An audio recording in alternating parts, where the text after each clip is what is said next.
What is up, everybody? Welcome to the final day here of the RSL Offline Finals. 4 players now remain as the LCQ has wrapped up yesterday. I'm tasteless. With me, joined with me is Gemini.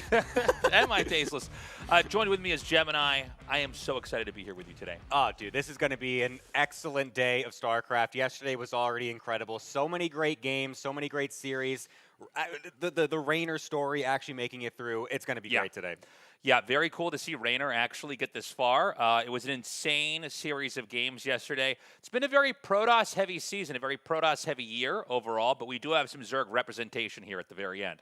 Yeah, I'm very excited to see what actually ends up happening, but here are the 3 players that we've had joining us already from the first 3 seasons of the year. Classic coming in from Season 1 being the champion of that season. Then he actually won again in Season 2, so then we have the runner-up Zaun coming in from Season number 3, and then Hero after that insane, 17-game total series over multiple series that they had against Maru, was able to win it out and make it from Season number 3. And now, of course, the final player coming from that LCQ was Rainer yesterday.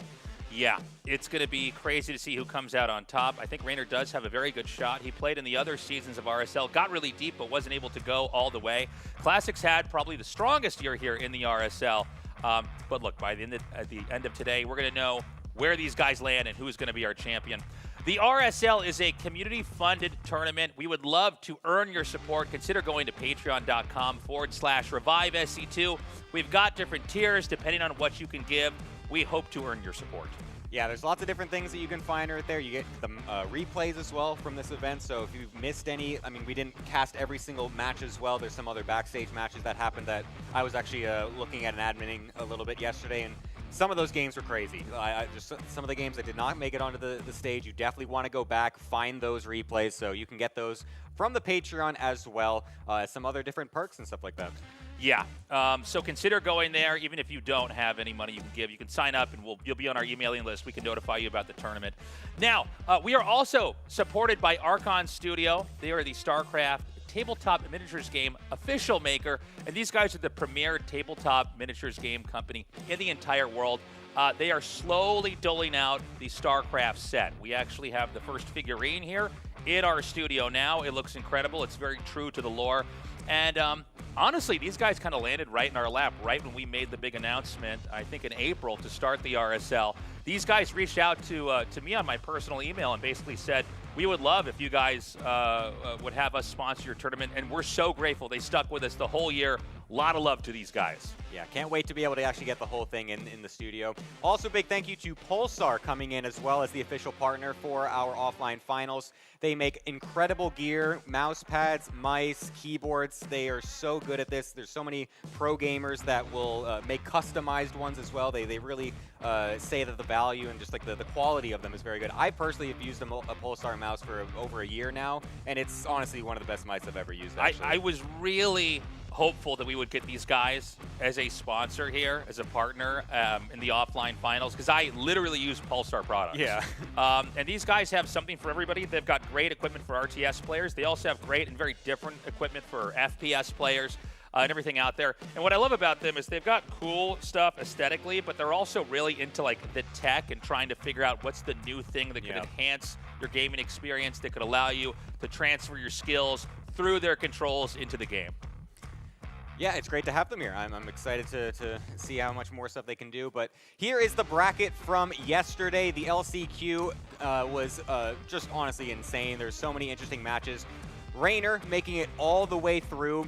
I'm actually kind of interested in this as well, because Rainer said in that interview earlier in the day that yesterday that the 2 players that he was most afraid of playing were Solar and Maru. Look who he had to play to qualify for this thing. He had to 3-2 Solar and then 4-2 Maru to get it into the Final Four. Incredible play from him overall. Yeah, a very expected Final Four here for the lineup. But what was unexpected was the games between Maru and Rainer. So many crazy cheeses to start things off. Very unusual for those two. Not that they don't do aggressive stuff or cheese, but it was like nonstop cheese back and forth. Yeah, Even the Maru Shin series was absolutely incredible too. Shin we kept hyping up as just being the one that hasn't beaten Maru, but coming out with some ridiculous strategies that we haven't seen and some absolutely ridiculous wins, but unfortunately not quite able to get it in the end. But yeah, there were so many great games overall from yesterday, and this is the bracket that we have for today. The Final Four trying to become the grand champion of the RSL Offline Finals. We're going to be starting off with Classic versus Rainer, and then Hero versus Zoun afterwards. It will be all best of sevens. We will also, excuse me, we will also have a third place and fourth place match. We're going to be starting the day off here with Classic versus Rainer. Yes, it's going to be hopefully a banger series. There's lots of matches that those two have been playing in the past, and they've been kind of duking it out back and forth a little bit. And then Hero Zoun also has been happening as, in some previous seasons. They've matched up against each other. I believe it was Season 3 where they did play, and I think Hero came out on top there. So these are very historied players. They know exactly who they're playing against. They're very used to each other's styles and whatnot. So we're going to be seeing some repeat matchups, and if they can edge out on top today. And we're going to see if a Protoss actually comes out on top here. Historically, StarCraft 2 has leaned slightly to Zerg and then Terran in the 15-plus history of the game. But every once in a while, whether it's the meta, the current patches in the game, or a combination of the two, we do see Protosses come out looking very strong, and this year is one of those years. Yeah, we've had 3 champions so far, all being Protoss in the RSL. I mean, this would make it 4 if we get, you know, the offline finals. But, I mean, Rainer is definitely someone that could, you know, put a dent in that, basically, if we do want to see him making it a non-Protoss. And here are some of the clips that we were having from Rainer yesterday as well, versus his series against Maru. Was absolutely crazy, some of these games. I mean, this one was like a 21 Hellion run by after faking. He went double eBay and then said, got it scouted. He's like, well, I'm gonna go mech, and then went 22 whatever Hellions and then just lost. He kind of blind countered the blind counter there. Maybe one of the most unusual games we've had in the entire year of the RSL here. Yeah. Incredible series between those two. Again, a lot of cheeses on both sides, and these are two players that we know as like macro players. Obviously, any world-class player has to be able to be aggressive sometimes, but we saw like a back and forth of all-ins that was crazy. Remember that these are the for that matchup. That's all of those games we're ever going to have, right? So really, Maru used every of the craziest TVZ builds he had. The same is true for Rainer. Now it's all going to be about PvP and PvZ. Yeah, so we've also been able to talk with Rainer a little bit after winning yesterday. So we're going to cut to a little bit of an interview to see what he has to say about today. It was amazing. It's been a long time since I participated in an offline event, and I was really looking forward to the RSL because first of all, I love Korea, and then obviously it's organized by Nick, and I know a lot of passion went into this project from the community and everyone else involved. And I feel like I truly give it all in offline events. I just can feel people cheering for me, being able to look at the players as well. It really helps me to get a little bit into their head, and I don't know, I'm more locked in. Classic is obviously one of my toughest matches in the recent history. He's a very good Protoss player, especially against Zerg. So I'll have to study him up a bit. I know what he does in general, but still gonna be hard. Tonight, preparation priority #1 is getting good sleep because I'm tired, dead. I want to sleep, but I'll look at some VODs and think of stuff. I would be very surprised if SEOUL wins. I think Hero actually is back to being the #1 Protoss. I thought Classic was better for a while. I think everyone saw that. But I think now after the patch and with Hero's recent form, I think he's back to #1. Well, I'm gonna try to bring the Raynor Classic to the table tomorrow. Lots of multitasking, lots of fast, action-packed games, and hopefully it will be quite a run if I manage to do it. Thank you guys so much for cheering for me. Thank you so much for supporting this project. Thank you for showing up to all the fans that came here in a sea of Protoss players. The Zerg player stands. It's been really cool having Rainer here for the almost the entirety of this year. You know, we have some pros, they stay in their home countries, and then we have others where Korea really gels with them, right? Yeah. You know, obviously, this is kind of the origin point, not just for StarCraft, but for all of esports. And Rainer, you know, he made the pilgrimage out here. He liked it, and he stayed here. And I think he's coming back. He's going to have a quick break, obviously, for the Christmas season, but he's going to be back here next year. Yeah, it's going to be great to see if he can continue on into the future years. I mean, he seems to really like it here, so it's going to be, yeah, I don't know. I'm curious to see what else he's got to go into the next year and in the I don't know, into the more stuff that we got going on. Yeah, and of course we've got 3 more players we've got to talk about here. Classic looked phenomenal this season, actually dominant in both Season 1 and Season 2, really able to deliver here, and he might be the biggest threat of all in the RSL. Yeah, he had a little bit of a dip in form in the season number 3. It felt like he didn't quite make it as far, obviously not into the grand finals at all. So it was a bit of a worser showing from him overall, but I mean he's just had such good history overall in this entire year. So I wouldn't be surprised to see him still going forward. Taking a look at his gameplay here, I mean he kind of came out in 2025 early on, looking really healthy and with his own style. Particularly, he did capitalize on the fact that in that iteration of the patch that was the early, like Q1, Q2 of 2025, he was taking advantage of early Storm and basically accumulating different types of splash damage. So a lot of times he'd rush into Storm, and then he'd get Colossus or Disruptors, and eventually Archons. And he would do it in different orders, but the idea is that he would punish the fact that there's a clumpiness element to the way the armies group up in the game, and splash damage really punishes that. And, you know, Protoss units, most of them besides a siege tank, have superior range, which means the Terran has to engage first. And so he'd play this really passive style where he'd basically get too big to fail. And from there, it was like there was nothing the Terrans could do. Yeah, he had a real control over the matchup overall. It was incredible to see him just kind of... He basically changed the meta when that patch came out. He was able to do so well at just getting the early Storm out. He redid the builds essentially to make sure he can get it out as soon as possible and just really delay his third base as long as he could and just make sure he doesn't die early on and then just just really grow into himself into the mid game and the late game. And it was so difficult to actually punish him. And then Season 3 comes around, we have a little bit of a different patch, things kind of changed a little bit, and he hasn't had exactly the same success like he did in the first 2 seasons. But of course, this is his time now to see if he's changed the playbook a little bit to come into this matchup. It's going to be a not PvT, which is what he kind of rode his high off in the other 2 seasons, because it's going to be a PvZ and then a PvP. But still, it's going to be a big threat. Yeah, I mean, his PvP, he's going to have to leverage here. He's always had very strong PvP when he's in good shape, so I'm not as worried there. But PvZ, I don't know if that style that he brought is going to have any real relevance into where we are today. We basically had 2 game states that we played through in 2025, right? And he was really dominant in the first one, and then the game was patched, and most of the ideas remained the same, but some of them were different, and some of his key concepts that he was exploiting, that he was making work, in some ways were probably patched out. Yeah, I'm very curious to see if he's going to have anything cooked up this time. I mean, the match versus Raynor is going to be very interesting because they've been playing so much recently, and it's going to be hard to know exactly what he's going to come into. But yeah, I'm just very much looking forward to it. Yeah, it's going to be interesting to see, you know, with him being so dominant so early on, where exactly does he land now? We haven't really been talking about him. He was in the other seasons of RSL, but it's been the other newer guys that have kind of stolen the show.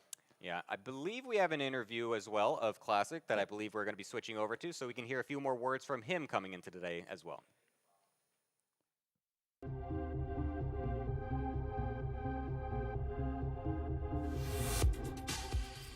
네, 우선 한국에서 오프라인 대회가 굉장히 오랜만이어가지고 좀 너무 설레고 긴장도 되고 너무 재밌을 것 같아요. 사실 RSL 시즌 1, 2를 다 우승하고 시즌 3도 우승하고 싶었는데 탈락해서 아쉽긴 하지만 지금 시즌 파이널이 제일 중요하다고 생각을 해서 이번에도 제가 우승을 할 수 있을 것 같습니다. 좀 한솔이는 그래도 스타일 자체가 좀 안정적으로 하는 스타일이어가지고 제가 되게 게임하기 편하거든요.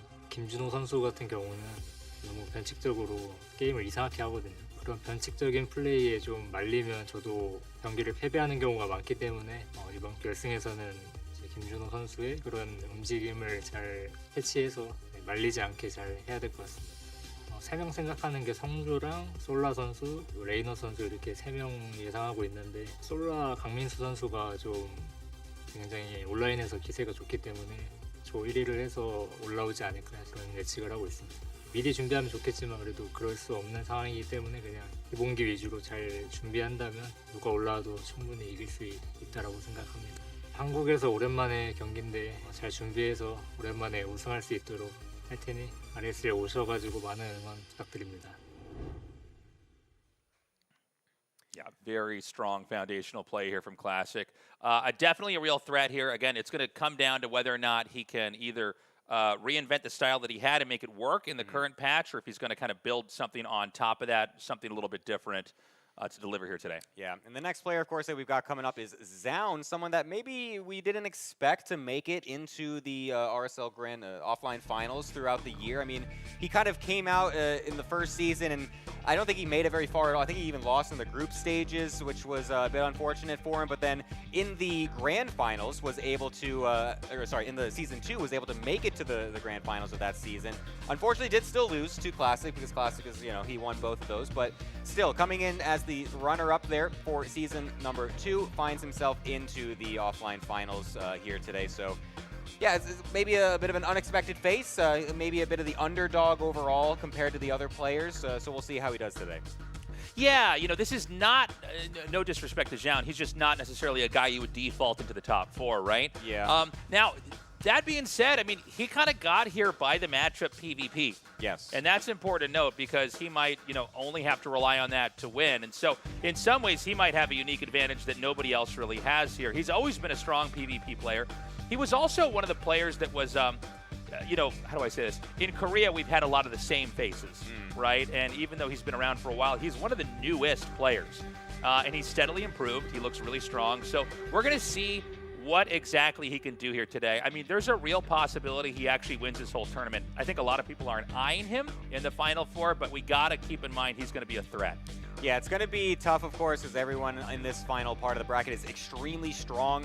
Hero as well is going to be who he's playing against, and that's going to be a difficult matchup for him because they played recently as well, and Hero did kind of win pretty heavily against SEOUL before. So it's definitely an underdog story for SEOUL coming in today, but like you said, he's got plenty of tricks up his sleeve. He's been in these types of positions before against players that he knows are going to be more favored than him. And so this is not something that he's, completely unaccustomed to. He can definitely bring some stuff out. He's got some prep time to be able to come into this before knowing that he's going to be playing against Hero. So maybe we'll see something interesting. It does almost feel to me like if you're going to win in PvP, the way that the Final Four format is, you have to be totally prepared for so many different types of builders. There's so many different ways the early game can go. And so what you have to be on the lookout for is like, okay, we have like nothing but best of 7s today. Yeah. That's a lot of PvPs to try to come out here with. So he's going to have to bring a full package if he wins with that. Yeah, so we'll see what he has to say about that. We can go to an interview talking with SEOUL.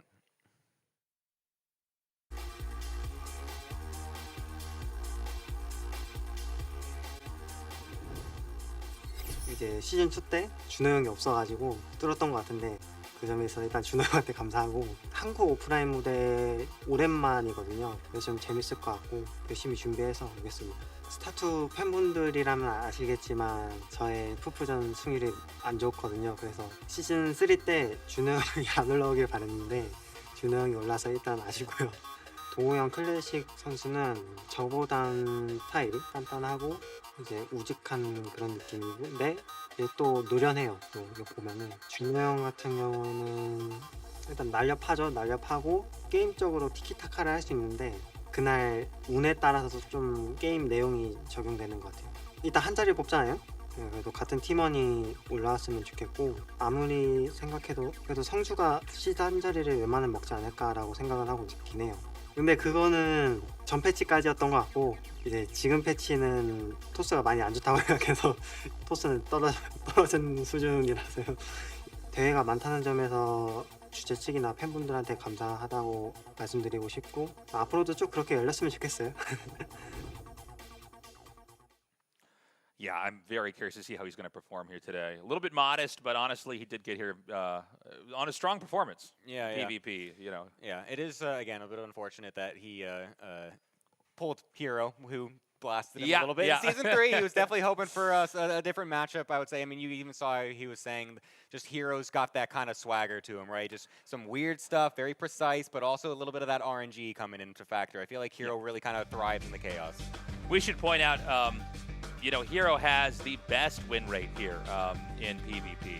And so, he's going to be a real threat. We're taking a quick look at his performance here now. And, Hero, when you talk about his swagger, he's glowing with this confidence that few pro gamers have. Yeah.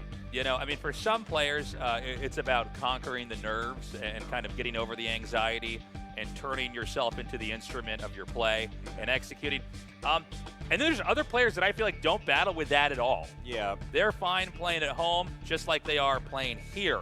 And I think Hero is one of those guys, and he looked relaxed and confident in here now. And, you know, he's one of these guys who definitely plays the game his own way. That includes PvP as well. Again, the best win rate in the matchup. He's going to be a real threat going forward. Yeah, I really love that he just leans into his style. Yeah. He's just been known for this for years at this point.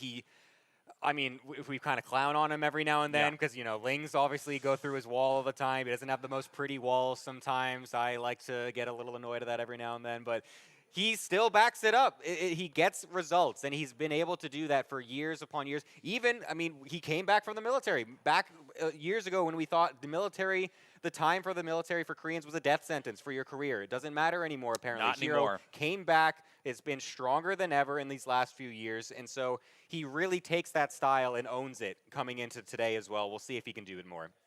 Yeah, you know, he's even in the matchups that are not PvP, for example, like PvZ, which could be you know, a pivotal matchup for him tonight. He is somebody who kind of changed the way that we understand that matchup. He's the guy that figured out you could kind of go Oracle, Blink, Stalker, and like bleed out and outgrow the Zerg, which was a very unique concept. I would say introduced maybe like 4 or 5 years ago, something like that. Yep. But he's very, very, you know, able to approach this and kind of navigate the matchup in his own way. We've actually got an interview ready for him that we're going to check out right now.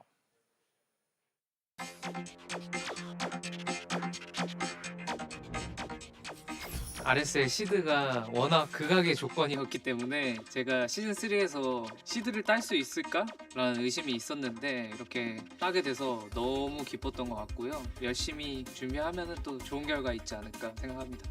결승 다이렉트로 갔을 때 어드밴티지를 줬던 RSL 측에 너무 감사했고 그 덕에 올라갈 수 있었던 것 같고 마루랑 해봤을 때 진짜 이게 힘들어서 다시는 만나고 싶지 않다라는 생각했던 것 같아요. 너무 많은 게임을 하다 보니까 서로 집중력 싸움이었는데 그 부분에서 제가 좀 더 낫지 않았나 싶습니다. 한솔이 좀 많이 이겼다고 해서 방심이 안 드는 게 푸프전 자체가 워낙 변수가 많고 방심하면 안 되는 종족전이라고 생각해가지고 마인드는 항상 똑같이 최선을 다할 생각입니다. 이미 3토스 올라온 거에서 RSL 측에 굉장히 유감이기 때문에 테란이나 저그가 올라왔으면 좋겠고 치고 올라오는 선수들은 뭐 신이범 선수, 솔라 선수, 마루 선수, 뭐 레이너 좀 극악의 난이도인 것 같아요. 잘 예측이 안 되는 것 같아요.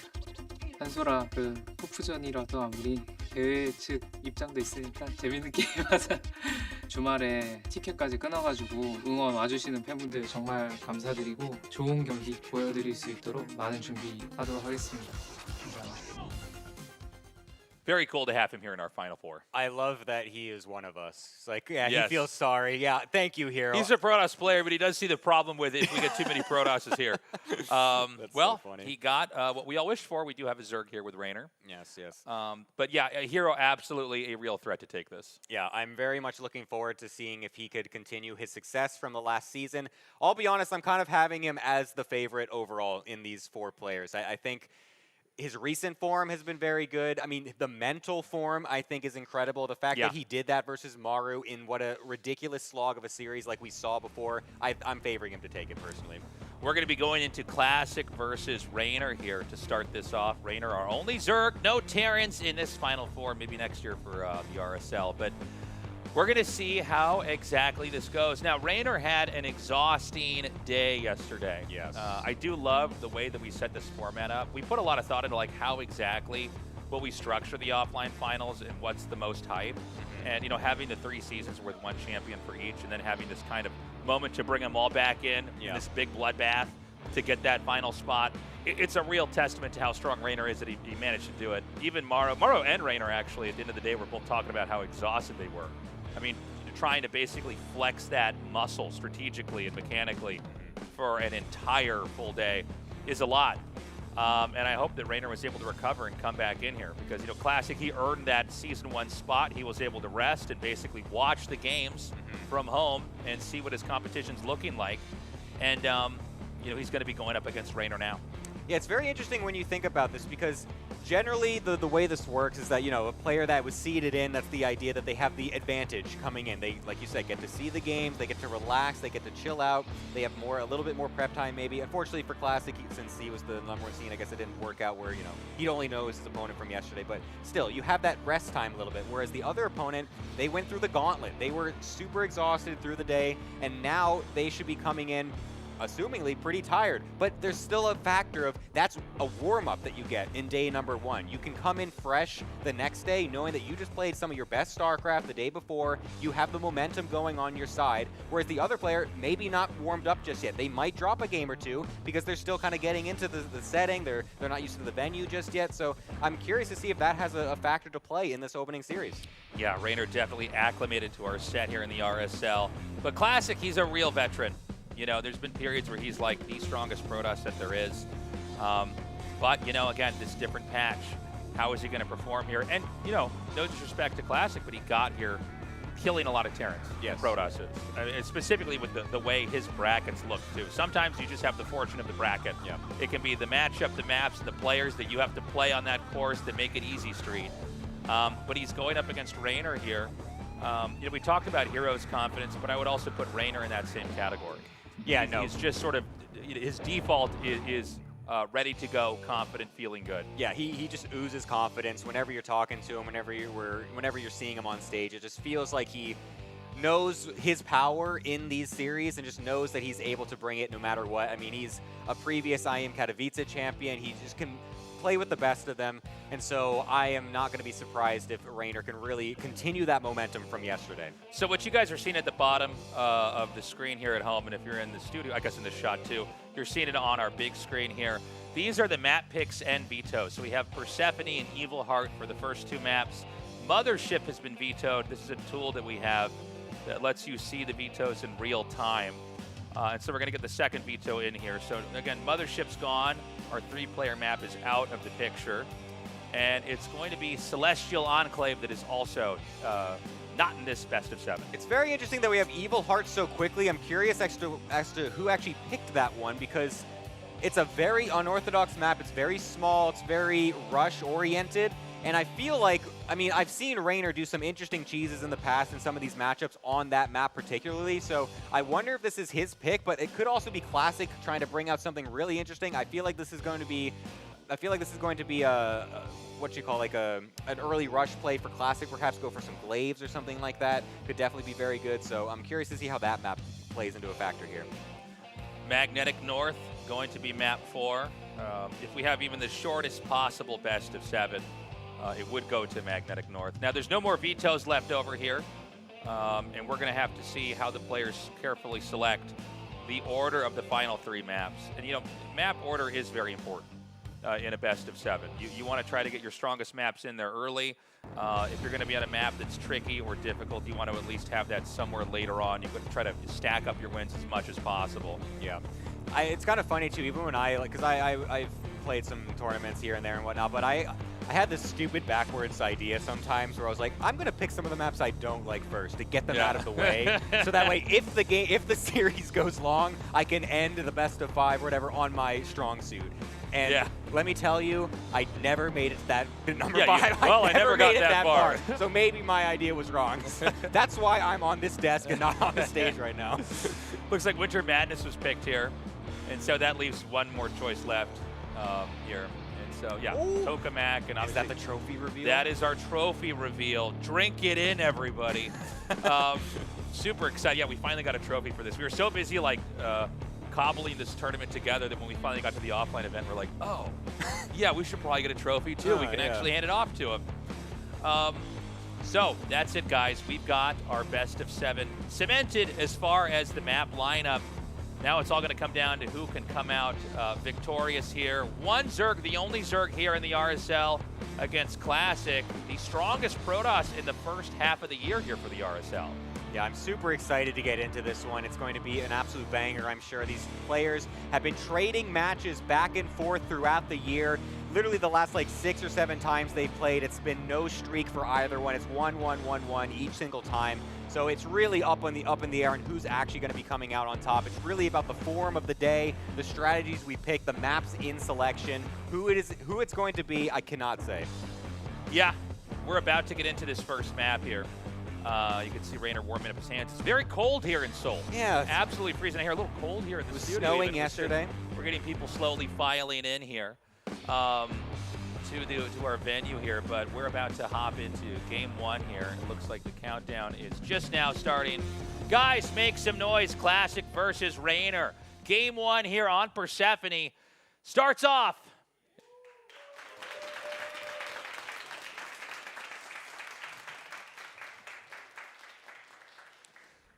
All right, in the top left in the red, give it up for Classic.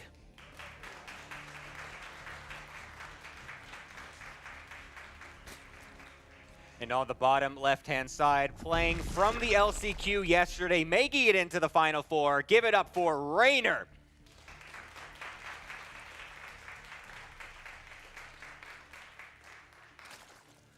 Okay, so it begins here. We've got the pylon on the low ground here for Classic, setting up for some kind of a fast expand with a wall in. Now we should note on this map, it is a 2-spawn map. Both players spawn on the left side, obviously one in the top, one in the bottom. There is a vacant area on the right. We see hidden bases there used from time to time, proxies, stuff like that. And there are these speed zones that basically accelerate the units through these little green circles that you see. It seems like it's been capitalized a little bit less over time. We also, if we get into a macro game, and I suspect we will with these two, this is a map where, like, Zerg, for example, can basically hug the bottom of the map. You don't have to expand towards your opponent until the 5th base, which is unique compared to a lot of the other maps we have here. Yeah, so you can see some interesting strategies come out from that. I mean, there's definitely some late games that you can have on this map. I mean, considering the fact that it is kind of technically close by air, it's not the closest by air map we've ever had in the history of StarCraft, but it is still pretty close overall.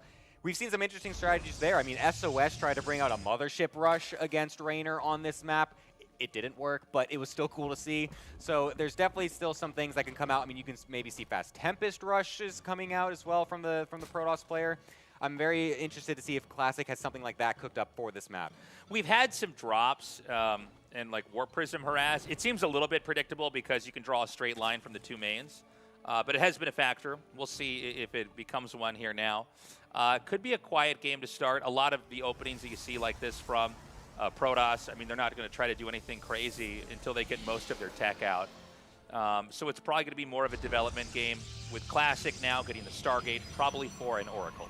Yeah, it's the most standard thing you can do as a Protoss player at this point. It's very rare in this day and age to see fast Twilight builds. You don't see it as much anymore. The 4-gate glaives are a bit of a thing of the past. It's something very pocket that you might bring out, like in the next map, in Evil Heart. But for now, this is a much bigger map where it's not as much of a commonality. So Stargate will be the standard here coming on in as Rainer just basically tries to shoo this probe away so he can try to get his 3rd base at the most normal time possible, as the Adept's going to come across to get that scout off, see if there's anything cheeky.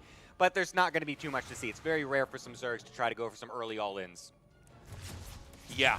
So here comes the Adept. This is here to scout. Oh, okay, he's actually going to pull it back. I thought he was going to maybe try to at least scout with the Shade. Instead, he's going to move in. Doesn't kill any Lings. Kind of a weird moment. The damage evenly distributed on 3. Sometimes the best you can ask for is to get at least 1 Zergling kill, but he doesn't even get that. So we're going to have the 2nd gate come down here. The Oracle going to be jettisoned across the map. And basically, it's about controlling the creep on the map and also trying to get the Oracle in there to scout in this game that, again, is really all about development. Yeah, we've got the double Adept coming on in, threatening the Shade, will not finish it. There's a little bit of space on the high ground there without creep that you can maybe finish that off sometimes to be able to juke and jive and maybe force a couple Lings to be to use to kill it off. But won't go for that. Classic just wants to stay nice and safe with these 2 Adepts. We'll just send them right back home as Speed will be finishing up just now. As the Oracle will come on in and actually get a drone or 2 because the Spore is actually mistimed a little bit, so not able to get that up in time. A few drones dying as the Queen's not quite in position. Honestly, that's not bad coming in as the Protoss player. You don't normally expect to get many drones nowadays. Yeah, well, more of a, I guess, a mistake from Rainer than a good play from Classic. You know, in the early game at the highest level, you kind of have everything that you need. at the second you need it. Not too soon, not too late, but to see him actually not have that ready, he dropped 2 drones basically for free. Raynor tries to come in and force a cancel, and the positioning for Classic is still a little bit too good. He's going to lay a stun down here. This is actually kind of risky to do. Oh my god, and he's going to get 4 more drones. That's crazy. So that's 6 total. He pulled the queens back to the natural with that first Oracle, trying to kill off the stasis ward since there were no lings on the defensive. They were on the other side of the map. And so the queen guarding the third base, actually getting pulled, allows the second Oracle to get a few more drone kills. This is some great momentum we're seeing out of Classic right off the rip, and he's going to be transitioning into a +1 charge build, interestingly enough. Normally we see the blink follow-up as the standard, but he will be going for a charge follow-up, which is going to be possibly for some earlier charge lot Archon timings, or maybe a fast storm to follow it up as well. Yeah, this is kind of cool to see. I wonder if this is prompted maybe by the fact that he got the drone kills. Maybe he wants to kind of lean into the position he's in. Again, it's sort of unheard of to lose too many workers. You expect to lose like 2 or 3, right? But he lost double that. He also, I believe, scouted the lack of a Roach Warren coming out from Raynor. As he's going for +1 melee, he's going for a Ling defense, and that is a critical thing to scout as Classic. If you see it's going to be Lings, you want the Charge Lots and the Archons. If it's Roaches, you want the Blink Stalkers. And so this is a great piece of information that Classic's been able to obtain, and he's going to try to leverage it in the mid-game. So this push is going to come out pretty soon here. I believe we have the War Prism made. Am I making that up? Yeah, I think the War Prism, yeah, it's out on the map now. And we've got 4 gates coming here. Now, I don't believe that Raynor would know that this is coming. He would know it's a possibility, right? He's got the Templars made back at home. And it looks like, I guess he's just going to harass with this. This is not any kind of push just yet. He's going to instead continue to try to upgrade up here. In fact, he may have sent the War Prism out a little bit prematurely to make it look like it was a timing for some other build. Yeah, it's kind of interesting how he's doing this. It looks like it is just going to be an Archon drop for now, a bit later than what you would normally do off of the fastest possible Archon drop you can go for, but we'll still try to go for that in the main base. It does force out a lot of Lings from Raynor, because now that's a lot of drones that he's basically had to cut to be able to get all these Lings, expecting more, and there's actually a much bigger warp in, and it does get off in time. The Queens barely missing the deny, so that's a ton of Zealots now in the main base as the entire army from Raynor is trying to get back on the map. Yeah, it was just barely missed time. He basically got the warp in before everything was killed, and then all the queens went down. And of course, that's going to be, oh my God, that means he loses his engine for the larva injects.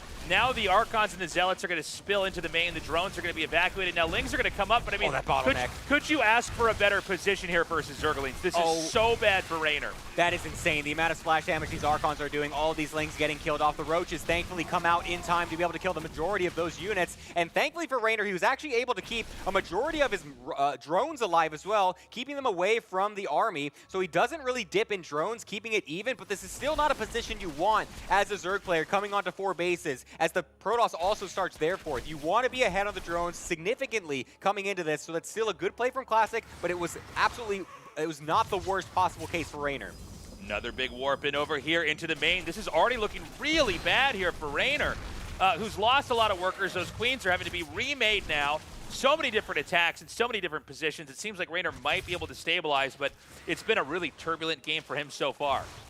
Oh, wow, 2 Adepts even finding their way yet again into the natural here, getting a couple more drones. Those 2 random Zealots still alive on the right, just little pieces getting picked off here and there. I said the drones were able to stay alive earlier, but now that the chaos consumes the map, it's very difficult for Raynor to keep tabs with every little unit that's going every which way. And finally, losing 10 drones, Classic able to get some nice damage. Yeah, he's going to stabilize now, Raynor will. But Classic's already taken a 4th base. I mean, the reality is this game, Classic hasn't been scratched once. Now, a lot of times the Zerg doesn't really get to do that much early on. They're trying to grow, but this whole game, Classic has basically been in Raynor's face, causing damage, killing workers. The Queen kills are massive because that really that ripples out into the rest of the game, right? That's all these other larva injects that didn't get to have happen. In fact, there's only 3 queens in the game right now, so there's more hatcheries than there are queens. Yeah, that's a good point that you bring up, and the way that you take the shots at the Protoss, the way you scratch them, is by making the defenses clean. And so far, those defenses have not been clean in every single situation. The Oracle is getting way more damage than they should. The Zealot Archon getting all those queens, the extra harassment, getting more drones as well. It's not been clean defenses so far from Reynor, and that's allowed Classic this very safe fourth base. There's no momentum now for Reynor to try and pressure this at the moment, as this is the time, as the Zerg player, that you want to be trying to pressure that fourth, trying to get Banelings rolling into mineral lines, trying to really force it with a maxed out army. He's nowhere close to that right now. The War Prism's going to come in again, just try to generate any threats. I got to mention, it's 4 base to 4 base. I mean, that's really bad. In fact, we just had the 5th base start here. Now, this makes me worried because I think that 5th base is going to be a target, and there's really no way that Reynor can get around that. You know, this map, that whole bottom layer has been expanded into for Reynor. Now he's going to move up and try to go out here, but we know that right now Classic is going to warp in a few more units and come out for a push. I'm curious, I'm pretty sure he has Storm. I must have just missed it in the research tab, as he's got plenty of Templar actually, banking up right now with tons of energy. He's got so many of them actually, all dispersed around the map. Those Lings caught in the Stasis Ward will also get surrounded, killed off. That is just wasted army supply and resources at this point for Reynor. Unable to get any counterattack damage. Reynor known for being this really APM intensive multitask style Zerg player, always trying to fish around with his Lings, trying to get any counter damage he can, getting swayed away by Classic. His army is too strong to be able to deal with this.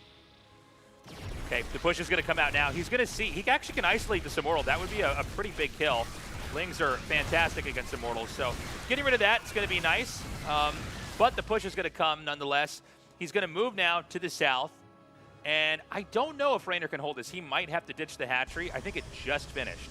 It's very interesting as well because Reynor's going into fast ultras on the ground. This is not a transition you normally see this quickly versus Protoss. He's also got a greater Spire in production, a massive warp in coming into the main base. The Spore Crawler is not quite in position, so now Reynor tested on both angles right now, forced to bring Lings to defend against the massive Zealot warp in. Is not going to be the most cost efficient as he loses the base on the front side. Ravagers and Banelings trying to deal with the army over here to deny any more bases getting killed off and try to buy time for the Ultras to pop out. Huge storms on that. The Archon can tank some of those hits. Actually, not a terrible connect there. But Classic's going to try to push in a little bit more. Now, he can separate the 3rd base and the 4th base. We did have the harass over on the other side of the map still happening here. Actually, it looks like it just got cleaned up. Still alive. He Yeah, didn't kill the Prism. Yeah, the War Prism's still there. That could be a factor later on. Okay, looks Okay, like he notices it. Okay. That would have been really bad if he forgot about that. Looks like both players kind of Yeah, assumed I that think it was they dealt both with. gave up on that for a minute. It's very funny. So I think this is smart. Classic, he killed the 4th base off and he just leaves. Because now he's going to go up to his 5th base. And Protoss are never, from the Zerg's perspective, are never supposed to even be even with the Zerg on bases. Now, right now the Protoss is ahead. So, like, this game should be impossible for Reynor to win. It's basically his problem. I think we could see Classic basically play a passive game where he waits for Reynor to attack again and just goes and pokes it out on the map and then goes back. It's a really simple way to safely secure the win without, like, trying to force something. You're basically letting the other player dry up on their side of the map. Yeah, you can see that as well in the way he's transitioning and setting himself up. The Mothership's coming out. The +1 air is coming out. He's gotten the Tempest transition as well. Interestingly enough, I don't know if Classic's actually scouted the fact that it is an Ultra switch. He will finally get that information because you really don't want Tempests against a massive amount of Ultras at this point. You need more Immortals. He's got 5 of them right now. He's going to need more of those, I believe. I think he's even stopped going for those Tempests right now. Actually, never mind. He's going to start them right back up. So I guess he just feels fine in that position. He's going to continue to poke away at the army. But that could still come into play later because the Ultras, if you don't have enough DPS on the ground to deal with them, they will just kill everything down there. And all of a sudden, you just have Tempests that are just tickling away, and they're not going to do anything. So Classic's going to ramp it up. He's going to keep growing. I don't know how well he can push here. I guess with the Mothership out now, that's probably the cherry on the cake, right? Like, that's the he's going to just try to move out with that and try to hit. And the extra base gets denied. Reynor stayed very active on the map. And actually, Classic for a second was going back to try to clean up the Zerglings, and I guess more than that, but this small army here. Reynor's trying to basically hit on 2 different sides to see if Classic will try to defend. And I don't think Classic's going to take it. Classic's going to sacrifice his extra bases because he knows he's ahead in expansions, and instead going to try to move down and take out these much more important bases that Reynor has. Yeah, Classic feels like he's got the better army. He feels like he can take the fight. He can always recall back home if needed to be able to defend against this small army that Reynor's got on the offensive, as the rest of it is trying to stay back at home as the main engagement comes on in. Investors also coming into the fight, throwing out lots of bungles on this army, locking it down, half of it not actually in the cloak range, but there's plenty of overseers to help out, but the army is just melting in front of Reynor's face right now. All the Archons staying alive. There's a few more Immortals, and the Skytoss army remains, but Reynor's supply overall is still higher than Classic's. Can Classic punch through it hard enough before the reinforcements arrive? Yeah, so basically, Reynor lost his army, but it's being remade right now. It's hatching, and obviously Classic didn't just keep all of his stuff alive. A lot of it was traded out, but what Classic's doing is he's keeping this like death ball. He's going to actually kind of recede into this position over here. Oh, he's going to recall out. Nice. Except for the one Archon. I guess it got left behind, but most of the army is saved. And what he can do from here is he can kind of just reset. He can go and he can secure the bases he's got. He can wait for Reynor to lick his wounds and try to recover, and then rinse and repeat, basically push out again. And the good thing about that too, what Classic did, is he knows he killed so much of the tech, the Ultra Cavern, the Spire, all of them getting killed off. You can see in the production tab, Reynor's making Zerglings right now against a maxed out army. He was making 2 layers at one point, panicking, realizing that his production was reset. The possibility for Reynor to continue on later into this game is quickly dwindling, making more infestors, trying to make more banelings. He needs a burst army on the ground. He's even trying to get the neural upgrade to try and help out as well. He's trying to just get anything he can that could possibly swing this fight, because the longer this goes, the better it's going to be looking for Classic. And you can see a couple Zealots are going to come out here. Just try to hit whatever bases you can. If you can target down this hatchery even, that's going to be really big. I love the splitting here from Classic. I think there's just barely not enough to take this out. Second wave. Never mind. Look at him try to body block with the Ultras as well. That was cute, but unfortunately doesn't actually get it. Wow, very nicely done by Classic to continue that harassment. And so Classic's filling in more of his side of the map. Now, if you notice, right through the center of the map, there's no bases but that far right one. But he's going to probably, and this is kind of a counterintuitive concept, and it's not usually applicable in StarCraft, but sometimes it's actually better to let their base finish and go kill it when they're like really desperate than to try to go in and force a cancel. Force cancels a lot of times are better like early game, if you can just slow anything down. But this game does seem to be like following a certain type of formula here. And so he's going to come out and probably try to push in here. Now, Reynor's going to try to set up a bunch of counterattacks and basically make Classic defend while he's trying to grow in here. You can see Classic respects the harassment as well, but honestly, maybe not even needing to, as the Ultra's actually getting caught off on the right-hand side. This is terrible for Reynor, losing a majority of his main force. The units actually on the left-hand side were able to clear out all that cannon fodder, so that's actually nice. So we'll continue to threaten this left-hand side and potentially force Classic's hand a little bit, but that was so many units from Reynor to actually get that damage, and he doesn't really get that much probe damage either. He only kills 6 of them. The majority were already moved away, and now the investors trying to make their name. Yeah, and it looks like he's got Neural Parasite trying to transfer some of the splash from the Archons onto the other Archons. The whole area is being blanketed with storms. None of these, all these Neural Parasites are wearing off now, and it looks like actually it's an even trade. Kind of hard to tell initially with all those units stacked on top of each other, but Classic doesn't manage to break the base. At the same time, Reynor sacrifices quite a lot. Yeah, I'm quite surprised that he was able to get so much damage there as Reynor. It felt like it was going to actually be pretty good for Classic. The Archons were staying alive a long time, but the Neurals were excellent, and the Ultras really didn't die. That's what I'm talking about. If you don't have enough Immortals, the Ultras will actually sustain for quite a while, and now the army sizes are quite even again as the economies also get evened up, and Reynor is actually looking like he's slightly ahead on the income in this regard. Is this Reynor possibly bringing this back in a late game? Reynor's doing a really good job. He's been in a bad spot since those first few drones were shot down, but he's fighting back really well. And he's got a lot of these technical setups where even though Classic is willing to give up bases, Reynor is really smashing a lot of workers, getting decent positioning. And look, I mean, Reynor's still up on his one base. Classic is actually, it's kind of been a role reversal. Like, Classic's had more bases for most of the game, but hasn't been able to finish Reynor off. And Reynor's probably playing one of the more difficult ZVP late games you could ever be in. Yeah, it's very difficult to play this late game scrappy style where you're going to be low eco the entire time. A player that I think of when I think of this style particularly is Dark, one that really excels at this. But Raynor also one on that list as well. Really knows how to make the most out of the little tools that he has, and he's showing that this game as well. Able to take some favorable engagements with what he's got. Classic, of course, still favored overall as his army size is really starting to flourish right now. 130 over just 100 for Raynor. But I'm not counting Raynor out at this point. I feel like he still has the experience, he has the potential to find a way back in this game. A couple of Zealots are going to come out here. Now, what's funny is Raynor's played such a tight game that like these Zealots have almost nothing to counterattack. Yeah. Because Raynor's not even trying to take another hatchery here. And, you know, Classic, he's taken the final base on his side of the map in the top right. We do have this one base in the center right. It's kind of like a shared location on the map. I don't know if it's going to play a role here. There is a world, and I feel like I never cast games like this ever in this matchup, but there is a world where Classic would run out of money before Raynor if they weren't able to finish each other off and things mined out.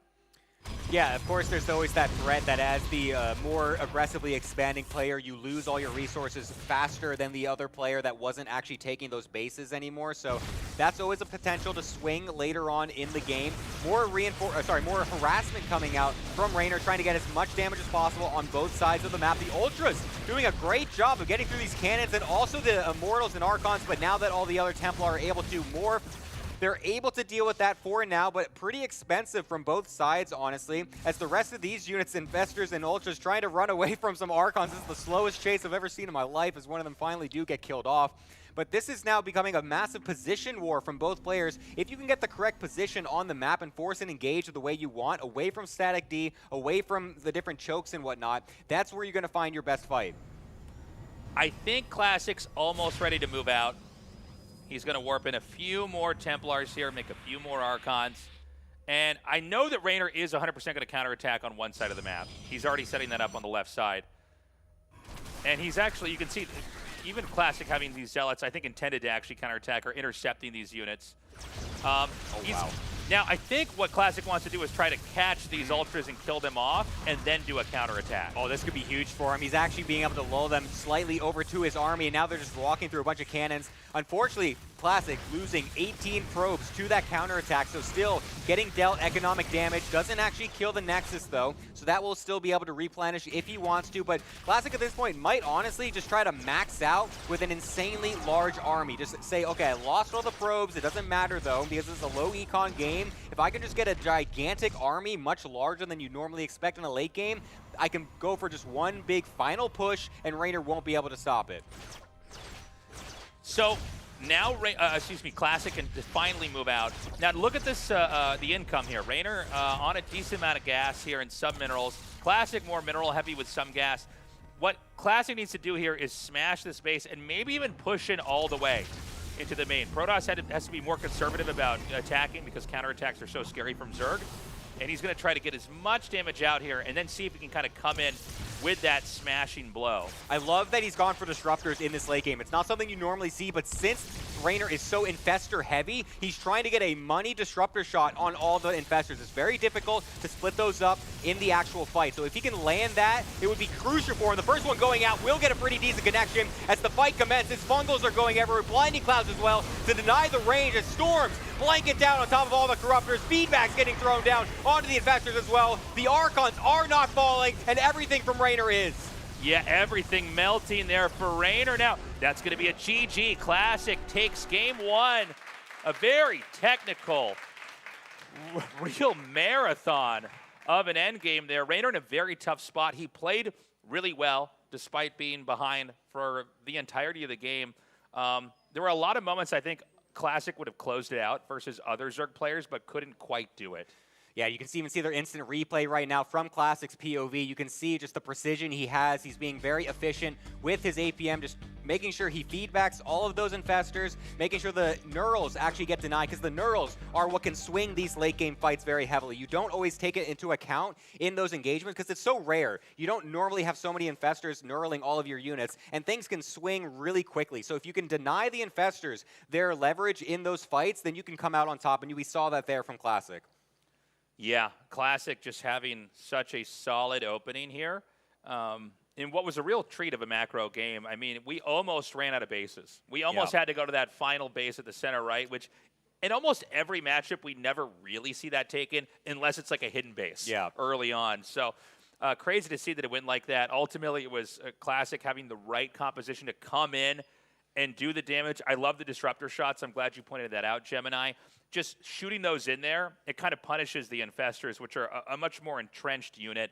You can kind of stay back and shoot from afar and try to catch the Archons. And you can basically mind control a couple of Archons, and suddenly the splash damage is distributed all over the Protoss' side of the fight, and everything dies. It also body blocks as well. The Archons are always going to be right in front of your main army. The rest of the units then get stuck and are attacking those Archons instead of everything else behind them. So it's very key that Classic was able to deny those from going down. You can even see Raynor in the replay right now trying to figure out where exactly everything went wrong. What adjustments can he make coming into this next game? And we all have to kind of go back to that early game as well because he took lots of damage. The Oracle is able to get damage. The Zealot Archon warp in, able to kill so many queens. The follow-up harassment, able to get so much as well. So Raynor, I think, really needs to lock in for the early stages to make sure that he can feel comfortable going into these later games.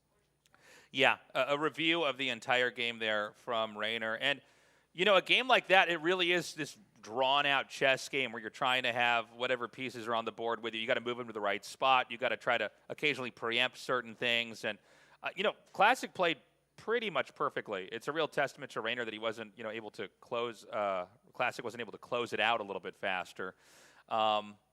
But yeah, I mean, crazy epic late game PvZ there. And again, one where Classic was ahead in bases, which is insane. I mean, especially in PvZ, you just don't see that. Normally the Protoss is behind in bases, and the burden of the matchup is they have to push out and stop the Zerg before they get out of control, right? Yeah, it's definitely a major theme of the matchup.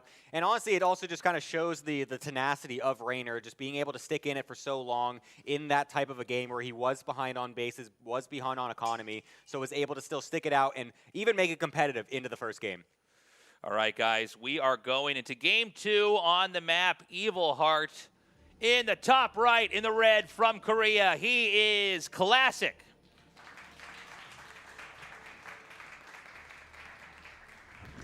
And on the bottom left-hand side, unfortunately losing out the first game. Can he even it out on this much smaller map? It is Raynor.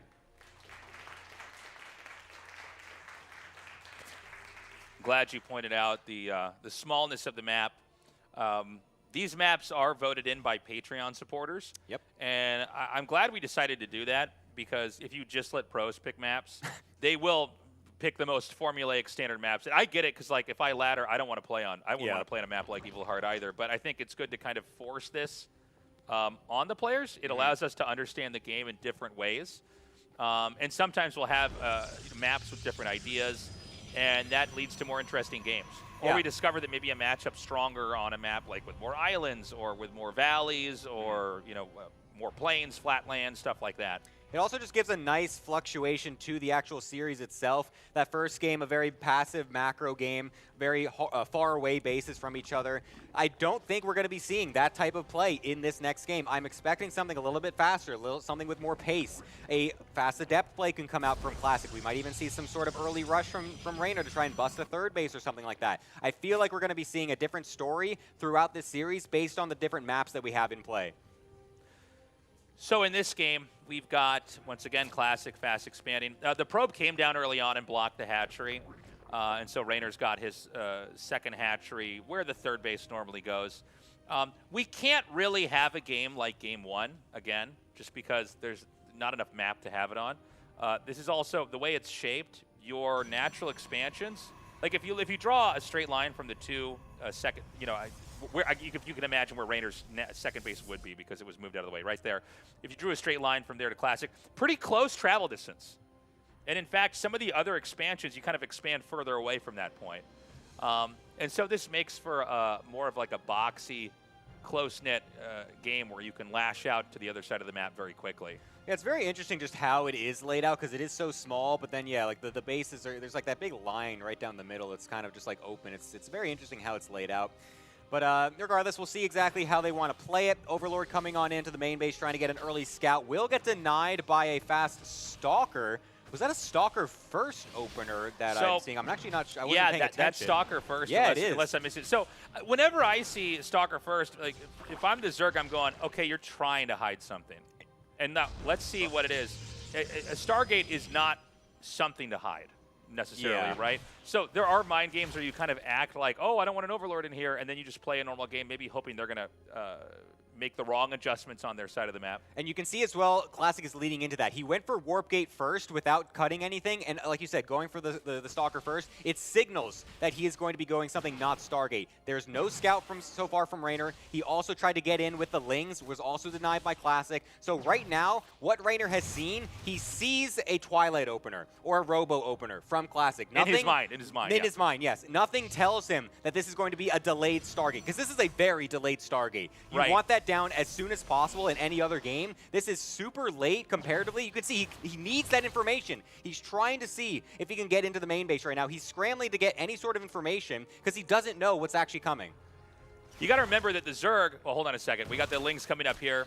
He's going to surround this. Wow. You want to have that Adept wedged perfectly in between the minerals, and that didn't happen. And so these two Adepts are going to get killed off. This is actually pretty bad because normally you want to set up there to get a third base.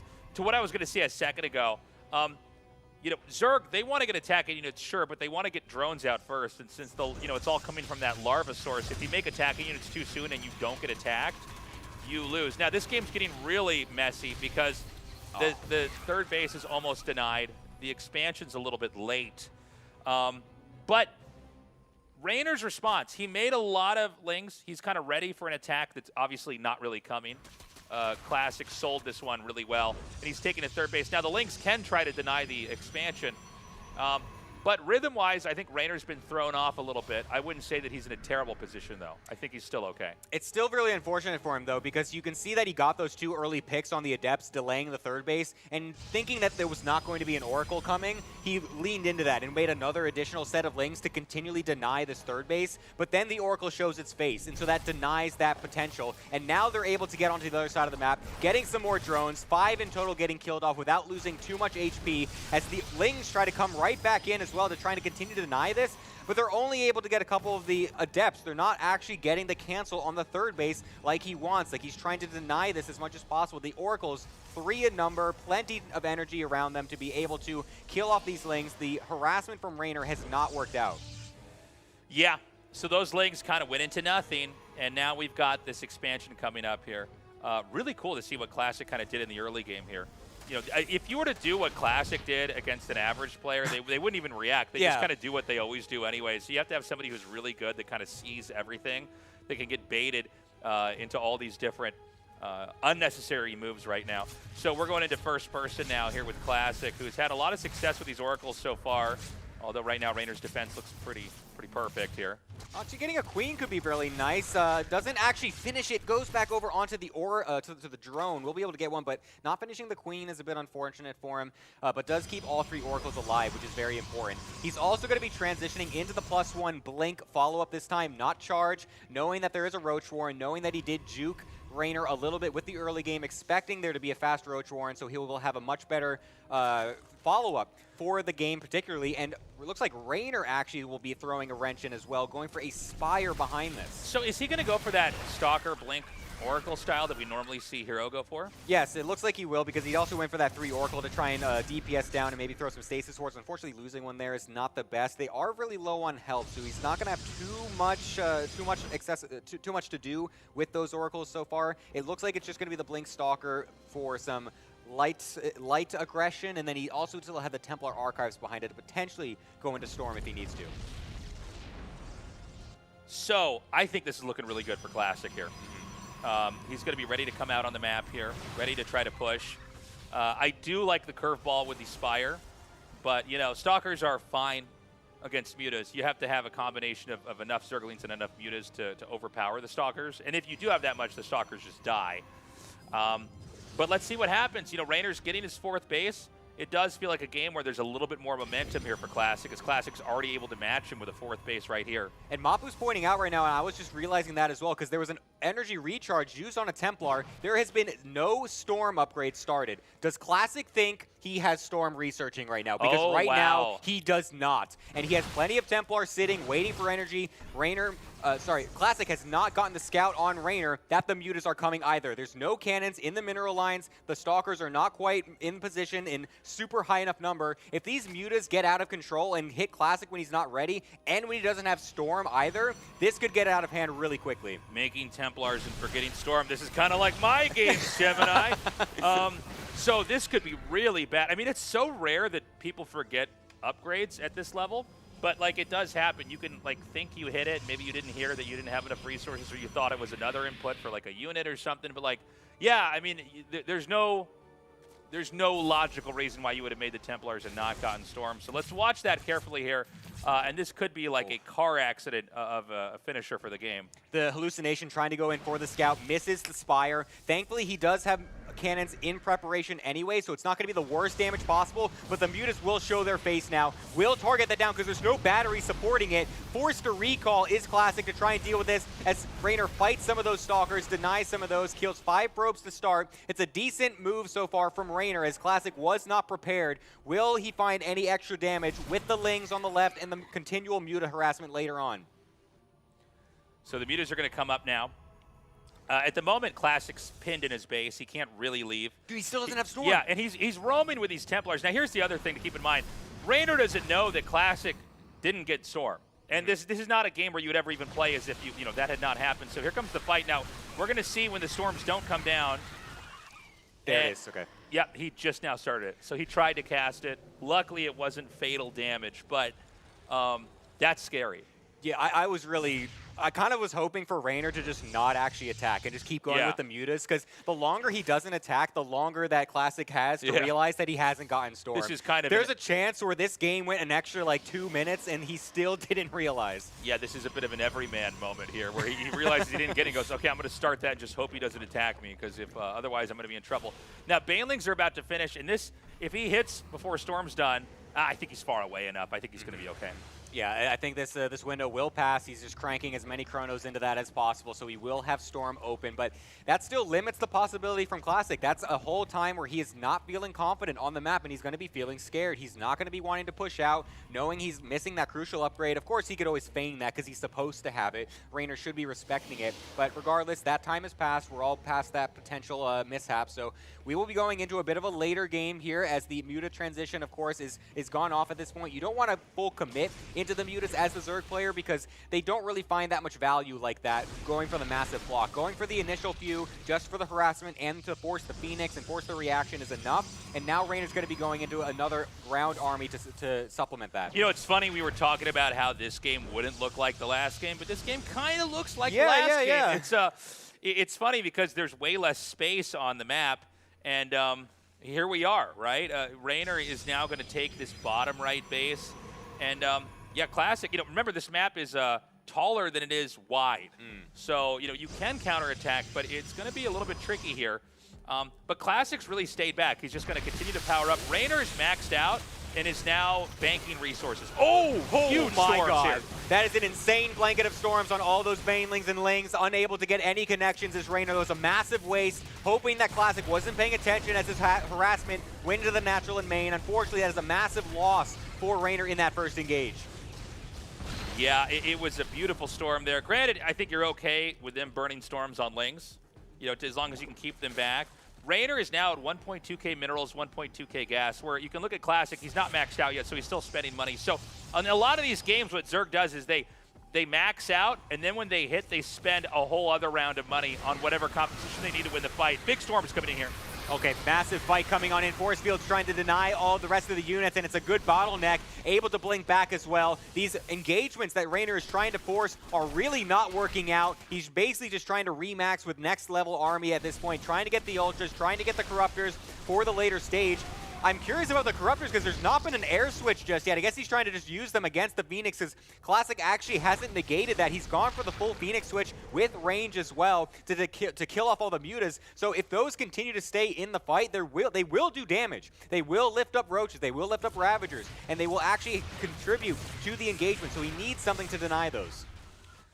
Yeah, it does feel like Classic is buttoned up so tight at home. There's not like a way to counterattack and really do that much. You're almost just bleeding stuff off if you run in there. And, you know, I think things are going to be pushed to their logical conclusion here pretty soon because there's just not many more bases here on the map. We are seeing Corruptors actually die to Phoenixes, which is a nice change of pace here compared to most of the nice games. Confidence boost for those Phoenix players. Yeah, that's exciting if you're a Protoss player. And so at this point in time, I think Classic is actually probably fine slowly losing the Phoenixes to Corruptors because it's just supply that you spend on something else. Yeah, he doesn't really want them anymore at this point. He knows all the Mutas are dead. He sees the Corruptor transitioning happening. I guess you could do like a crazy late game mass switch back into the Mutas, but I don't think Raynor has the economy for something like that. That's something that you expect from a Zerg that's really been sitting on 4, 5, 6 bases for the rest of that mid game. So it's not really something that needs to be in the back of his mind. So he's fine just killing those off for now, getting more Immortals, getting the Mothership, because he sees the Ultras on the ground, and that's what he needs to deal with next. Okay, this is a bold move here from Raynor. He's growing into the center left here. This leaves one vacant spot here, and I think he's got enough money and positions to attack here. Oh my god, these 3 Immortals out here being killed, that's actually insane, because the Immortal's there to counter the Ultras, but the Lings tank the damage. He kind of gets in and kills it and runs back out. And there's another attack on the top left side of the map as well. You can see that what Raynor's doing, he's not really committed, but again, he's expanding to that center left spot. He's just going to try to take more than his share of the map here. Yeah, and Classic is really proving to be a hard player to break. You can see Raynor trying to just like force the army to the right-hand side with a slight extra poke and then going in with the units on the left, but there's so many cannons set up by Classic in every single base. It's impossible for Raynor to actually get deep onto the probe line, onto the Nexus. He's doing so well of bunkering down with the economy he has. 83 probes, plenty of resources in the bank as well. It's hard for Raynor to find any leverage on the map. Thankfully, though, he does have this gold base, which will give him all that extra income. You can see it in the income on the bottom as well. He's basically a whole 1K up, even though Classic also has his. He's overall still mining more. Okay, they're kind of trading positions here. Classic now expanding to the center right. The push is going to come down here, and we are now officially out of bases, unless one gets picked off and is reclaimed here. Raynor's going to set up for a counterattack. We should point out, Zerg is just faster than Protoss, so they can kind of initiate a counterattack quicker every time. That does put Protoss in a position where they kind of have to defend. And this is a great attack. Now, this forces a recall. And I think sometimes people look at a recall and they think, well, now you can never counterattack the Protoss. But the recall is kind of it's on a cooldown of its own. Mm-hmm. You know, it's like your ultimate in a fighting game or something. Yeah, you spend it, but now it's gone. Yes. It's a big window. It's a big window, right? And so then you can kind of reposition. Now, you get it back eventually, obviously, but it's a situation where now Classic, if he pushes out again, then the counterattack can't be denied. Yeah, he still does have that extra one in the pocket with the Mothership, of course, though, so he will be able to do some amount of repositioning, but it's much more limited. It's just where the Mothership is and not to any Nexus. So anyways, it's still good to get that off, and there is the second recall, but honestly a bit wasted. That doesn't feel that valuable. Sure, you keep the Stalkers alive, but he wasn't really able to get too much with that positioning, forcing the army on the top left, which will allow him to respond at least, knowing where it is. So he's going to try to be able to deny this before it's able to do anything. Might actually catch that Ultra, but not able to do so as more units bleed off in this top left, but it's going to force the army away, so the Broodlord transition with the Ultras and Infestors on the right-hand side can possibly take out this base. And again, we can't have the recall here, so he's sort of beginning to kind of slowly bulldoze Classic into a corner. Now, Classic's going to try to do a counterattack, and I think Raynor's going to basically ditch that base over there. Oh, wow, there's some Stalkers running right here into the main. And this is going to draw some of the Zerg's army back. Oh, this could be nice if you can pick off the Greater Spire. That could just take that off the cards. Not have to worry about any more Broodlords making their name. You can see 2 Spires desperately being made here from Raynor to make sure something stays alive. He's going to try to kill the Ultra Cavern as well. Oh, but can he actually get this? Is he actually? No way. The Lings are not actually getting on top of everything. Will keep it alive. That would have been terrible. You can even see Raynor not believing it for a second there, still making that Ultra Cavern extra as well. Just for later, we'll be able to keep that alive. So has some resources to spare. We'll just make sure he doesn't lose all that like he did in the previous game. But this is now setting up for a pretty even late game, I would say. They're both on a decent amount of bases, as Reynor was able to deny the one on the right. But that gold base still working for Classic at the top left will keep him solidified, as he wasn't able to actually take that other one. So this base is going to be secured up here. I think Reynor is setting up for another counterattack at the top left. And then when the move is happening, or I guess there might be a recall ready now, he'll then attack over to this other spot. Oh, never mind. He's going to push here with the Broodlords. And, you know, one of the problems is I don't know if you could even run under this. Can he get, because, you know, Archons, they don't have great range. Stalkers are okay, but if a fungal like this, yeah, you can just sort of punish it. And now he's going to counterattack up here. In fact, I think Classic could die here. He's going to lose this gold base. There's going to be a committed push here. Now, Reynor's going to win the fight in the top left and then probably run down. Reynor's supply is starting to lower. In fact, Classic's kind of strong-arming this position. You can't fight on an open area. You have to have some kind of a ledge or a high ground or something to hide behind. Yeah, this is looking fairly even so far in that first engagement. It was a little bit topsy-turvy as the top left does get killed off, but the bottom right-hand side is now getting killed off by Classic. A nice fungal on a lot of those units as more Ultras are in the production tab for Reynor. He's trying to get as many out as possible. As he kind of loses a few more units up on the top left, it would be great to keep those alive, but he will try to just kill off those cannons, kill off the bases as much as possible. As the drones on the bottom right are also getting killed, this is going to become a crazy low econ game yet again from both players. Yeah, they're getting more and more compressed.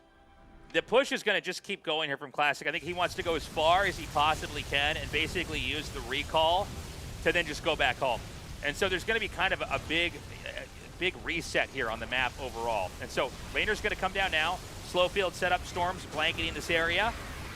Oh my god, the Ultra's actually doing a pretty decent amount of damage, but there's so much underneath the mothership as more Ultras trying to come into the fight. Archons also coming in from the right-hand side, but the Ultras are not dying underneath. The Tempests are only on the air back behind this.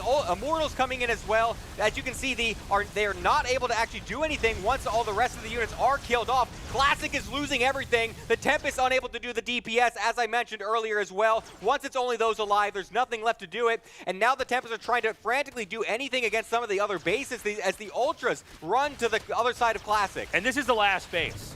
Now, remember, Reynor's base at the center left quietly stayed there. Oh, he's going to leave, what, 2 Lings here to kill this off? So this base is mining.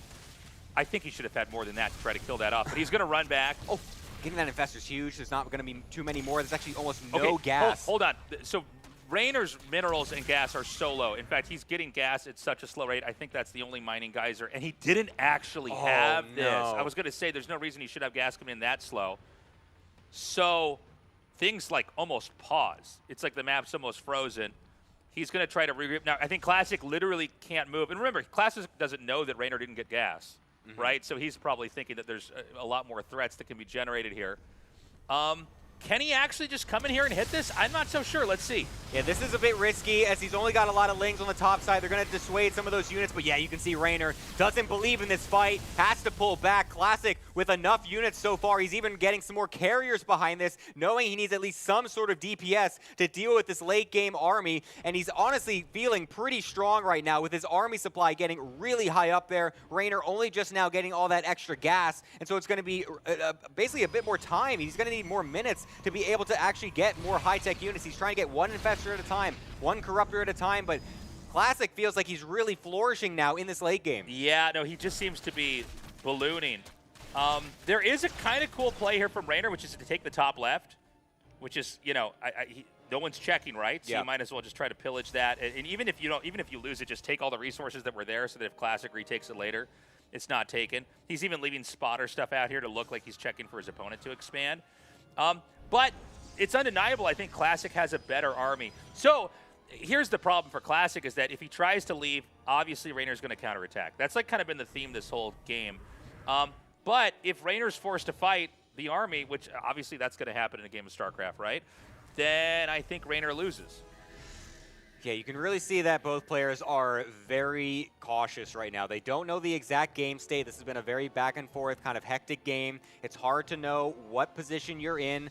There's such a lack of vision on the Protoss side. You can see right there. There's still actually a lot of creep coming out, and you can see he's trying to deny that right now, knowing that he needs to limit that vision and try to make it as difficult as possible for Reynor to take good positions on the map, because obviously you want that extra creep for the speed boost for those engages if you can as the Zerg player, and also just to know where the army is actually making its move. More Immortals getting put in the production tab as well to try and beef up this ground army to make sure the Ultras don't come into a factor, as Raynor even is trying to make drones again because he needs more income.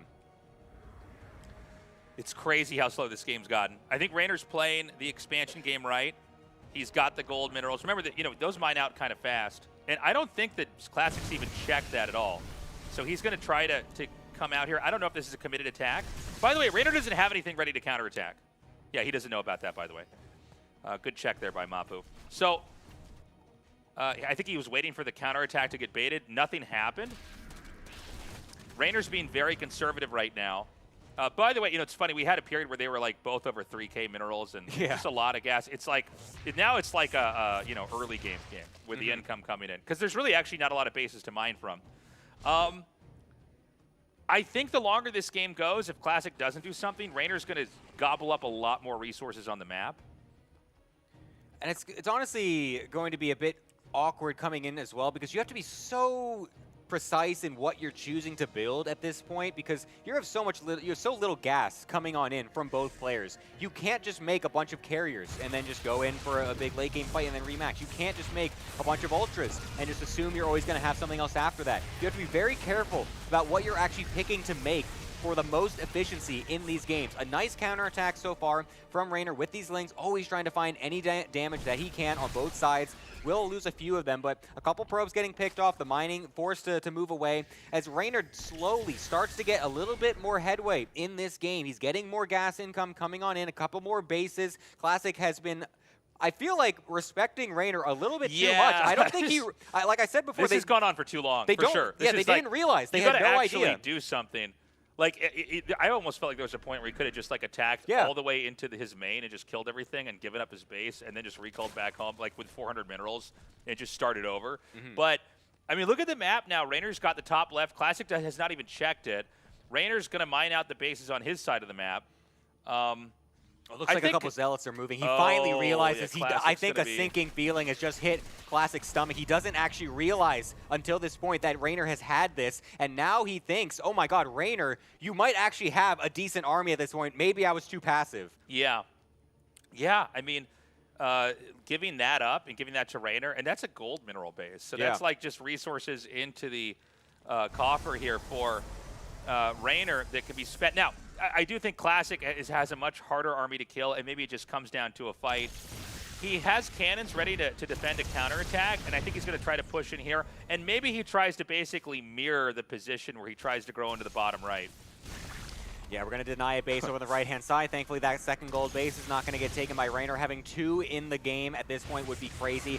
Huge Ling run by again, trying to go onto the right-hand side, but those cannons continue to be a dissuading factor. It's very difficult for Raynor to get deep into the mineral lines. Classic continually being diligent with his defenses. You can even see him with the observer speed to make sure he's able to get as much vision as possible and keep those alive in case there's any burrowed shenanigans happening or whatnot from Raynor.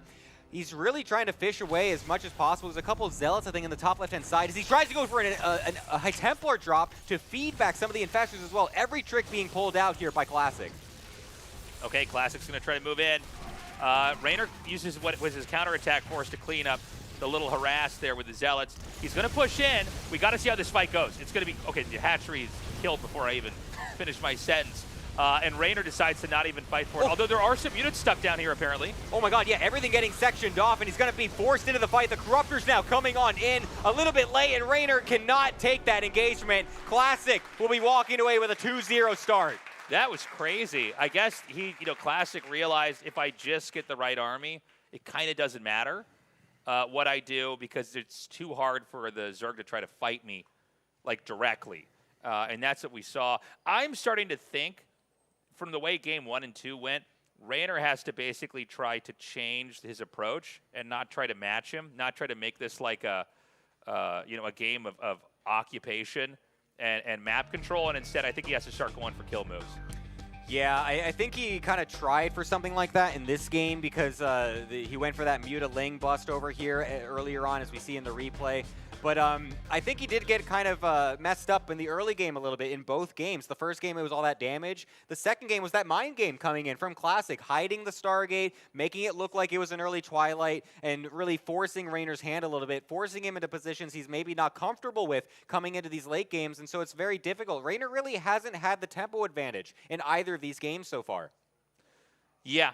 I mean, Classic's kind of played a pretty perfect game. I felt like some of that late game looked really good for Rainer, and I think he had probably the best idea for what he could have, but it was clear that Classic was less concerned about like who's, gobbling up all the resources on the map and more about like, do I have all the right tools to where I can't lose the fight? Also, in that final fight, it was funny. I said Rainer ditched the base, and then from the bottom of the screen, all these ultras went there, and I went, he actually has to fight because that's half of his stuff. Yeah. So maybe he should have just really only counterattacked again. Like, counterattack the main, not just the expansion. Just do anything to try to take out what else is on the map. Yeah, it was very unfortunate for him getting split up there, basically. It was very difficult. Classic basically forced his hand. It was really difficult for Rainer at that point, and it was really, you can see how heavy that fight went in Classic's favor. So Rainer from the back foot, basically, in that engagement. We'll see if he can find any more leverage coming into this game number 3 on Botanical, another map where you can possibly have some late game scenarios, bases very far away from each other. Will they be able to go into that late game, or are we going to find a faster one this time? All right, guys, we go into game number 3. Classic with a 2-0 lead here in this best of 7. Let's see if Rainer can turn it around or if Classic gets further and further ahead.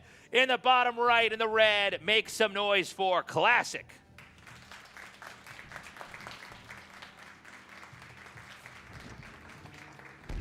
And in the top left-hand side, he has been down 0-2 this series so far. He needs your energy to stay alive in this series. Give it up for Rainer.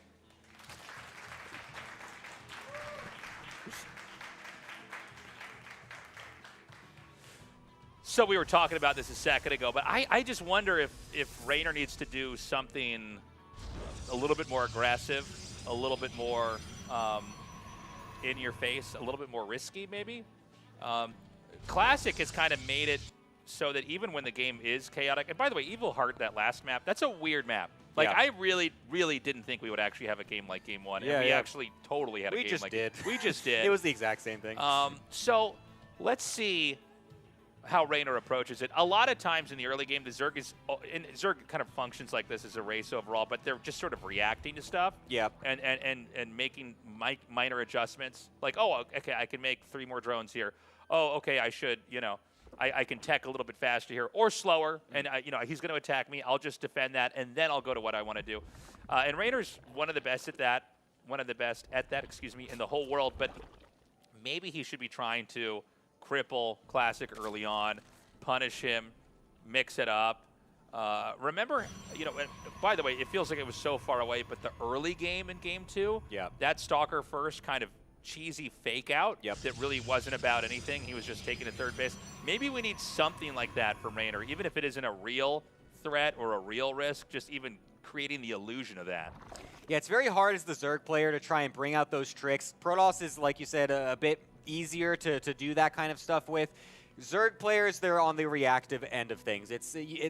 You could try to throw in like an earlier Roach Warren and maybe make them overreact, or there's some kind of plays where you can not have as many drones mining in the natural as compared to the main to make it look like you're all-inning, but Protosses in general feel like they're very good at taking those reads and knowing exactly what's happening, and it just doesn't really end up working too well, so it's hard to come up with that kind of stuff for Rainer. I feel like Rainer really needs to make sure he's on top of his scouting in these next games. He needs to know exactly what's coming. He needs to see what Classic has cooked up, because it's basically been an early game advantage both times so far from Classic.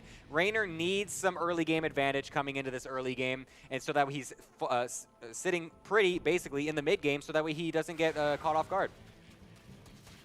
So we have the third base being taken for Rainer. We don't know the tech tree yet for Rainer, but we're going to see it soon here. Rainer really needs a win here in this best of 7. It's so statistically rare that someone's up 3-0 and then the other guy comes back and wins 4 games in a row. If we're going to go into a game 7 here, or even a game 6, you have to usually have a back and forth. Now, I think Raynor looked good in both games. It's just that Classic was able to go all the way to the end of the rabbit hole of late game PvZ and still have answers. And yeah, I mean, maybe I'm wrong about Raynor trying to adjust into you know, some kind of totally different early game. Maybe he does need to make his adjustments later on, but time will tell us all of that. Yeah, I mean, like I said earlier as well, his tenacity still is strong. Raynor able to make all these games close despite all the twists and turns that have come in. First person view coming in for Classic as he tries to get some more Oracle damage. Nice denial for Raynor. Will disallow any more drones from dying, so a nice start so far. He needs to keep that up, of course, because he will, of course, have more Oracles coming his way, as the second one does make its name on the map. And a third Oracle also now coming out from Classic, so continuing with that Oracle-heavy play. We don't normally see too many Oracles like this. It's usually the 1 or 2, as we try to get much faster Twilights and Forages and stuff like that on the follow-up. So far, it's only going to be the Twilight coming in for Classic. No Forge just yet. It might be delayed, but a faster Twilight. I mean, it's not even that fast, though, is the thing, because he's gotten 3 Oracles. But it's usually when it's only the single Twilight, it's going to be an Adept follow-up. So we'll see if this is going to be what he's got in the cards as the defense for the Oracles continues for Raynor. So an Adept follow-up, you know, we had periods of StarCraft. It's 4-gate Adept, right? Yeah, it really looks like that's what he's trying to go for. All right, I only see 2 gates making. But he's got 2 already in the wall as well. Okay, good correction. Blink. Oh, so, he's going to try to do maybe just a blink all in, just straight up. Oh, okay, yeah. No, I thought the same thing. I thought it was going to be an Adept play. And yeah, that's a cool idea because, you know, we've talked about how this game should be played so much from Raynor's perspective. I guess maybe because subconsciously we're kind of, oh, nice freeze there. We're subconsciously hoping for like him to recover. But if you were to look at this from Classic's advantage, yeah, why would you not just in game 3 try to get in the Zerg's face and try to go in there, try to punish, try to interrupt? Now he's getting a Forge with this, so this isn't like an all-in. A Forge always means, you know, I'm going to invest in the future unless you're cannon rushing. So he is going to come in here probably with a little bit of pressure. Yeah, going for the extra gates before the Forge is interesting. Maybe thinking that Raynor was going to be a little bit more aggressive, but or maybe, I'll be honest, maybe he forgot it. I mean, he forgot Storm in that last game too, so I guess nothing's out of the cards. But yeah, the Forge will be a little bit later, but he will have a couple more Stalkers potentially early to try and get some harassment done on this what looks like 5th or 6th base, as Raynor is double expanding at the moment. Raynor's crazy greedy this game. And, you know, when you're this greedy, I think he might be able to poke this out. Okay, hold on. The hatchery's at half health. He's going to commit to keeping this. Ooh, he's done. Okay. Oh, the stun. He actually freezes it. The Lings are going to just leave. There's a Temps over here for some reason. And he's going to just kill this. Oh, he does. Nice. He kills his hatch off. My play-by-play's all over the place. Just like those Adepts. Yes. So he actually just pokes it out and runs away. And that's a nice play from Classic, having the Adepts in the main army and then shading them into the natural, forcing the Lings to run away, and then also getting half of them in the Stasis Ward, allowing the Oracles and Stalkers to kill off the base. The question is, does Classic realize that Raynor was double expanding, though? Because there's still going to be a 4th base finishing up relatively quickly. If Classic doesn't realize that, he might think he's got Raynor pinned on 3 bases for much longer than he actually will be. Okay, so he's going to immediately retake that base. And Raynor, you know, he played a tight macro game in the last one. He was basically ready for, like, a push the whole time. And Classic respected it in all the games and just didn't push. He's like, all right, I'm going to take another base. I'm going to take another. But Raynor's, like, mass expanded this game and is really going to rely on a lot of counterattacks early on. And he's going to go for a Lurker Den. Yes. So that's the adaptation that Raynor's trying to bring into this game. The Mutas were not working in the first game, of course, did not work his favor either. So now he's going to be trying to go for the Lurkers in this one. I mean, this is a great map for that as well. There's a lot of high ground positions. There's a lot of choke points that the Lurkers can abuse to make it very difficult for the Protoss to take correct engagements. It's very nice for the Zerg to try and just get a lot of bases set up and make it very difficult for them. Protoss, of course, can still camp on those high grounds as well with plenty of cannons and batteries, so this is setting up to look like it's going to be another late-game slugfest from both players, unless Raynor really wants to try and just push the issue with a Lurker timing before Classic is really prepared to deal with that, because, again, I think Classic might not expect Raynor to still be in such a good economic position, considering the fact that he killed off that what he thought was a 4th base. Yeah, that's a very good point. He doesn't have the full picture, whereas we do. And look at the Lings getting ready for a counterattack. And by the way, the fourth base here, it's kind of hard to defend all three of these spots. The top base is almost like a layer above in a way that's hard to like run down and save it. And he's going to lurker push here. I don't know that this base can be saved. Yeah, Classic's actually splitting up, expecting two fronts of this attack as the rest of his army's in the top. The Lings trying to come in on the right-hand side, but it's just stalling the army. So that way the Hydras and the Lurkers can get a better position here on this third base of Classic, and they're able to do a pretty decent job sieging this away. Classic not with a nice position. Linking forward into Lurkers is not what you normally need to do, but the Stalkers are supported by the Templar Storms. The Lings not able to do anything either, and Classic will defend. Damn, that was really well executed. He let all of the wall get chewed through and was really patient moving down. It's funny because he did look like he was ready for two attacks, and then it never came, so he just really carefully moved down. I think Raynor shouldn't have used those Lings that were running around to hit that. I think he should have pulled back out. But the result is that nothing really got done. Like, when you see attacks happen, you don't really care if you lose the buildings on the outside. You care about the Nexus not dying. You can just make those buildings again, right? The Nexus is still there. You're still getting money in. And now, and I don't think Raynor's, like, losing here, but that's painful because the whole game had kind of led up perfectly to that moment, and now we're past that.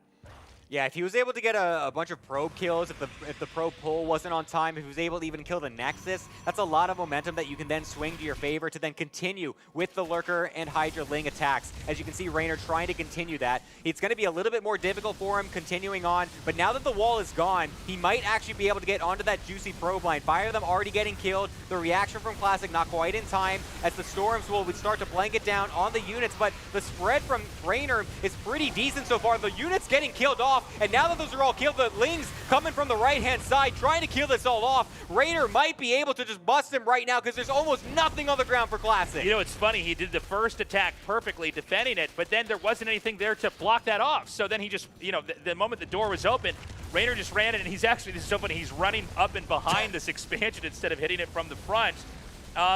And, you know, this one Immortal, it's taking a lot of damage. This Immortal can kill off all of these Lurkers, but it's going to be driven away by the Hydras and the Lings. I think this game's over. GG, Raynor takes game 3. Yeah, it's a great adaptation into this third game, able to make it work. Classic not expecting the Lurker transition and the aggression from Raynor. That's what I was talking about. No early damage that game, able to set the tempo from the start and keep it that way. That's what the Raynor that we can see when he actually has control of the mid and early and mid game. Yeah, it was crazy. I'll just say it again. Like, that attack, initially Classic held it so well, but this was the second attack that we've got on screen here. And what happens is that now there's like no barricades, there's no walls, and so Raynor just pounces. And the Lings hitting from behind made it so that the Archons couldn't get away, the Lurkers run up there, and they just obliterate anything bunched up. And I like the change in play. I like the fact that this is now about Classic actually not dying while he's trying to make that ultimate army and trying to get there. Whereas before it was about Raynor trying to survive a really long game. Instead, it's now, you know, really about trying to punish the Protoss and stop the Protoss from getting too big. So great play there, shorter game, and probably what Raynor needed to get into that. We're going to go into game 4 now, and Raynor's won his first game. Looks like Raynor's actually requesting a little bit of a break after those 3 games, so I think we'll be taking just a small pause here. So we are going to be going to a break, guys. When we return, we're going to be going into Game 4 here with Raynor versus Classic.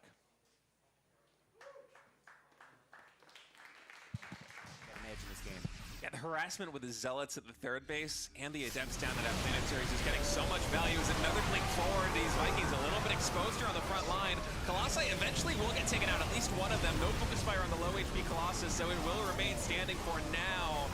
Oh man, the damage is so evenly distributed, but Beyond coming in from the flank with more Marauders able to stem forward, and once again, the splash damage for Classic is reset down to 0. There is no Storm Tech follow-up behind this. Energy recharge, not going to be able to do very much back at home. We do have 2 more Disruptors about to pop, but these Zealots are basically all he's got. That's an incredible swing from from Beyond. I cannot believe that he was able to actually keep his units at the top alive long enough. Runs away from this Disruptor shot as well. 2 Disruptors were used in the last fight by Classic that got completely dodged, doing 0 damage in the same exact spot as well. So a bit of a misuse of some of the Disruptors in the army. EMP blanketing all of the Zealots as well. These splits continue to be so excellent. Target fire as well from Beyond. He's finally finding his groove in this series and is doing excellent here. He needs to get some of the more reinforcements getting on into this fight though, because the Zealots will start to clean this up if the medevac energy is not there. So Beyond will have to be forced back right now. But again, look at this medevac count. I can't even believe it. He's got a medevac for every single unit, it feels like.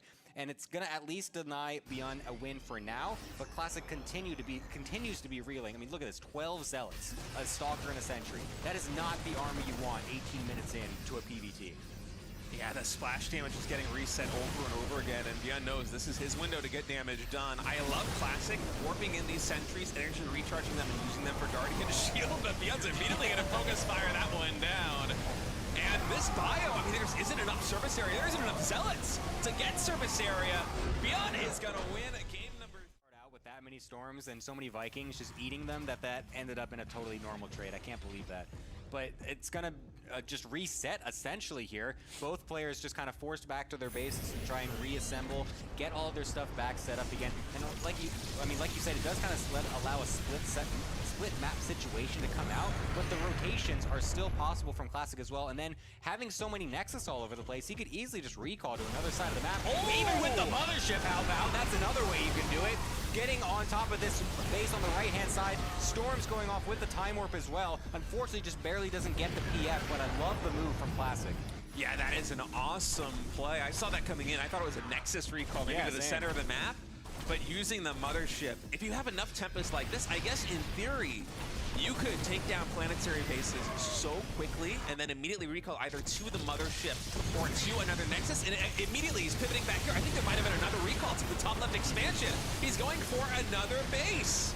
Yeah, this is excellent. It's like he's playing a game of whack-a-mole, just taking down these expansions with recall after recall after recall. So far, only one of them going down.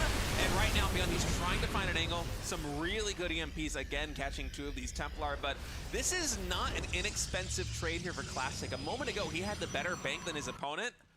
And even though Beyond, he is taking, some hits on the chin, right now, he's the player with the better bank. He has been so much more cost-efficient.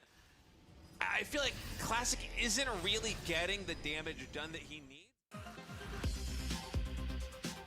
Welcome back, everybody. Thank you for waiting. We've just now wrapped up the Game 3 break. We're going into Game 4. Raynor has won and is now closer to tying up this series. It was Classic winning the first 2 games, and then Raynor coming back by basically changing it up. He went for kind of a game-closing move, trying to do a Hydra Ling, Lurker push, and Classic wasn't able to get that unstoppable army that we saw him getting in the last Game 1 and 2. Yeah, I love the switch up from Raynor in that game. It really showed that he was not really dissuaded from the earlier 2 games. He's not lost his confidence, basically. Raynor, like we were saying before, always someone confident in his play, always able to bring it back out. So we'll see if he's able to continue that momentum coming into the next game. Okay, we're back on a map with some structure, similar to Evil Heart in that it's very tall, very narrow, but at the same time, yeah, I don't know if we're gonna have a crazy long game when I look at a map like this or not. I feel like it's hard to predict at this point. Yeah. Sorry, I'm getting ahead of myself. Let me introduce some players. Sorry. Cast the game. Let's talk about Terran actually before we go to. Okay, in the top right in the red, make some noise for Classic.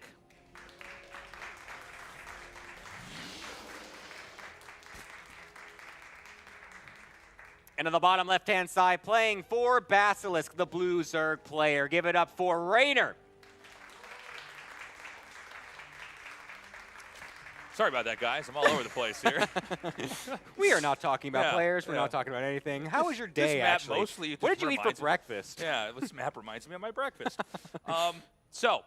Yeah, let's see if Raynor kind of sticks with that game plan and if there's going to be some adjustments here from Classic. We had a little bit of a misread for a second in that game where we thought Classic was going to be more in the Zerg's face. But it does feel like a lot of times when you're trying to expand and be safe, sometimes it can be confusing. It looks like you're getting ready for a push, and then the Nexus is made instead of 3 or 4 more gateways or something like that. But anyways, I think Raynor had the right idea. And it was cool to see, too. You know, Classic with, like, perfect defense, letting, you know, a lot of that wall in get wiped out and not scrambling and getting totally out of position, but then saving it. But then Raynor also recovering, and, you know, he was halfway there, right? Yeah. He was able to go in there and go for the jugular, get the kill, and close that game out. I also like how Raynor went with that, going for the double expand as well for his fourth base to trick Classic a little bit, expecting that the fourth base denial that he got would be much more, just do more damage to Raynor than what he expected. So I think that also played a big factor in that game. Classic thinking he was much farther ahead than he really was, and not expecting the fast lurker play coming in. We'll see if Raynor wants to continue with that style, having it working so well in that last one. Classic, on the other hand, will be sticking to the Stargate. No weird stuff coming out from him. He's just going to keep it as standard as possible. We do know him as just one of these players that loves to bring it into the later game. He likes to keep it normal. Every now and then we might throw in a couple of cheeses. And actually, to be honest with you, now that I remember, Classic versus Raynor, when they played in season number 3, where Raynor did win, Classic was bringing out a lot of those more interesting styles. He was throwing out some early charged auto-lins. He was throwing out some adepts, and it wasn't really working. So this time, where he's coming back to the more standard stuff that he's more used to, and he's found overall more success. So this map, the expansions on both sides, you can see they just kind of line up to the side. The middle bases are very close, but this is a very claustrophobic map. I would say even more so than Evil Heart. Yeah, it is definitely a bit of an awkward one. It's also got that kind of choke point in the middle there with those rocks, making it very difficult if they end up kind of going in that direction. We saw that in the grand finals of season 3 coming into play very nicely with force fields denying SCV pulls and stuff like that. But in this game, it might come into play later as the double adept does try to go into the main base to get a scout. I doubt he would finish that. Oh my god, never mind. He's just going to go for it. Seeing only 4 lings, the rest of them not quite in time to be able to deal with that. So Raynor actually going to be losing a few drones here as the double adept makes their name shown here in this main base, will eventually kill them off. Actually, one of them staying alive as well. But now there's no Spore in the natural, but there's a couple Queens. Will this Oracle find any damage is the next question. Yeah, it doesn't look like it's going to get anything done. Bounces right off there. The Lings actually snipe the third base probe, so that slows stuff down a little bit here. In fact, there's a pylon made to plug this up, and he's going to try to expand somewhere else. We'll see if Raynor catches that right away. He does see it, but the Oracle back over here, the denied Oracle from earlier, it's going to have enough energy to gun that down. And I don't know that Raynor can really do anything to slow this down any further, so he's just droning up back at home. The Twilight Council starts over here for Classic. Yeah, that's a really unfortunate thing again from Raynor, losing those drones. It's not something you expect to the double adept. You're usually much more on point as the Zerg player dealing with those pushes. So unfortunately, that's going to be a bit of a stab here for Raynor. Tries to get some damage on the other side with the cancel of the third base. He's going to try to go for it again, getting on top of these adepts, seeing there's no battery, and seeing that the Oracles are also across the map, trying to do whatever damage he can. But the third one, yet again, coming in from Classic, he really is favoring this 3 Oracle opener to make sure that Raynor can't get any damage done with these Ling run-bys onto the third base to cancel his third, as he looks like he's going to be going into a similar state as the game prior, and that is indeed what's happening. Going for that blink with the slightly later forge. Okay, so the Oracles see the Roach Warren, taking a peek in here. Raynor's droned up heavily, by the way. We've got 4 gates coming down with that blink. I think if you're going to do that kind of Oracle blink style, this is kind of the map to do it on, right? Yeah. I wouldn't be shocked if we see Hero do kind of the same thing on a map later on. Yeah, I mean, he's definitely someone that loves to go for that aggressive stuff as well. Classic here, continuing with the Stasis Swords, trying to do whatever he can. It's the Adepts also actually coming on in. Actually, the Stasis getting those Queens is pretty nice. If we can make use of that as Classic, it would be pretty nice as the Adepts continue to kill off these drones. The Lings, the only ones alive, I feel like, are right there in that Stasis as well. So by more drones getting killed off, this is not the start that Raynor wants. More early damage from Classic. And from the games that we've seen so far, when Raynor gets behind in the early game, losing more drones, losing more Lings, he has not come out victorious. Okay, now these Stalkers can pair up with the Oracles. He's going to make a pylon over here, and this is a launching pad for more attacks. And he basically wants to attack from top down into bottom. He's keeping the Stalkers over here on the side and kind of looking like he wants to move to the bottom to keep defending units over there. But he's eventually, when this pylon finishes up, make a gateway here. And this is a hard commit. Now, Lings can fight this, but I think it really comes down to how good the Stalker control and the blink is. Because on paper, Stalker Oracle's way better than Lings are. Yeah, absolutely, especially when you have them the pulsar beams going. It's very good, and he's going to be able to force these away for now. The warp gate at the top, not quite ready yet. Actually, a forward blink from Classic, just realizing that there's almost nothing here. What it will allow some of those other links from the right-hand side to get on top of those, but the Oracle's doing a great job of killing those off as well. Drones forced to pull to be able to deal with this for now as the Hydras from Raynor not quite ready. I think Classic has just found an opening. Yeah, I don't know that he's going to be able to survive this. There should be more Stalkers coming down here from the north. And you can see the blink. There's just enough Stalkers here. In fact, I think there's more Stalkers than there are Zerg units in some of this fight. He's going to try to blink away. Most of the Lings are gone. Actually, excuse me, there were more Lings there than I realized, but more Stalkers come down. The Oracle gets blown up, just one remaining. We have a couple more blinks away. And it looks like, honestly, these units are coming in pretty nicely for Raynor, but the problem is that he's lost 12 drones on this defense. This is not a clean defense by any means. He really needs to get some sort of momentum going in these fights because Classic, despite the fact that he is going really hard on this aggression, he's still got charge coming up behind this. He's still got a Forge with +1 coming as well, and he could easily go for a 4th base if he wants to. A couple of Lings trying to make some havoc in the right-hand side base, but a battery there, an Oracle ready to be able to deal with that. Not going to be doing anything. Raynor trying to get some more Hydras and Lings as he will be able to defend this for now, as the Stalker count is starting to thin a little bit. They're a bit low on HP, some of these. So I think Raynor will stay alive for now, but the next wave when these charge lots start to come in, I think it's going to be really tough. Yeah, if he can survive that, he'll survive this game and it'll go on for longer. Raynor's done a good job holding the Stalkers with Blink for now. I think Classic might have kind of switched up what he needed to do there. I think he was trying to blink into stuff because he thought he was snowballing when actually he should have really been just kind of trying to sustain and keep that death ball going. I'm amazed that that Stasis Ward didn't actually get triggered there by those Lings, so that will stay there for now. Could actually come into play a little bit later as Classic continues to try and focus fire down some of these Hydras. The Scout on the 4th base timing is there for Raynor, so he knows that this is a transition and that it's not fully all in from Classic, but that's not really even something that he wants to see. He wants to see Classic continuing this attack, I feel like, because I don't know how he can actually continue into this late game. He's got 58 drones. The Lurker Den is not even close to being done either. This is going to be so difficult for Raynor because, honestly, this Zealot harass is going to start getting ridiculous for him. Okay, now the Zealots are just going to shred that hatchery. There's nothing to even contest this. It's going to be just the Broodlings left to try to fight that. Big victory there for Classic. In some ways, we were watching this tug of rope over here on this side of the map, not appreciating that that's set up for a perfect 4th base takedown. Yeah, I love the way he's going for this. Yeah, taking that high ground base that's really in the same attack path as the side that he's going for. So he's basically defending this 4th base with the attack that he's constantly been doing on this left-hand side.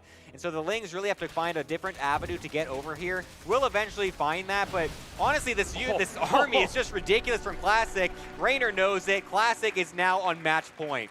Yeah, Classic really completely reinventing the approach to the matchup there. We kind of thought that's what we were going to have in Game 3, by the way. We kind of thought that was coming, and then he just went and kept defending. But, you know, I was on the same page as you, Gemini. I thought the Zealots are going to come with the army, and then we're going to see who wins it. And instead, he just sent the Zealots to the vacant base and got the kill.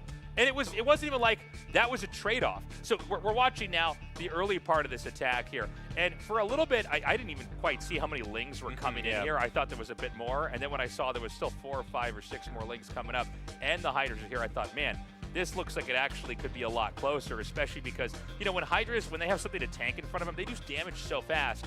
But yeah, we thought that the Zealots were going to pair up with that and actually hit the army, but to just take a free kill and then just do the exact same idea later, that's a killing blow. Yeah, he really set himself up nicely for that one. I mean, he knew how much damage he got done in the early game as well, with the same build order as well from the last game. So able to switch it up on the fly after realizing the Oracles and the Adepts got great damage. It allowed him to then pivot into that more all-in style. Okay, guys, let's make some noise here. We're going into game number 5 here. Classic here in the top left. He is Classic. Worst intro ever. All right, well, Gemini, he's Classic. You can guys, do better than Classic. that. We're off to a great start here in game 5. All right, you take this one, man. And on the bottom right-hand side, he really needs some support right now because he is going to be on match point every game from this point on. It is the Blue Zerg player, Raynor. That's how it's done. Look well at done. Get out of here, Yeah, Chase. This is you're doing frickin' the intros boomer. from here on out. I'm like, I was too excited to talk about the map like the last game. Oh, we got some Oh, signs. we got Look these at that. pieces of paper. We didn't have these yesterday. We Yeah. started the show and we thought we had everything set, and then we went, oh, we don't have the little cheerfuls. the cheerfuls as they call them. Yeah. I hope we see a Rainer win here. I hope we have a longer series. But I'll tell you what, man, I don't think we're going to get it because Classic is playing so well. He's shown a real range of play. We're talking about the craziest endgame stuff ever in one round, and then in the next round, he comes in here with some of these decapitating moves like we had in the last game. Yeah, he's really just kind of solidified himself in this nice series right here. I mean, we saw, again, like I was saying before, in the previous series in Season 3, he was throwing out some weird stuff. It was not what we normally see Classic. He's really coming back to his standard style in these games, and you can see the difference.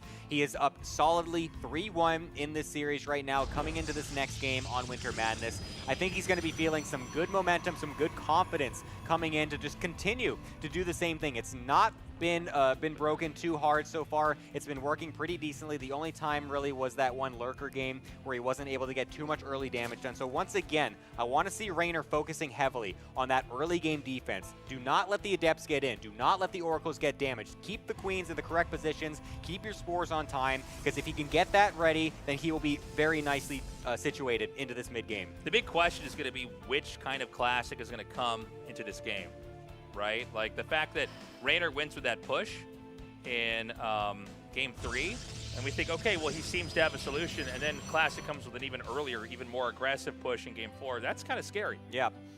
Yeah, it's really up on the cards on what's actually going to be happening right now, but a Stargate coming right back in for Classic yet again. Not surprised to see that. It's been working so far very nicely for him.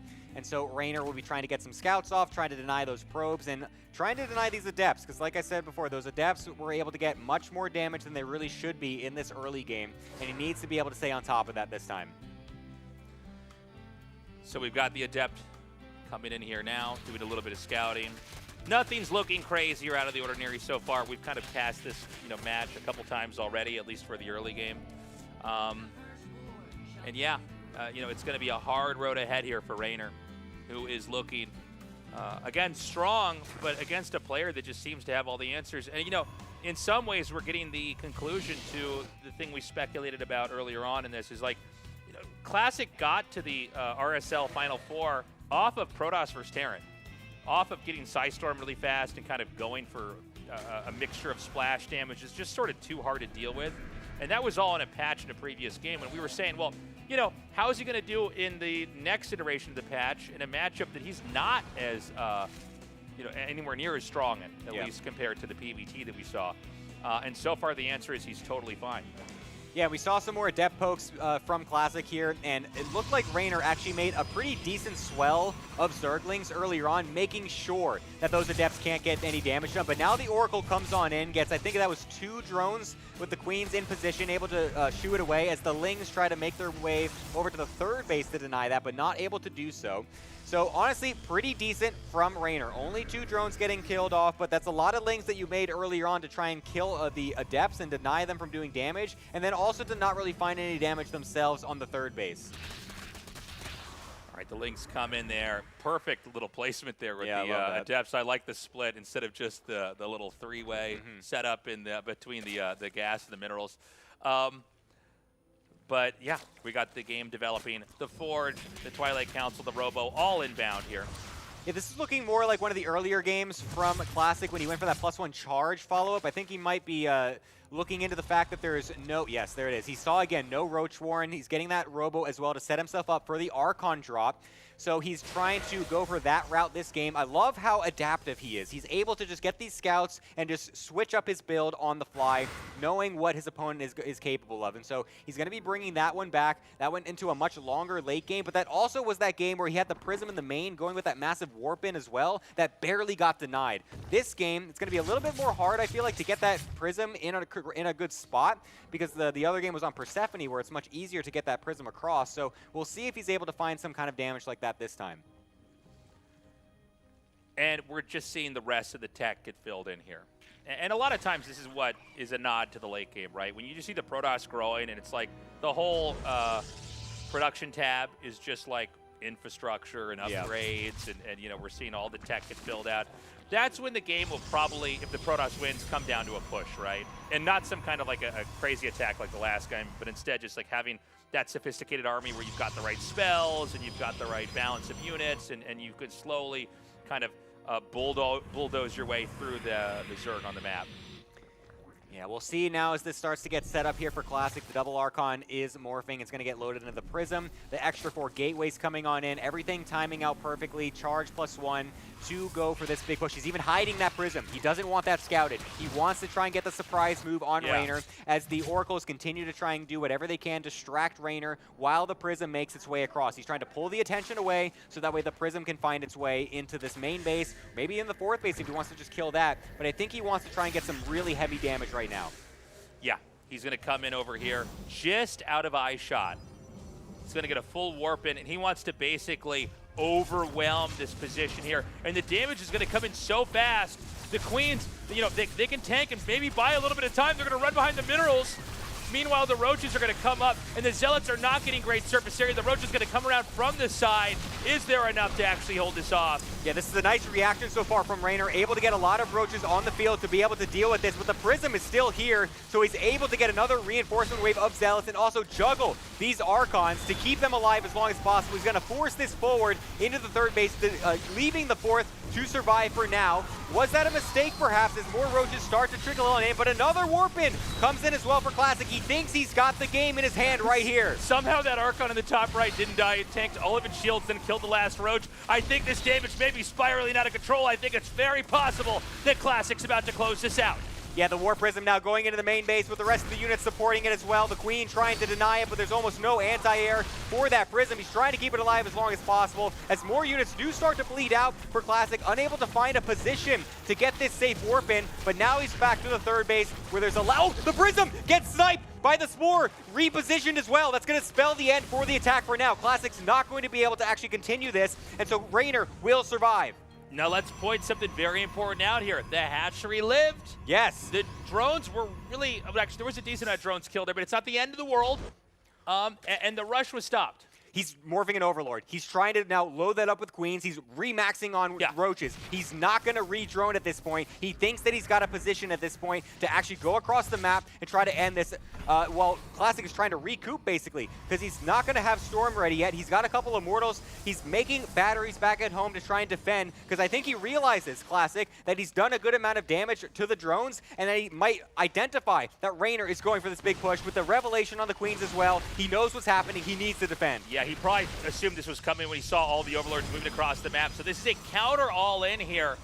It's going to be Roach and some Ravagers with Mass Lings. If Raynor can swing this game back in his favor, he will win this. If Classic holds this, he's moving on to the final. Oh, a great first Storm on those Roaches. The blink forward as well to try to capitalize. This is going to be so difficult for Raynor to push up into this fight. A nice drop coming into the right-hand side to try and dissuade the army and try to distract it. That's it. Classic able to defend. Raynor knows he's got nothing, and Classic will move on to the grand finals.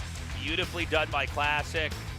Can't say I blame Raynor for trying to do that counter all in. And you know, the reality is Raynor had a choice to either play from like way behind or to try to do something decisive. It did not work out.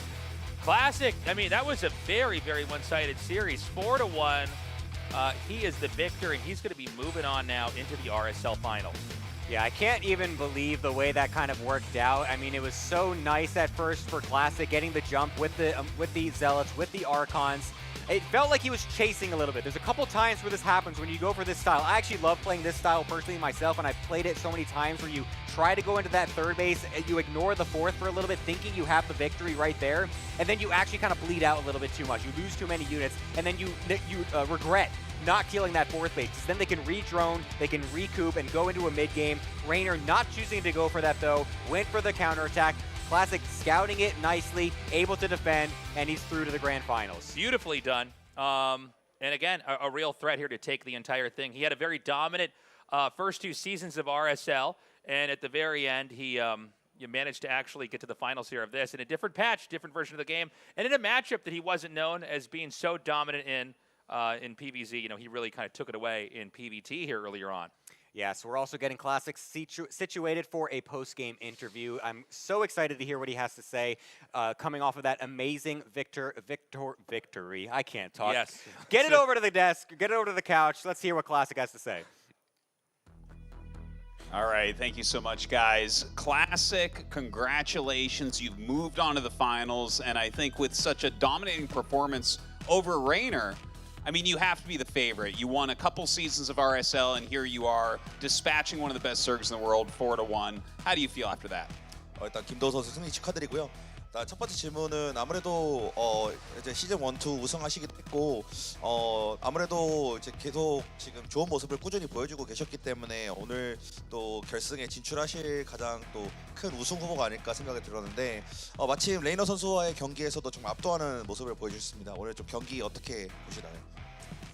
네, 일단 오랜만에 한국에서 하는 경기여가지고 좀 긴장을 하고 왔는데 생각보다 손이 잘 움직여가지고 좀 컨디션이 괜찮았던 것 같고 레이너 선수가 잘하긴 하지만 저도 최근에 연습할 때 좀 저그전이 자신이 있어가지고 제가 실수만 안 하면 충분히 이길 수 있다라고 생각을 했습니다. Yeah, it's been a while since the LAN held in Korea, so I was nervous a little, but actually if I just don't make a mistake for myself against Rainer, I think even though he's a very good player, I was confident I would win. So yeah, I think that happened. So I'm very satisfied about it. All right. You're obviously a player who has a lot of variety of builds in your pocket, and in the past months or so, you've been showing a lot of different builds.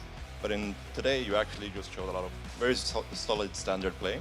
Do you feel like you've gained more confidence in that play style, or is there a reason you went more in the standard direction today?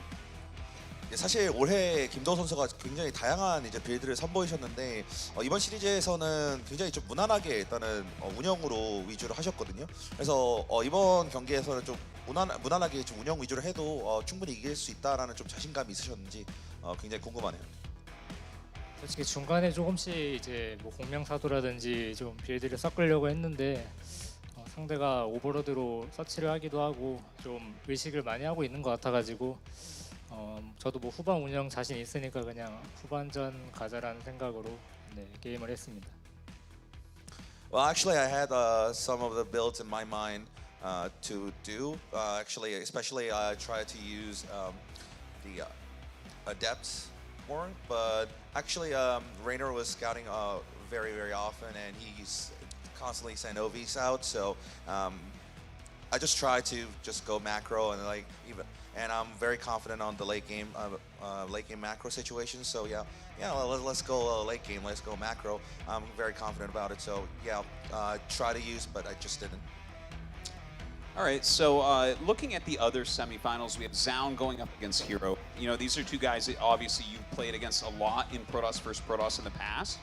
I wonder how you think that they will actually match up against each other. Do you look at one of these two and think, oh, maybe stylistically or just skill-wise, this player is really favored to beat the other? 이제 결승 상대가 이제 김준호 선수 아니면은 박한수 선수일 텐데 사실 두 선수 다 좀 각자 다른 플레이 스타일 갖고 있잖아요. 근데 이 두 선수를 매치업 놓고 평가할 때 좀 어느 선수가 좀 올라올 것 같으신지, 어느 선수가 좀 더 좋다고 좀 평가를 하시는지 궁금하네요. 제가 원하는 거는 한솔인데 준호가 요새 워낙 잘하고 있기 때문에 히어로 선수가 올라올 것 같고 최근에 연습할 때 준호랑 많이 했는데 되게 잘하더라고요. 결승에서 만날 것 같습니다. Yeah, personally, I favor SEOUL over Hero because I just want him to play against him. But that being said, Hero played really well in this practice and scrims against me. So yeah, I think he showed a very solid form. So I think Hero will advance to grand finals. All right. I had one more game-related question about, we've seen since the new patch a lot more Ultralisk play coming out from the Zerg players, and what does he think about that sort of composition compared to the more standard Lurker or Broodlord based play? 사실 이번 패치로 인해서 좀 울트라 위주의 또 공격적인 적의 플레이들이 좀 많이 나오고 있잖아요. 사실 그래서 기존의 이제 후반 운영에 있어서 뭐 무리군주라든지 이런 것들보다 좀 울트라가 많이 나오는 거에 있어서 좀 어떻게 생각을 하시는지 궁금하네요. 솔직히 울트라 오늘까지만 해도 이제 오늘 경기 하기 전까지만 해도 이렇게 세다라고 생각을 안 했는데 오늘 해보니까 굉장히 세더라고요. 네, 앞으로 좀 울트라가 많이 나올 것 같고 저도 네, 좀 대처 방법을 잘 해야 될 것 같습니다. Well, I mean, until today, I didn't really feel that Ultra isn't that strong, but now I feel the power of Ultralisks now. I'll need to prepare, find preparations for that. I'll need to find a counter. All right, great to hear. Thank you so much, Classic, and congratulations for going on to the finals. Guys, we're going to go to a quick little commercial break here, and when we come back, the second semifinals.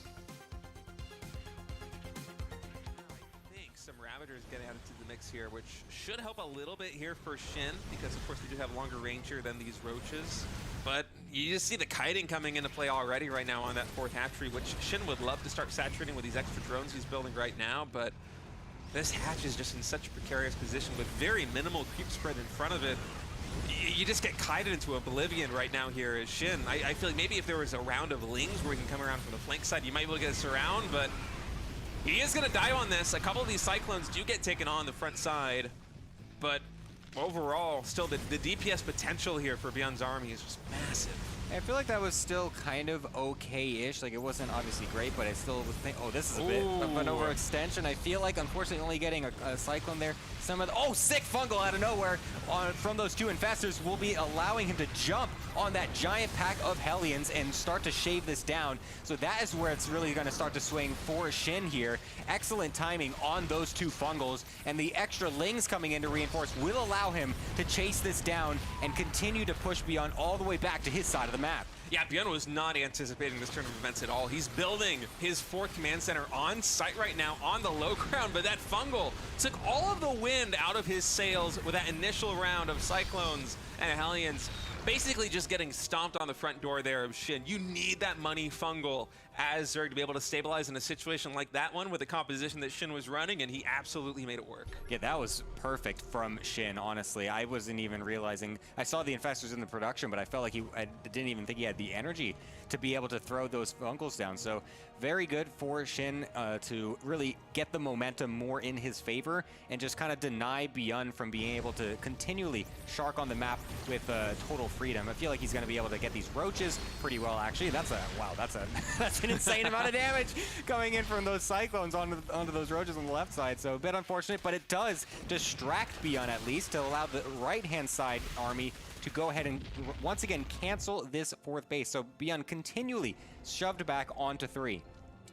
Yeah, it's kind of painful here for Beyond that you just didn't take the safe road and build those command centers on the high ground in the main base or something, right? Double cancel on that fourth, and Beyond was double expanding. He's taking another expansion down by the 7 o'clock position, the bottom left of the map, but yeah, he's immediately throwing down also.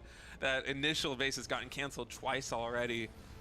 It is a bit painful, but I love this Infestor sharking around. It did, oh man, 104 energy. We can get a massive fungal on this. Beyond, he does juke a little bit, but he kind of works his way into the corner, and now Shin completely cornering the Cyclone Hellion army.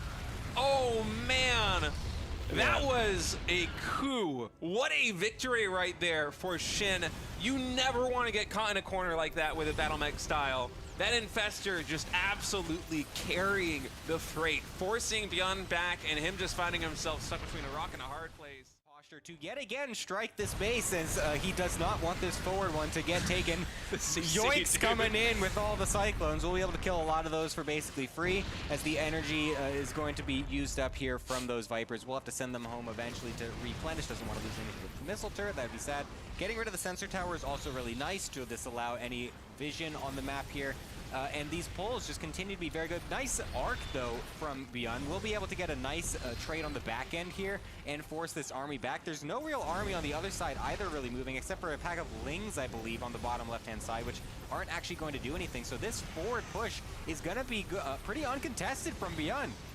Yeah, Beyond actually getting a lot of damage done right now. As Shin is waiting until he remaxes. Some leagues are coming in. I mean, being able to capitalize on this moment where Shin is adding in a ton of corruptors to get ready for broods is such a nice victory here for Beyond. He's getting even more damage done. These queens coming off creep to try and get some semblance of a surround on the Cyclones, who are basically standing strong right now. Finally, some extra damage coming in as we have the Cyclones effectively not having to kite, just really A-moving into this army. Is once more, you know, as soon as Shin moves off creep, you see the Cyclone kiting coming into play in again, but he was able to secure another expansion in the bottom left side. But Shin, he has a lot invested in this attack right now. There's only 1k gas in the bank for Zerg, so it's all going to come down to this.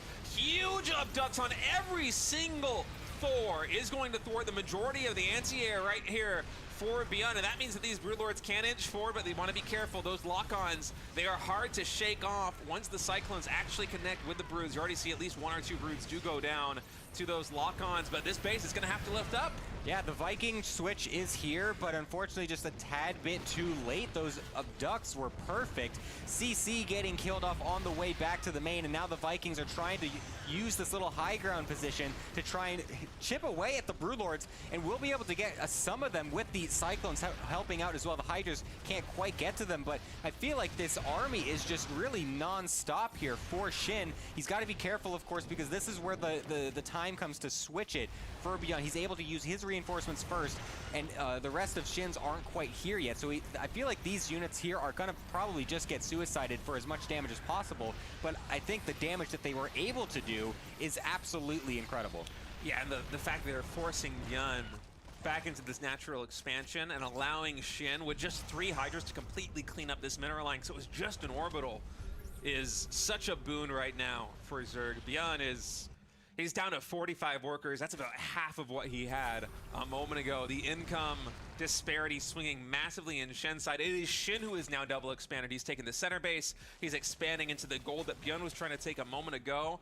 And those abducts on the Thor's Gemini just completely flipped the momentum of this game. It was starting to really look good for Björn there. You know, he had the expansions, he had the superior worker count, the upgrades were massive, but the upgrades don't matter all that much when your entire anti-air of those Thors gets abducted.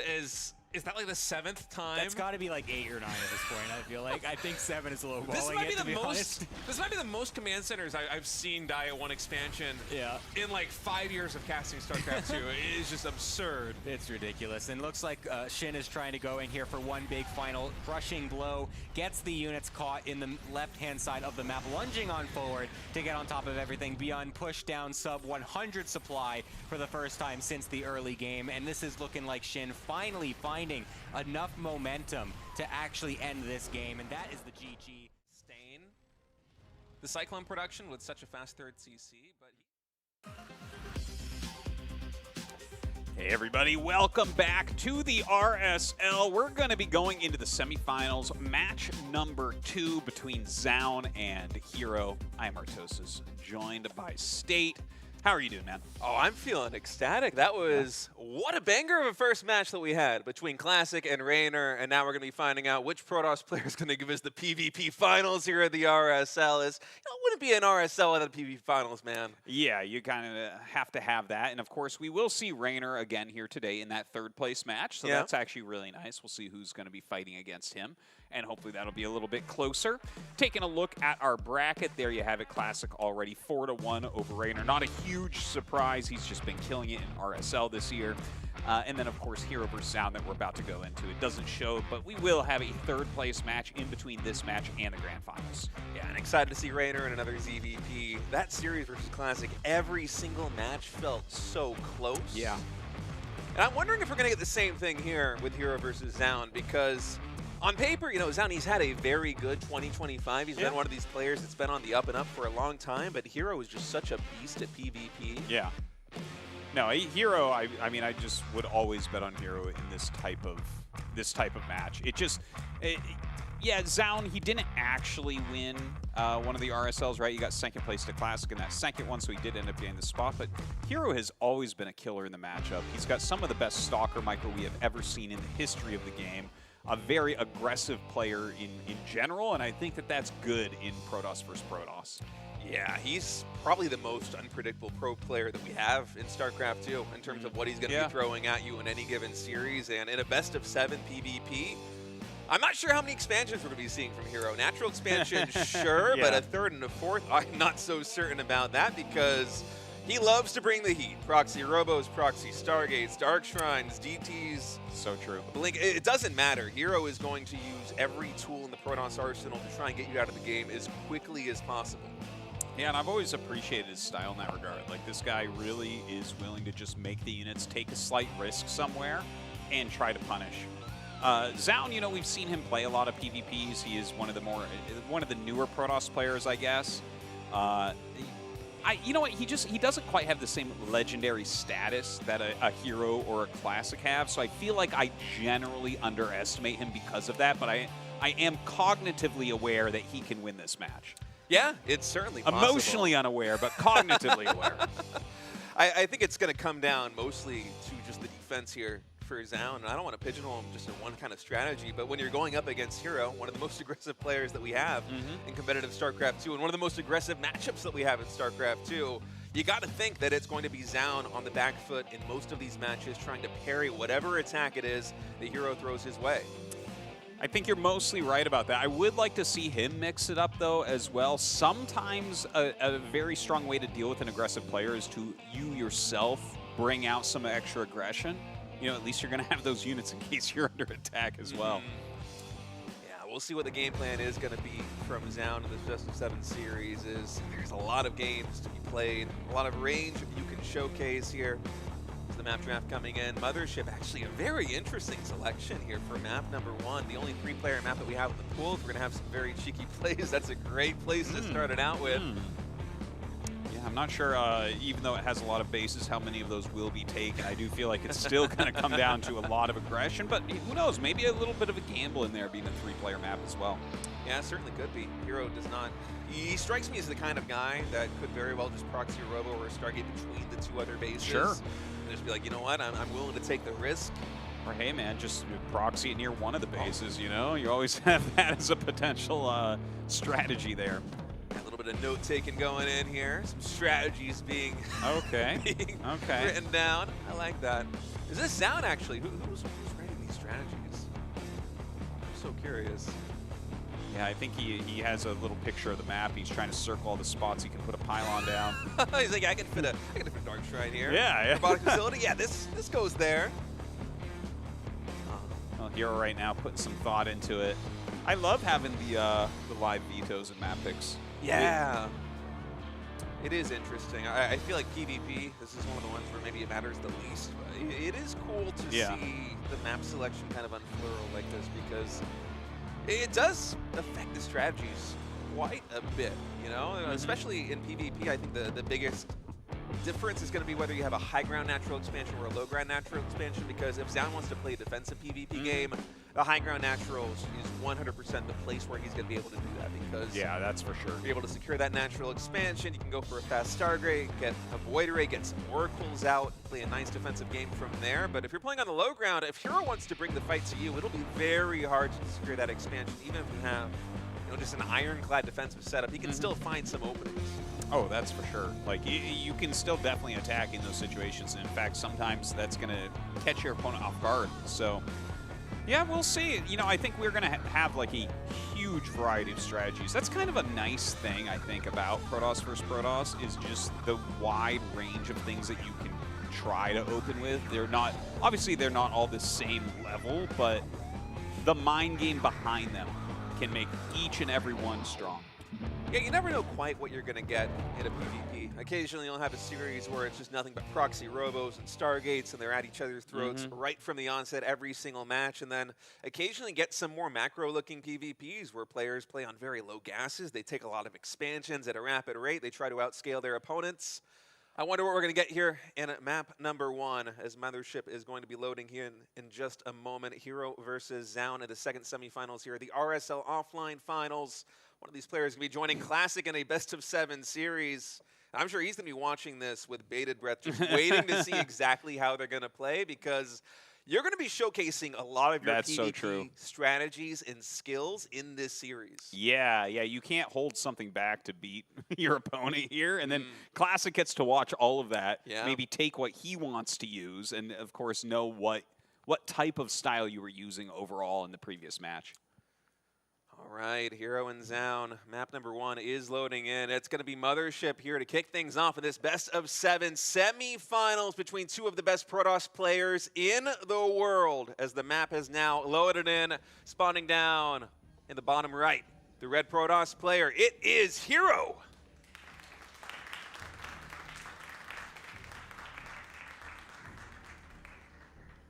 And in the top right, the runner-up of Season 2 of RSL this year, it is Zoun.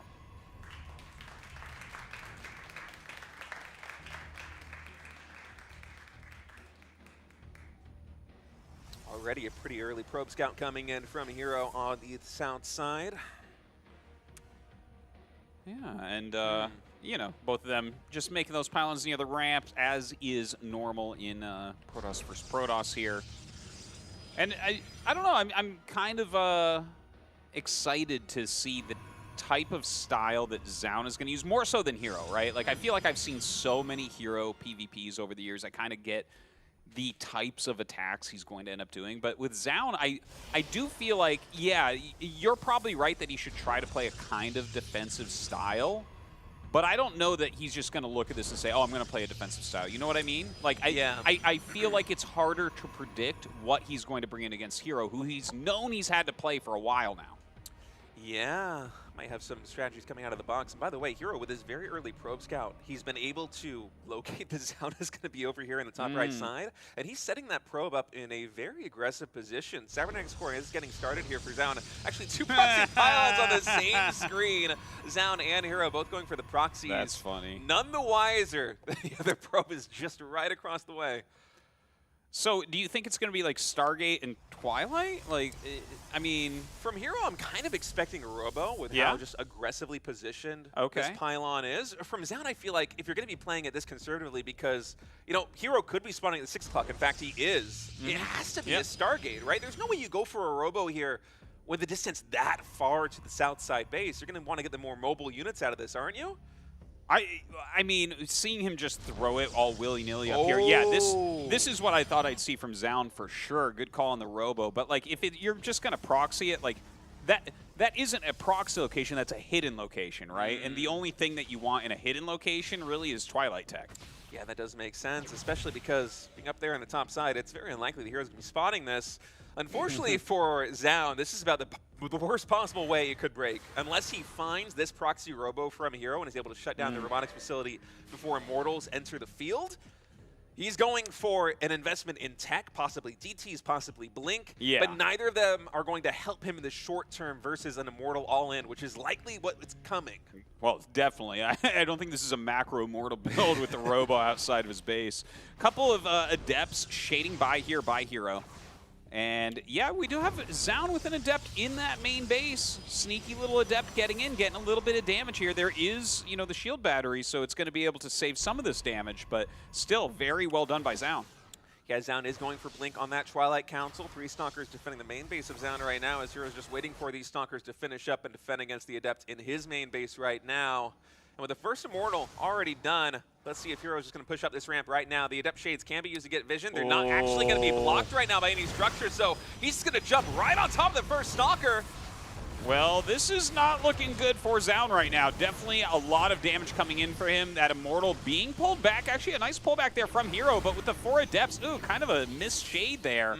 Zoun is going to be able to pick that off, so that's actually a big kill there by Zoun. I thought that suddenly Hero was going to do a lot better than that. Yeah, I think the 2 Stalkers just finishing right in the nick of time there for Zoun gave him the firepower that he needed to take down that Immortal, just because the Adepts went for the probes in the mineral line. And Hero, he's following this up with a Warp Prism. That's not going to help him immediately. And suddenly the Twilight Council tech coming in from Zoun is starting to look a lot better, because that'll be done in 30 seconds or so. That's going to allow Zoun to shut down this Warp Prism. And Stalkers, once they're in a high enough number, they actually can deal with Immortals very well with Blink. And he just gets the Prism even without Blink. Like, Wow. that's definitely a big mistake right there from Hero. He does get to shade one of these Adepts out. Blink is finishing up. And I think you have to look at this situation. And even though Hero's up in probes just a little bit, I would much rather have the Blink Stalkers than that Robo right now. Oh yeah, the Blink Stalkers would be such a tool here for SEOUL to utilize. Twilight Council is being built to the main base here of Hero, but it's so far away. And actually this Immortal's going to get isolated here by the Blink Stalkers. Not even going to be able to take one of them down. SEOUL's able to take that one out in the middle of the map. One Adept now coming on the main base is not going to be able to find much damage with more Stalkers waiting there for SEOUL. And although the early game looked very dicey for SEOUL, just given the order of tech, the Proxy Robo versus the hidden Twilight Council, this is SEOUL's game to win right now. Well, you know, he has that Blink upgrade, so definitely potential for that. I do like that Hero's trying to get up to the Dark Shrine. He kind of realizes how dire his situation is. I love these force fields, just keeping him out of his base for now, trying to buy a little bit of time. And you never know, maybe he can come back with a DT Warp in if SEOUL does not hedge against that. Yeah, the energy recharge ability also being utilized just to block these Stalkers from getting up into the main base. And for SEOUL, at some point, you got to be thinking, what is the possible way that I lose this game? Yes. Because you already have a pretty good advantage right now. Yes, you have lost a couple of probes, but one base versus one base, it doesn't matter too much. Are we going to have any detection come in here for SEOUL? We're out of energy right now on these sentries. SEOUL can finally get to the main base, even hallucinated Phoenix and be giving him vision. These two gateways getting empowered. We do have one more up for a DT, but it's a lot of Stalkers. Yeah, that's going to be a lot of damage coming in. You know, he has the batteries, but if you're one-shotting stuff, it's not really going to end up helping out. So these Stalkers really running rampant in here right now. And there's a defensive DT Warp, and that is not what you were looking for, man. Hero, the writing is on the wall. Yeah, these Stalkers will be able to dance around that DT, get a lot of damage done. Robo is started here for SEOUL, and Hero, he has only got 2 powered gateways right now here in the main base, so he's going to be using these DTs defensively to try and get a grasp on the situation, but you see the damage being done by these Stalkers, and eventually the Observer is going to be on the field here for SEOUL. He's going to get the detection, he will be able to neutralize the DT threat, and before then, how many workers is Hero going to lose? It's going to be a lot. It's going to be a lot. I mean, actually, I'll be very surprised if he can turn this into a real game from here, to be honest. Like, I know that DTs over time may potentially kill these Stalkers, but the damage output is insanity. Yeah, especially with Force Field able to be utilized here. You can just blink the Stalker back, drop a Force Field there on the ramp, and SEOUL is nice and safe in his main base. Hero down to literally 1 probe, and now no probes and no minerals. So GG is called, and a kind of tumultuous game number 1 with the Proxy Robo versus the hidden Twilight Council. It's actually the Blink tech that wins out for SEOUL. It does. It does. I feel like, you know, SEOUL, he just barely held that. As Hero was going up the ramp, I was like, ooh, you're in some trouble, right? We have 4 Adepts coming up. There was no block to stop the shade and slow this down, and they get right in, and the Immortal walks up. But you're right. He got those couple extra Stalkers warped in pretty quickly, was able to get rid of the actual Immortal, and it just went in his favor from there. Yeah, the Immortal getting isolated, not being assisted by those Adepts might just be one of the big mistakes there for Hero in the early game, because unless you're able to get some momentum building with the Proxy Robo play, you're not going to outskill Blink Stalkers. Once Blink is actually done and we have a meaningful number of Stalkers on the map, it's very difficult to get any damage done. As Hero, you could see him just go for the Hail Mary play there with the Dark Shrine, was not able to make it happen.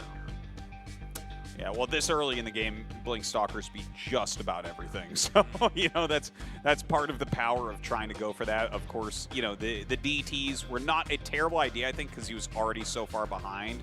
You know, maybe if his Robo's in his main base, he can actually stay on that Robotech and end up breaking out and be all right, but definitely not in this case. So SEOUL is going to take a very strong game number 1. Congratulations to him. And it's an interesting one for game number 1 to go to, because one of these hidden Blink techs is not something you see very often in a PvP. Not too it's much. kind of off the beaten path. All right, folks, game number 2 is loaded in, and we're going to Tokamak here, and spawning in the top right. Proxy Robo didn't work for him in game number 1. Can he pull it back here in game number 2? It is Hero. I love that he has a picture of Zest. Oh, did he? I actually didn't catch his that. swirling thing is Zest. All right, in the bottom left, winning game number 1, it's SEOUL.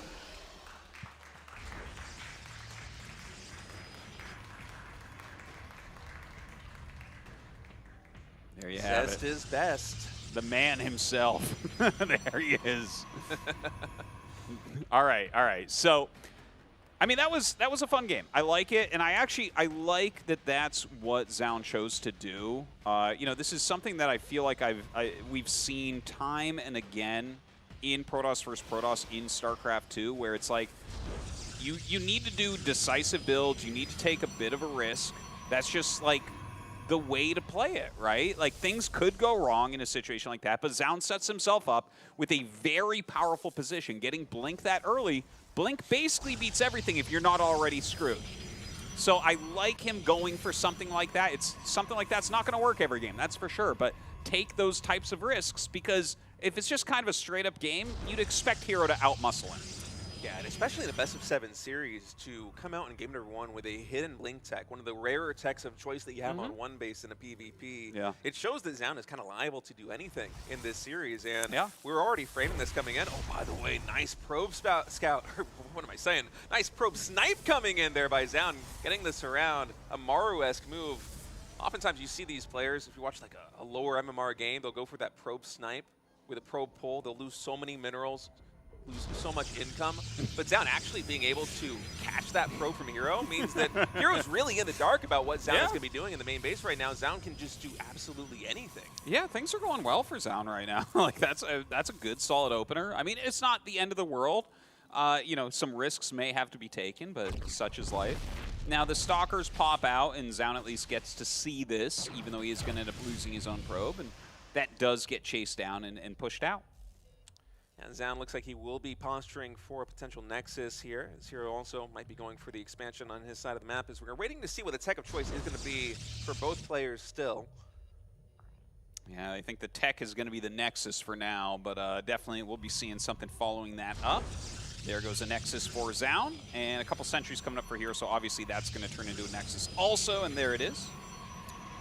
Yeah, and Hero, he's posturing with these couple of Stalkers. Going to see if he can find some information right now. And actually, with the shield battery not done just yet. That one Stalker is quite vulnerable. He's going to spot the 2 Adepts and get the snipe on the Stalker. So this is a really good start here for Hero. Yeah, that's very, very nice to get the Stalker kill as well. And, like, even just stopping the Adepts from shading out, obviously knowing about them as well, but stopping the shade, it's like, okay, these were made to try to mix it up and get a bit of damage, and that's not going to happen. Yeah, and also because the shield battery got started before the Nexus, it's already out of energy right now. Yeah. It was only halfway full, and with no Stalkers here for Zoun, it's very difficult to find any meaningful damage right now on the Stalkers of Hero. You have to wait for Force, but actually the Sentry came all the way. Cross map here from Hero. He's able to isolate the Sentry and the Adepts on the low ground right now of Zoun. He's taking down the pylon. He's trying to take down the shield battery now. This is so much damage, and both players are expanding. You know, since Hero's entrance into professional StarCraft 2, he has been consistently one of the best micro players for Protoss, and especially with Stalkers. So I'm not surprised at what we're seeing, but at the same time, like, well, Zoun's a pro gamer, and he's being dismantled by 2 and then 3 Stalkers here. I mean, that was just the perfect early game for Hero. Both players are expanding. Both players are also teching. It's going to be the Twilight Council here for Zoun. It's a Stargate for Hero. Whenever it's mirrored like that, you're not expecting either players to be able to get any kind of meaningful damage done, because it should be even. Yeah. But just in terms of unit composition and control, Hero was able to move into the natural expansion. He takes down the 1 Stalker that has the range to actually contest his push. And then it's just a micro battle, which he gets the upper hand on. He takes down a pylon, a shield battery, a sentry, basically for free. Yeah. Really, really well done by Hero. And I got to tell you, I love his follow-up. In my opinion, this is like, well, it's my favorite. I'm not going to say it's the strongest, but this is my favorite type of tech in Protoss vs. Protoss. To go for the Oracle into Blink, I feel like it just dominates straight Blink. You know, you've got that Oracle that's going to pin back Stalkers. It's going to give you scouting. It's going to give you, you know, possibly damage. And it's amazing. And then you go into Blink yourself, and it's like, yeah, maybe he has an additional Stalker or 2, but the Oracle more than makes up for that. Yeah, it pairs so well. It's my preferred opening in PvP as well, because, as you said, you're able to get so much damage done. It's already cleaned up those 2 Adepts, and eventually, in a PvP, if you're opening Blink, you're going to want to play for safety detection anyway. And this, for Hero, it's already checked that box. If there are DTs on the field, he will be able to produce Oracles to deal with them.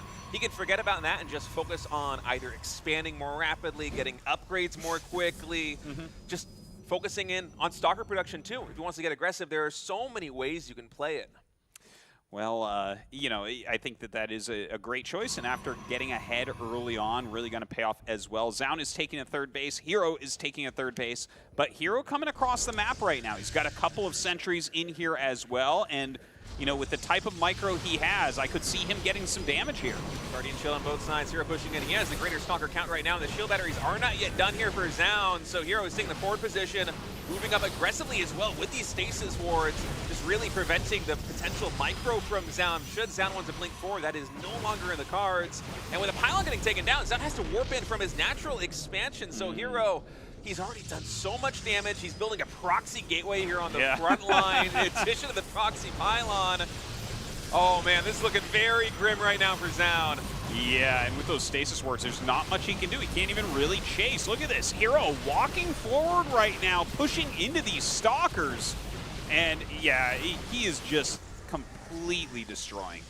And up until now, he's been getting this damage done with no blink. Blink just now finished for Hero. He's utilizing it to blink these Interstalkers back, and Zoun cannot punish because of the stasis traps here already. Behind this Hero, he's saturating the third base. Resources lost are 1,000 in his advantage. And finally, with the Observer coming in, Zoun might be able to defuse the situation, but that proxy gateway, it's already done, and 3 more gateways are about to finish up too. Yeah, this is very rough right now, and in fact, he just picked off the Observer, didn't he? Oh, with Revelation! That's so sick! That's so awesome. I love to see that.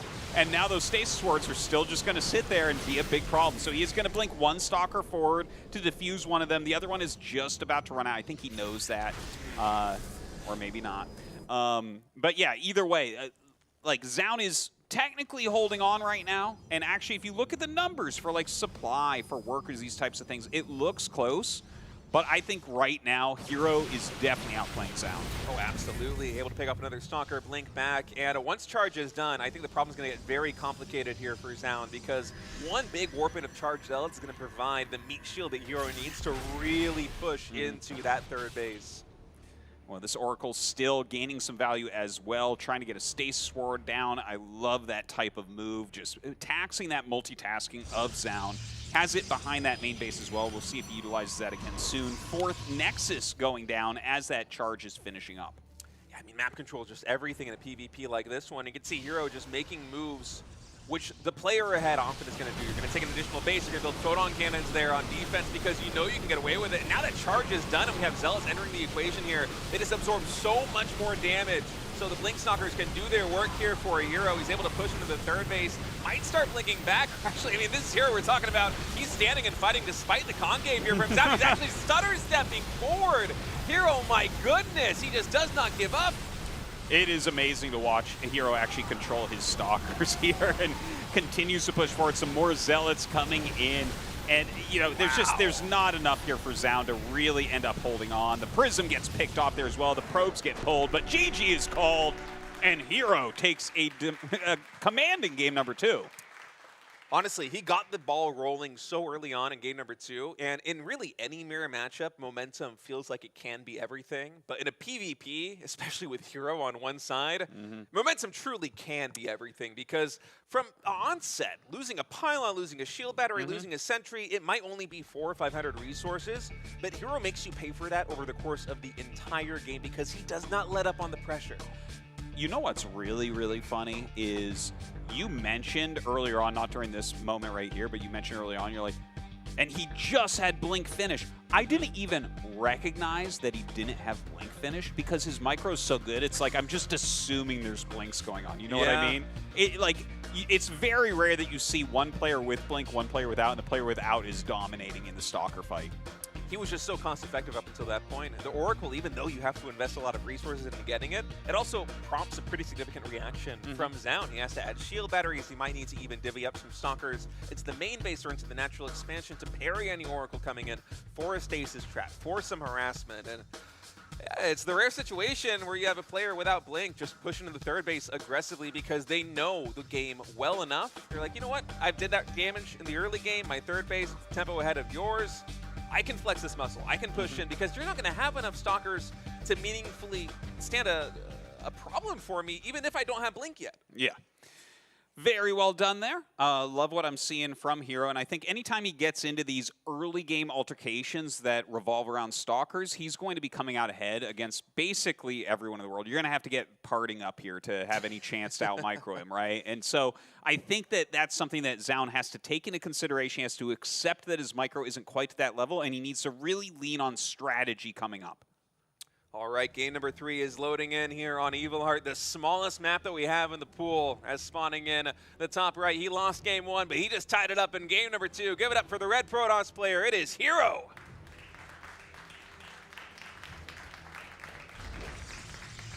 And in the bottom left, losing the Stalker War of that previous game, it is Zaun.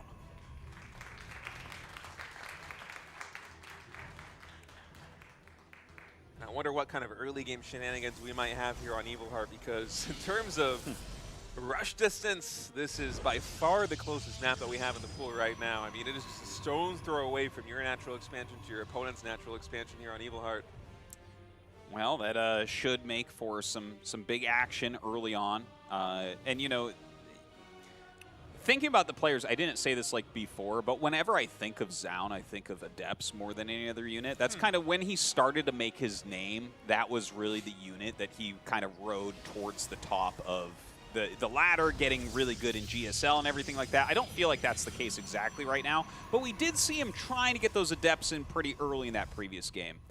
You know, I think, especially on a smaller map like this where it's going to be really easy and not even tricky for Hero to apply pressure, he might want to focus a little bit more on getting his Stalker count up.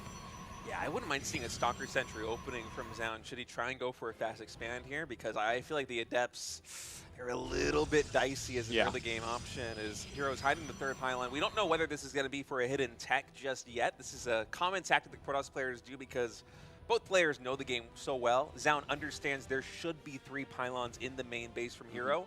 Only seeing the one, I should say. It's actually the second pylon that's proxied. He knows there's something that's hidden on the map, and this is just a mind game that sometimes players will go for. Yeah, it's a smart one. You want to do things like this. Like, this is a part of winning at this very top level. Now, Hero actually going for a couple of Adepts right off the bat against the Sentry plus Stalker there of Zaun. So on Zaun's side, it really looks like he wants to get that expansion up, but can he perfectly parry these incoming Adepts? Yeah, Adepts are nearly done now for Zaun, and seeing the pylon, or the probe, I should say, come in here for the natural expansion, Zaun might actually be suspicious of potential proxy tech, and he's not keeping his probe in the natural expansion here of Zaun, so these Adepts are able to move cross-map unspotted here by Hero, and I think this is partly due to the mind game that Hero did early on with that hidden pylon. Yeah, I think you're right about that. And he is actually going to go up and find the hidden pylon, I think. And look, okay, the Hallucinated Phoenix comes up. He gets to see, okay, it's a Nexus and everything. Couple sentries coming out here from Hero as well. But here come those initial 2 Adepts. Yeah, I think Zaun was just not expecting this. There was no wall in here, so the Adepts able to get into the main base mineral line right now. That's a lot of early workers going down. 3 already. Force Field is going to try and limit the options here for the Adepts to navigate. But I think that's 5 workers in total. That's falling. so good. And this is a situation where it's not like Zaun is playing especially greedy. He actually trained 4 gateway units before even building his Nexus. I think Hero might have started his right after those first 2 Adepts, so he needs to get a counter punch in right now. But is he going to be able to get anything done with it? Like, we have these sentries that have finished up. He's got 2 Stalkers on the way, and honestly, in fact, he already has 3. I trust Hero to be able to hold on with this. Yeah. Honestly, I'm not worried about him. I think he's going to be completely fine. Yeah, 3 force fields. You can isolate whatever army it is that Zaun comes out with, especially with those 2 Stalkers finishing up for Hero. And we'll see how much Zaun wants to test the waters right now pushing in. It's a very dangerous game because those force fields are so deadly in a situation like this one. Oh, all right. Guardian Shield actually pops here by Hero. Force Field going to be used right now by Zaun to try and isolate these Stalkers. That one Stalker so low on HP gets pulled back. Great micro from Hero. Oh, is he able to get this one sentry? I think with one more Stalker shot, he will. It just feels like he's getting the better end of every early game unit engagement. Yeah, he's lost 2 Adepts only. Wow. Those 2 Adepts traded for the initial 5 probes, and then he killed the sentries when the attack came. The counterattack, remember, you're like, oh, he needs a counterpunch? No, man. What he needs to do is, like, turtle up like crazy and just block Hero attacks, because we are seeing Hero out-micro Zaun at every turn. the early game control is just... I mean, control in general is Hero's forte. I think he's got the best control out of any Protoss player in the scene right now. But in PvP, you feel the pain of that so much more. Yes. It makes such a more significant difference in the early game. And Hero, even with a mind game going with those 2 Adepts, getting the 5 probes despite the safe build coming in from Zaun, everything is going his way. Well, Zaun trying to poke in a little bit there with some Adepts. He's throwing down the Nexus. I mean, not a terrible idea. I do think that Hero is going to be able to apply pressure on that 3rd Nexus, and that's going to be tough just like we saw in the previous game, but maybe even a little bit tougher this game. But, like, I understand the idea from Zaun, right? Like, you're going to need to get into a 3rd Nexus. What you want is the armies to be big enough that someone's not just going to out-micro you, right? It's going to come down more to macro, more to army positioning, that type of thing. Yeah, and we'll see if Hero decides to get aggressive with his Blink play. Zaun still posturing with these Adepts, trying to find some scouting information, just checking to see also, are there still probes being produced by Hero? Is he going for any kind of 2-base play? Will he be taking that 3rd base?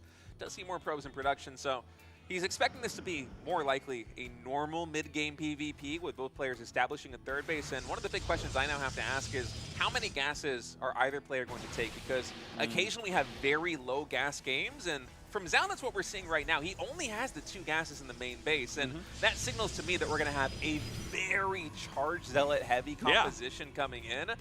And that can be very good in some engagements, but against Hero's control, if Hero just really wants to press the Blink Stalker button, if he reaches the critical mass, there's very little you can do with the way that Zaun is developing. Yeah, I totally see what you're saying, but I actually, like, I think Zaun is doing the right thing for this matchup between these 2 players. Like, it's not necessarily the strongest thing you can do, but I actually think it gives him a reasonable shot. Yeah. You screw up one engagement against his mass charge lot, and he can run right through you.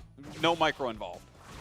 Yeah, and also it kind of takes away the Blink Stalker versus Blink Stalker mirror, which you just have to give Hero a little bit of a natural edge in because his control has been so much better in Games 2 and Game 3. And with Zaun, this is going to culminate in a very big timing attack right now. He's cut workers at 50, a ton of gateways just finished up, charge is about 90% complete. And on Hero's side, we do have a dozen Stalkers, but is he actually going to have enough to deal with the 8 gateway charge Zealot of Zaun on only 2 gases? Well, Hero pokes a little bit too much. What he needs to do is sit back here, and you can see he is starting to set up the right type of SimCity. Like, he needs to sit back in a more defensive stance. That was actually a great catch as he comes in, but he needs, again, to back up here, to utilize these force fields really well and just stay kind of turtled. God, his control is just so on point. Yeah, and it's very important for Hero to control this junction of the map because there are no Archons here for Zaun. Blinking back the Stalkers, now using the force field to isolate and also buy time right now. These are the moves that Hero needs because he, as the Stalker player, is playing to try and get a critical mass where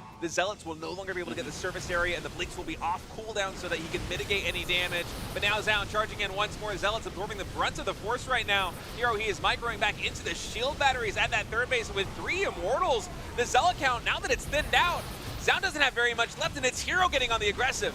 Yeah, these Immortals can just target down a lot of the Stalkers, although they are fighting Zealots there for a moment. The Zealots of Zaun are getting a reasonable trade there with some of the Stalkers, but you can see the supply of army is just falling so low for Zaun here. He just does not have the right units to fight this, and he just warped in Stalkers.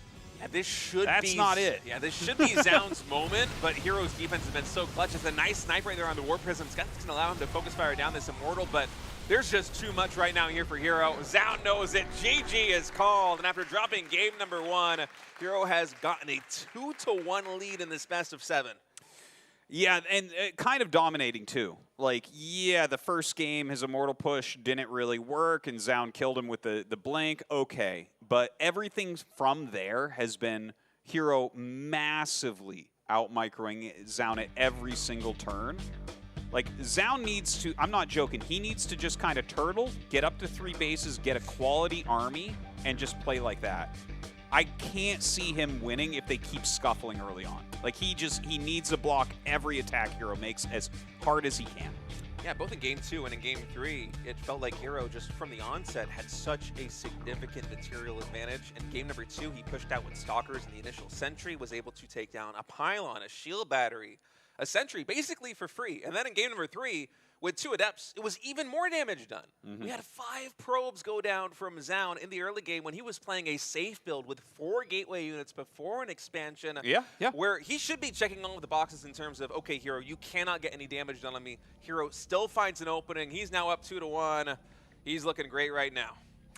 All right, going into our next game here, game number 4 in the top left, dominating the early scuffles in these games so far. It is Hero.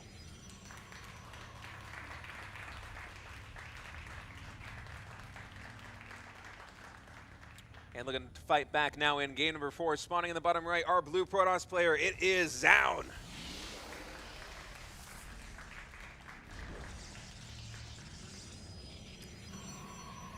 All right, we'll see if Zoun is going to make some adjustments here. I really do want to see it. I don't want to see him banging his head against the wall, trying to out-control in these early engagements, trying to gain edges. Don't try to gain edges. Let him have a small edge rather than out-micro you into a giant edge. Yeah, I agree with that completely because Hero also, when you think of him in a straight-up macro game, he's not the picture of perfection. No. He usually finds his advantages by creating very uncomfortable or unorthodox situations.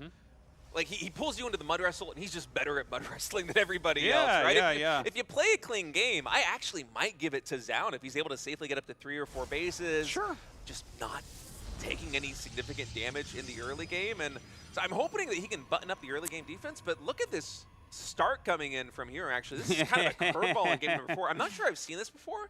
It's a Zealot with a 1-gate opening on a low-ground natural expansion map. Well, I think this is a fast Stargate build, but I guess we'll see in a moment here. I think this is a very old build that he's pulling out, if I'm recalling correctly, but we'll see. This one probe poking up and seeing only 1 gateway, so, you know, that has to pique the interest. And seeing the 1 Zealot come down, okay.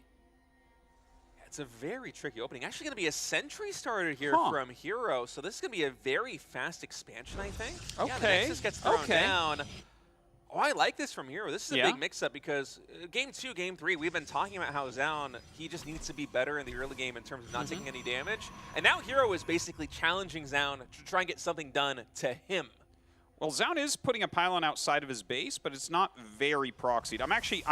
I don't like this choice from Zoun because you see this and you think, okay, I should be able to do something here. But it's not like Hero is doing this build without knowing basically how to stop things, and he's going to be so much more prepared for any situation that Zoun is going to pull off on him than Zoun is going to be. Yeah, I wonder if this is just Zoun not initially planning to go for a proxy, but seeing the opening from Hero and saying to himself, basically, I need to find a way to punish this. Yeah. I might as well get my Stargate as close as I possibly can. Yeah. And Hero on the flip side, he's also going for a Stargate. Now, he is scouting the double gas from Zoun, the expansion coming in, but he hasn't seen the tech of choice just yet, so he doesn't know exactly what this is going to be. He knows it's not a dedicated all-in just yet because there is the expansion here of Zoun. And that takes away a bit of an advantage that Hero might have, being the defensive Stargate player. He could potentially go into Phoenix first, but instead it will be Oracle versus Oracle. I do love that Hero goes for like the gateway on the high ground without a ramped natural, goes right into that expansion, Stargate in the main base, and then an Oracle. Because you know what, why not? Let's be greedy and try to harass and tech up and just do everything all at once. He's all gas, no brakes. Hero just throws caution to the wind in every single game that he plays. It's why we love watching him play so much. And actually, unfortunately for him, he's not going to spot this Oracle coming in until it finally reaches the natural expansion. And Zoun actually snipes the probe there in the natural. I was wondering if he's going to commit with the depths, but instead just trying to find some more probe damage here in the main base. Only 3 workers going down. This could have been a lot worse for Hero. Yeah, he should have let the Adepts finish their shade to the natural, I think, for sure. Like, if everything is chasing, he's got to switch one way and go, right? Like, and it's got to be ranged units chasing both, so can't quite do that. Zoun without that little tiny bit of killer instinct that could have dealt more damage, but his defense here going to be strong. He pushes that Oracle out right away. No kills for Hero. Yeah, and Hero behind this, I think, does he even have another tech building? Is it just these 2 Oracles out right now? Because Zoun, he already has Blink about a third of the way done. And I know 4 kills on probes. It's not really what Zoun was going after. He's going to be able to get a couple more here because the shield battery, it's defensive in terms of stopping any early gateway pressure. It's not defensive in terms of pairing Oracle harassment. And so the blink difference, it's got to be like maybe a minute plus right now for SEOUL, unless Hero pours a ton of Chrono Boosts into this, and the word count is almost equalized. Yeah, it's going to be a little bit tricky for him to actually get an attack off here that works. But you know what? I like the fact that he's throwing down some stasis wards. Maybe he can utilize like that ramp there as like a good central defensive point if he makes enough stalkers.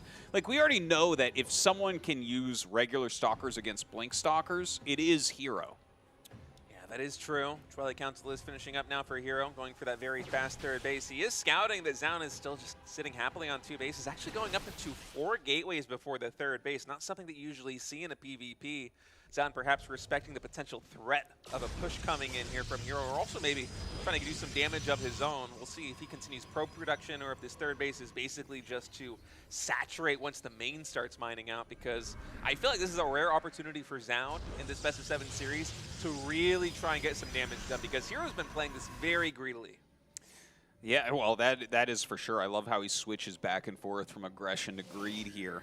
But here in game number 4, setting up a lot of stasis wards, still producing quite a bit, getting that blink upgrade. But SEOUL, you know, I do like how he's approached a good portion of this game now that he's actually executed some of it, right? Like he got the probe counts closer in line to what they should be, although Hero has pulled away with that once again. SEOUL's third base going to be finishing up and getting some probes over there. Well, let's see. I mean, he's going to get into one of these, like, I guess, closer macro games, even though it still feels like Hero's a bit ahead. It's not ahead in the same way where SEOUL is just about to die. Yeah, it just feels a little bit more tempo favored in terms of Hero if SEOUL isn't able to utilize the advantage that he has in having a faster blink and having a faster charge. And maybe SEOUL is just looking at this as, you know what, I am a little bit behind macro-wise, but I can also just play a defensive game because I do have that edge with the Twilight Council tech, because Hero doesn't have that aggressive ability at his disposal just yet. Well, Hero is adding a lot of gates, getting his upgrades and everything as well. 4th Nexus gets started, of course. Why not? And, well, this is a game we did want to see. The thing is, I'm a little bit nervous because Hero is getting these expansions really quickly. He does have a little bit of an army supply advantage here as well. But we might get to big enough armies before an attack comes that it doesn't matter that much, right? Like if Hero's up a good 10 supply, 15 supply when they're both approaching max, it's not necessarily the end of the world. Yeah, especially the way that SEOUL is developing back at home. He went from the 2-gas opening in the previous game to now taking 5 gases already here on 3 bases. He has the Templar Archives. He's not trying to maximize army supply. He's trying to maximize army efficiency. He's going to be going for Archons. He's going to be going for Charge Zealots. And Hero's going to have a window where he will just have so many more units that maybe the higher tech army of SEOUL is not going to matter. That's a huge stasis ward right now, by the way, because this is Hero's moment to try and get some damage done. If SEOUL can warp in a couple more Archons, that's really going to put a dent into the aggressive potential here from Hero. And he got a little lucky there with only the Zealot and Stalker getting stuck in the other stasis ward, so that's good.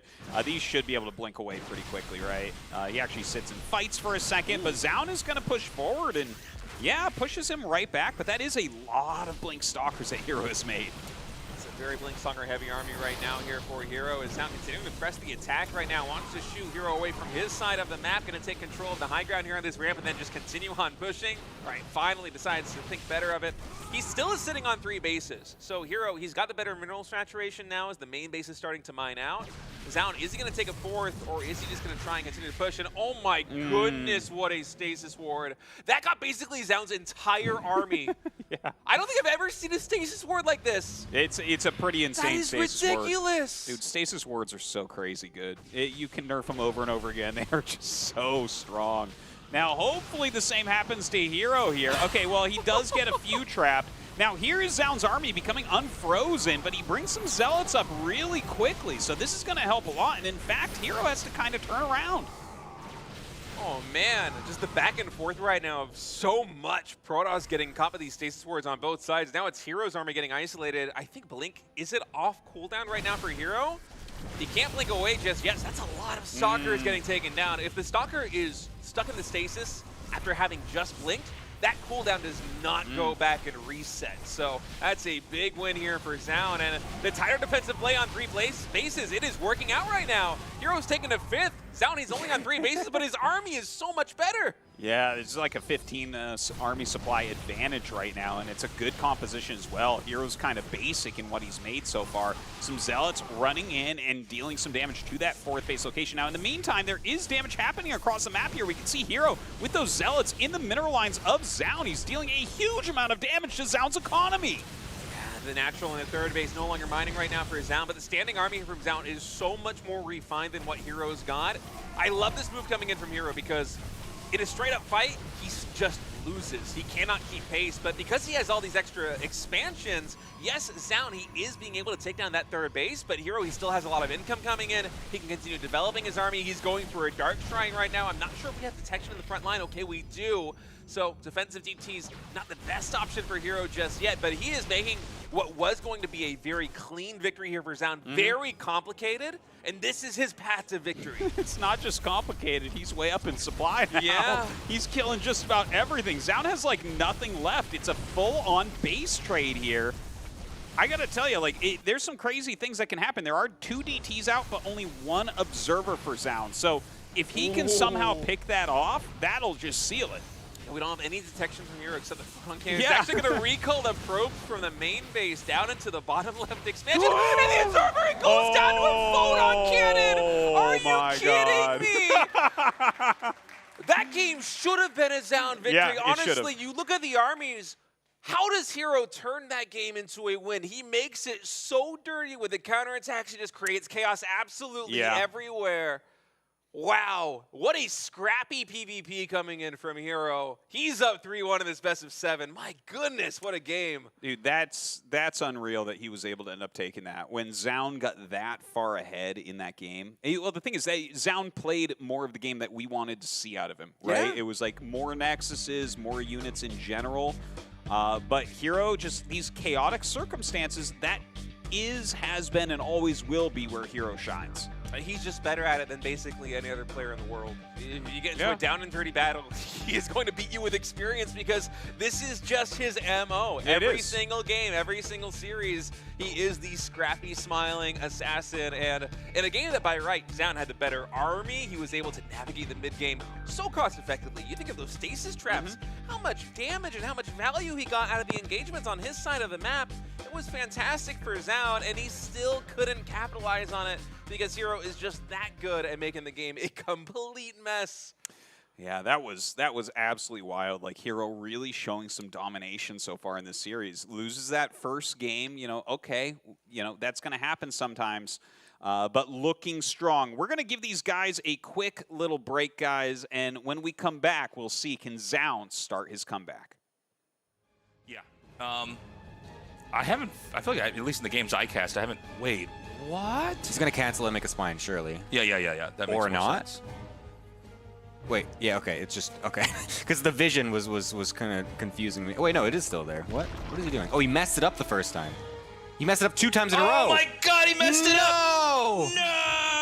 Oh, that's so brutal. And he makes a hatchery back at home immediately afterwards, realizing it. Oh, that's so brutal. Oh my God. He actually messed it up twice because the production tab actually had to cancel once, 2 times in a row, but the vision was coming from Shin, so we didn't actually see that. He's gonna try to make it to the main base, but I feel like at this point, it's been totally blown. The cover's been totally off.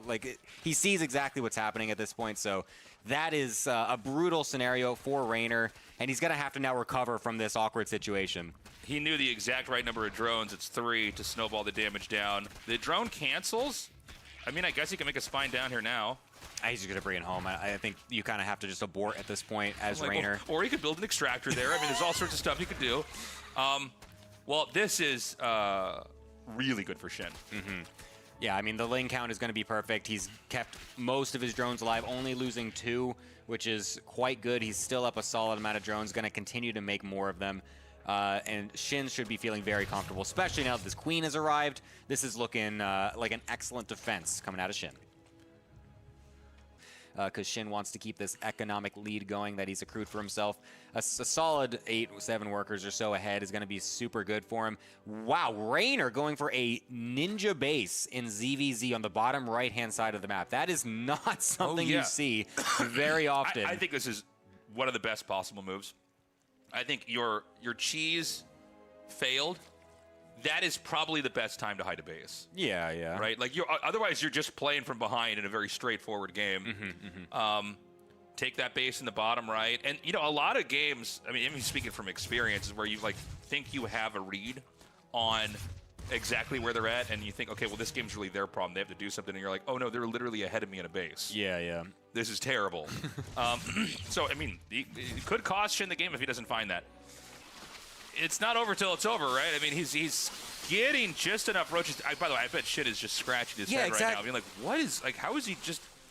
Like, the math doesn't add up. How does he still have enough to fight me? I have been in this situation so many times. The exact same thing where it's like you're just rallying and rallying and rallying. You're like, you've been on 2 bases for the whole... How are you defending my push? Like, how is it even remotely even at this point? And then it hits you, you go, wait a minute. Wait a second. And then you, like, send one worker out, and you go, oh, no. When you click on the minerals, and they're, like, almost all gone. The whole game he had the hidden base. I mean, he's kind of... I mean, he's got the one... He had the 1-1 advantage for a while. He had 1 extra upgrade. He's pulling drones to really continue to help with this defense. Now Shin has the +2 lead, though, which is going to make it much more difficult. But, I mean, Rainer's holding. He's actually... All right, welcome back, guys. This series is looking pretty one-sided so far, State. Yeah, Zaun had a very good game number 1, and I like the promise that showed to him, but ever since then, game 2, game 3, game 4, Hero has found the craziest advantages, whether it be in the early game or even in game number 4, where I had effectively written him off. You know, I thought that Zaun just had that game in the bag with the better army composition than he had, with the big trades that he had won in the middle of the map. The fact that Hero was able to pull it back from the brink in that situation by just making the game so scrappy, so dirty, I'm not sure what Zaun's path to victory is anymore as we go into the next game. Well, I mean, it needs to look like that last one, but you need to also prevent him from just losing all his units, but then attacking everywhere at once and being totally fine. That was craziness. All right, let's get into it. Hero going to be on match point. Spawning up here in the top left, it is Hero. And let's see if he can stage his comeback now. Spawning in the bottom right, needs to win 3 games in a row to go to the grand finals. It is Zaun. 3 games in a row versus Hero is a tall order for anybody in the world. And the way that Hero's playing PvP right now, if I'm watching Classic, I am hoping, I am praying that Zaun starts a comeback because Hero's looking so deadly. Yeah, it's... I don't hold out too much hope for Zaun here. Like, I want to see him fight back and get into some of these bigger macro games. Or, I mean, listen, don't fight on 2 bases, okay?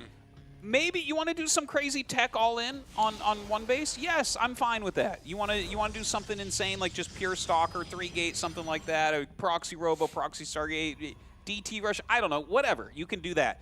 But don't be doing anything where you're fighting Stalker against Stalker.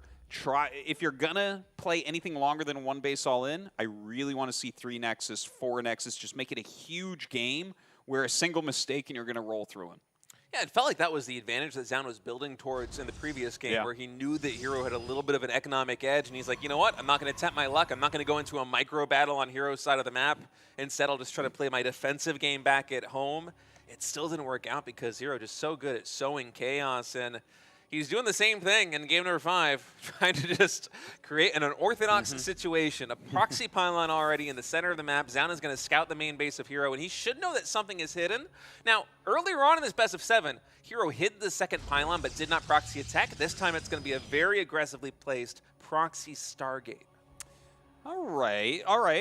You know, I'm not surprised. I think that Hero should play super aggressively since he's up 3-1. Like, honestly, you could go like 3 cheeses in a row, and the odds of you going to the finals is very, very, very high. Yeah, you just need to win 1 more game here from Hero. For Zaun, you have to be perfect. And from Zaun's perspective, it might almost feel like you have to fight with 1 arm behind your back right now because you need to be able to deal with whatever it is that Hero throws at you. And Hero, he's already known for throwing the kitchen sink at basically anybody. Now, luckily for Zaun, or maybe not luckily, just with good insight, he's going to be sending this Phoenix cross map and spot that Stargate right before it finishes. So he knows what Hero is going for, and he should be ready to intercept. By the way, what do you think about the 4 Adepts to open here as well from Hero? That's kind of an interesting pairing with that Stargate. I have matched Hero enough on the ladder. I'm pretty sure he's going to try and snipe the probe that's building the shield battery and going to the main base with 4 adepts, because that's how I've lost a lot of games to him. I wonder if that's going to be the game plan. Oh, that's funny. It's a tactic that he loves to do. And you don't really need to hide the Oracle tech to make that happen. But That's Zoun really funny. That's really smart. but Zoun on the flip side, he's actually going to get aggressively with this. He's like, you know what, Hero, you're going for the Stargate aggressively. That's not going to help you in the short term. You're going for a Nexus. That's not going to help you in the short term. How about I flip the script? I go for a 3rd gateway in my main base. I proxy a pylon on your side of the map, and I try to punish you. I like it, actually. He's got the shield battery up there as well. He has that proxy pylon all set.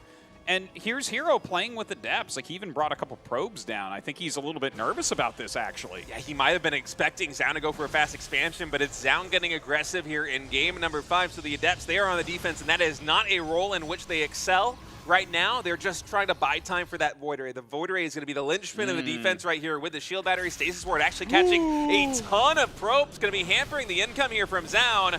All right, Zoun really putting out a high-quality game at the moment, targeting down these Stalkers pretty darn well, but the micro of Hero is still absurdly strong. The micro from Hero is strong, but Zoun did a great job of pulling back every single injured Stalker right there. Was able to get a lot of damage done, but the Void Ray is done right now, and Zoun, he's caught a little bit of a corner. Stalker's warping in. The Void Ray is going to get isolated right here on the right side. It'll get taken down, but it's already done its job. It got a lot of damage done. Oracle ready to drop another Stasis Ward. Gas is not resaturated yet here for Zoun, so he won't be able to warp in too many Stalkers. Oh, that Stasis is going to get a lot more probes. The Stasis Wards are doing so much work here against Zoun. He's just so busy trying to micro back home. And look at this. Like, Hero is starting to come out on top a bit. And he's got the double shield battery. He's got his Nexus up. He's making another Void Ray. We really need to see Zoun start to snowball this right now.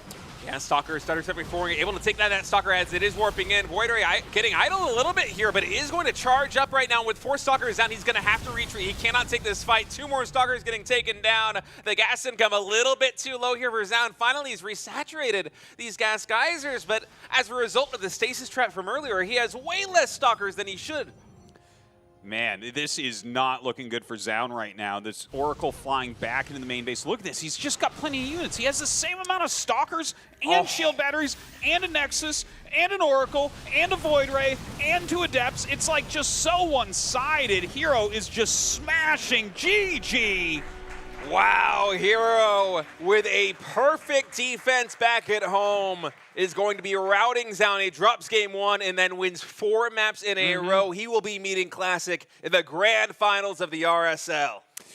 Beautifully done there by Hero, really showing that he is another level in Protoss versus Protoss, which is going to give us an amazing finals when he goes up against Classic. Oh, absolutely. Classic already in the Protoss-dominated RSL has shown how good he is at PvP, but the way that Hero is playing right now, the way that he dispatched down one of the best Protoss players in the world with ease, it is so impressive. We are due for an incredible finals here in the RSL. Indeed we are. You see Hero going over and being a good sport here with Zoun, talking about the game a little bit and what went wrong. I tell you, I think the one that Zoun is really going to be regretting was game number 4, right? That one was tough. He was in a great spot. He was putting out a great game, and Hero just clutched it out of nowhere. It felt like kind of the same story here in game number 5. You know, it had a lot of the same themes. There was a big advantage there for Zoun at some moments, but Hero just making the game really messy, especially with those stasis wards. He caught, I want to say, 5 or 6 probes with basically every single one. And that might not seem too significant because, you know, yeah, they aren't dead, but if you're all in the way that Zoun is on one base, you want 22 probes and no more. And you want them to be mining 100% of the time. Yep. Instead, he was able to hamper the income of his opponent enough that with just shield batteries, with Void Rays, he was able to lock down the defense. Zoun could not get the critical mass of Stonkers that he needed to close it out. Yeah, yeah. And as we see here, Hero and Zoun going line by line over each of the 5 games with each other. Really analyzing what they just ended up playing in. So, yeah, we'll have him over here in a minute for an interview and see how he's feeling about going up against Classic. But also, don't forget, that means that Zoun will now play against Raynor for that 3rd place match. And I think that's also going to be a very good series. Zoun, he did get kind of routed there by Hero in the PvP, but Hero is probably the best PvP player in the world right now. I actually put him We're as a gonna find favorite out. versus Classic. We are going to find out in just a moment. But Zaun, he's had some very good PvZ series over the course of this year. He was able to take series off of SEOUL. He will have a lot of very big wins on offline finals like this. Yeah, so we'll see how he's going to be able to do. What do you think about like Zaun Rainer? Because that is going to be coming up pretty soon. I kind of expect that one to go to a Game 6 or Game 7, Game basically 6 or 7. no matter what. Zaun is just so good at PvZ, and Rainer also already showcased versus Classic that he has a lot of fight in him. I think it's going to be an epic series. All right. I think so too, and I really hope so because we have a couple 4-1s so far. It feels like the day is going a little bit fast. So I think that we are just about ready for that interview, so let's go ahead and throw it over to the couch. An excellent series from Hero, going 4-1 against Sound. Congratulations, Hero, on the victory. I mean, PvP overall has been a very chaotic matchup over the years. It feels like it really suits your style. You seem very comfortable. Do you feel the same way? Do you feel like you kind of thrive in the chaos of this PvP matchup? 일단 김준호 선수 승리 축하드리고요. 확실히 일단 푸푸전이 되게 이제 예상하기 어렵고 좀 예측 불허한 것들이 좀 양상이 몇 년간 계속 나왔잖아요. 그래서 그만큼 그래서 그런지 김준호 선수의 스타일에 좀 더 맞는 매치업이라고 좀 생각을 하는데 본인 생각은 좀 어떠신가요? 일단 말씀하신 것처럼 저도 저한테 맞는다고 생각은 하는데 이게 불안하고 초조하고 무서운 건 어쩔 수 없는 것 같아요. Yeah, I mean, personally, I think myself as well. PvP is my best matchup, and I think it suits me very well. But that being said, it is very chaotic, so you can't help it. It's very nervous. You can't actually expect what is gonna happen. So yeah, it's getting me nervous every time. So you're going on into the finals. You just won a Protoss versus Protoss, but now you're going up against Classic. How do you feel, and what makes his Protoss versus Protoss different than Zaun's? 이제 결승 상대로 이제 김도 선수를 만나게 됐는데 또 이제 박한수 선수의 이제 푸푸전 스타일과는 좀 어떤 식으로 김도 선수가 좀 다르다고 생각을 하는지 좀 궁금합니다. 일단 약간 기본은 비슷하긴 한데 도호 형은 거기서 좀 더 심리전을 잘 거는 선수인 것 같고 그래서 좀 까다로운 것 같아요. Yeah, I mean overall basics, I think they're both similar, but in the sense of the mind games, I think Classic is more experienced and much better than Zaun's. Well, congratulations, Hero. Good luck to you in your future games. Real quick here, we are going to be doing a plug for our sponsor at Archon Studios. They're making the StarCraft tabletop miniatures game. This is their first piece. It's Zeratul. We love what these guys are doing. This really stays true. Looks exactly like what you would see in the game. So check them out. Their stuff is still being rolled out, but we really appreciate their support. Yeah, we've also got Pulsar as well helping out for this event. They have great mice, they have great keyboards, mouse pads. They're all excellent. Go ahead and check them out as well. I've been using one of their mice over a year now, and it's honestly one of the best mice I've ever used. So definitely check them out. They're a great company as well, helping us out. Guys, we're going to go to a short break. When we come back, it's going to be the third place, fourth place match. We'll see you in a minute. Cyclones are not that gas intensive, right? So you're fine to trade that out for anything that costs gas, like a Ravager as an example up here. There's another push to the left of this. And he's going to do the same thing. He's just going to kill this hatchery.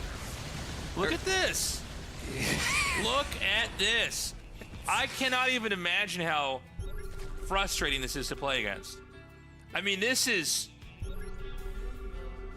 And, you know, it as you watch it, it makes perfect sense, right? It's like, yeah, that's going to be hard to stop. That's tough to deal with. He scans. He sees the infestors again. He'll just scan again. Just stay out of that range. It's brutal. Just keep scanning. He's going to send a CC over here. The CC's going to scout a hatchery and kill it. Don't worry. There's Cyclones coming here, too. I'm almost at a loss for words right now. I mean, by the way, I VCs. think Rainer's like 100% dead. Yeah. I know that there's like a lot of money he's got in the bank, but like what? The BCs have never really been dealt with. Okay, here we go. There should be a fungal here now. No? Yeah, he's he gets able like to fungal too. one or two, yeah.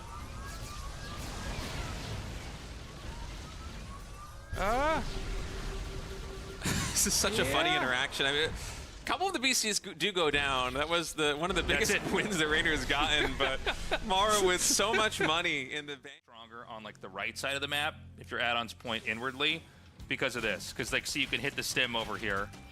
And honestly, man, not having stim when a rush like this hits, that could be game. Well, hold on. He's going to make more drones. He's making a couple more drones, excuse me. He is getting the Ravagers here.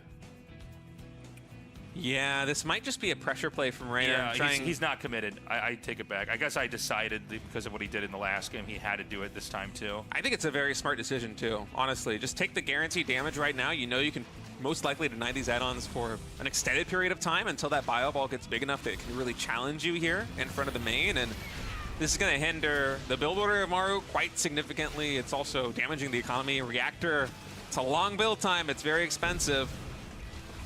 Especially here in that early game, even getting a couple of SCVs is going to take down a depot, and behind it, nothing but drones.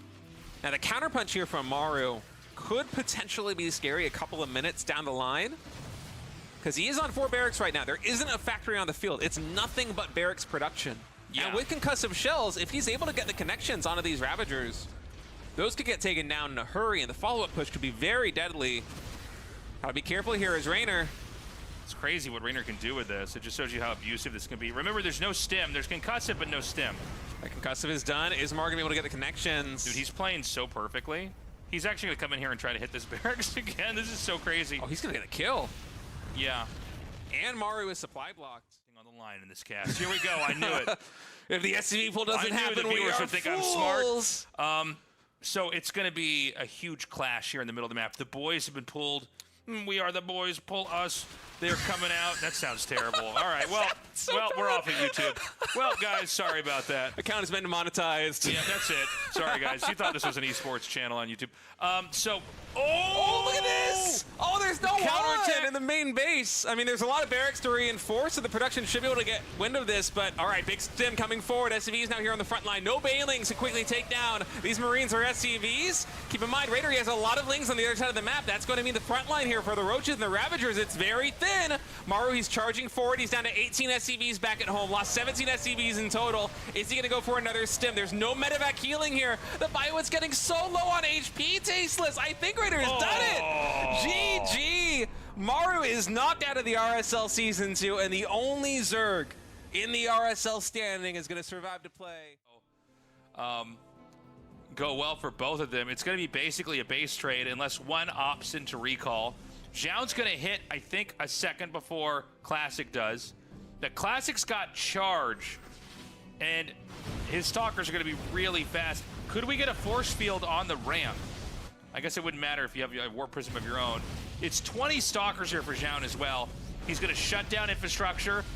Oh my god. Oh no, the pylon. All right, Probe's getting recalled now to the 3rd base of Classic. He does have a lot of minerals. Okay, he's going to actually throw down shield batteries. Does he have enough time to get home and defend? He's going to kill all the probes, I think. No, this can't work. Hold on a second. This is so weird. Yeah, I don't think he's going to get back in time. I think Zhao is going to be able to take this 3rd base. Well, those shield batteries, they have to get canceled. Let's not forget there's one hidden pylon earlier on in this game. It always does come down to who destroyed each other's buildings. It's 5 probes for Zhao. Make that 3. And they're just now going to make a Nexus at 12 o'clock. On the other hand, sorry, there's 34 probes here for Classic. And Classic has the resources to make a Nexus. So I think all you have to do is go to the natural or the main of Zhao's starting location, make a Nexus, or you... What? Why you go for the gold here, Classic?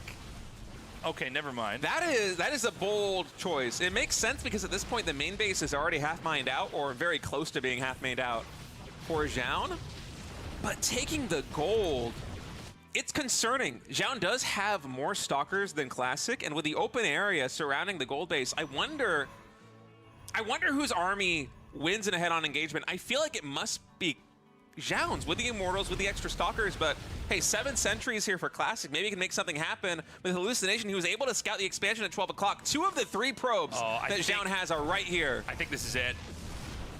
Because he's got 1 pylon hidden here. The probes are going to roam here with this. By the way, Classic doesn't have the money to make another pylon.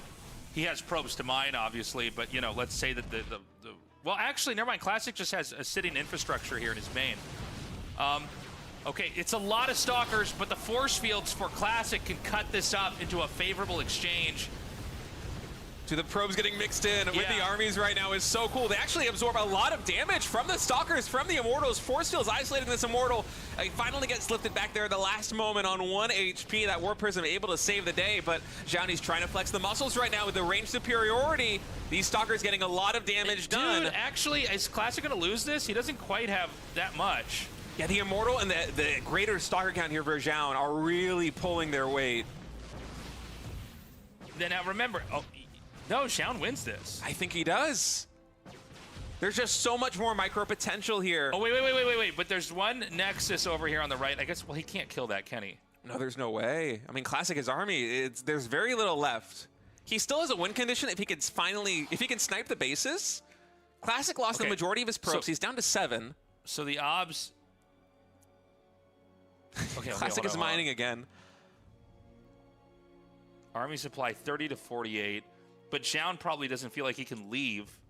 Zhao spots it. Okay, he sees it. Do you go for this as Zhao, though? Oh, my God. He's going to unload here. Oh. Where are the Stalkers of Classic right now? Okay, they're right here. Okay, so if the Nexus goes down... Hold on. There's one more building at 6. There's an assimilator at 6. It's canceled. All right, Nexus gets canceled. Nexus started down here. If there is no Nexus on the map for Zhao, he will get revealed. Classic, he is scouting as best he can, trying to find where all these buildings are. Is there a core in this game? There's not, right? No, but Classic is charged. I think he just wants to make Zealots anyway. Actually, I forgot about that. Yeah. Okay, so he's going to leave some Immortals, because he knows basically the Immortals can beat the Stalkers. The dynamic is very interesting right now. Classic has the gold base, so Zhao is kind of on a timer. But Zhao...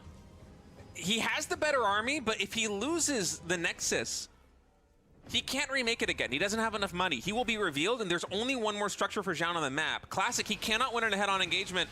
Zhao, he's attacking the gold base now. He can't take this out, but Classic knows where the last 2 buildings of Zhao are. Okay, there's one more building for Zhao. One more assimilator has been made in the bottom center of the map. Yeah. It's going to come down to the buildings. The thing is, Classic had some time to build up more of an army.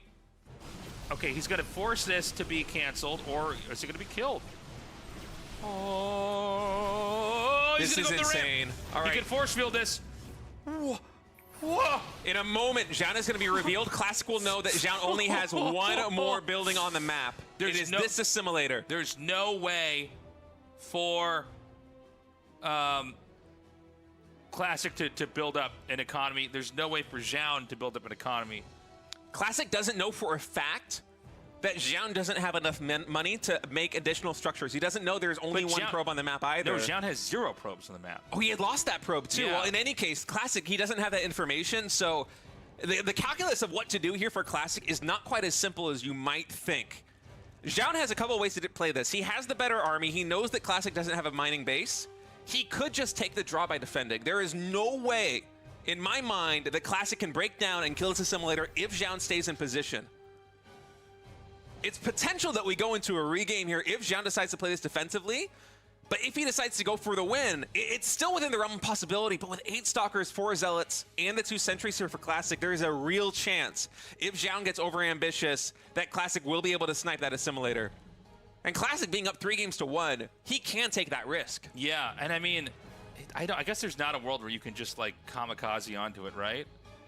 Not unless Zhao tries to go for the buildings. Zhao has to split his forces. All right, well, I'm going to go microwave a bag of popcorn, and I'll come back here when they decide to do something. This is a crazy game. I cast so much StarCraft 2, and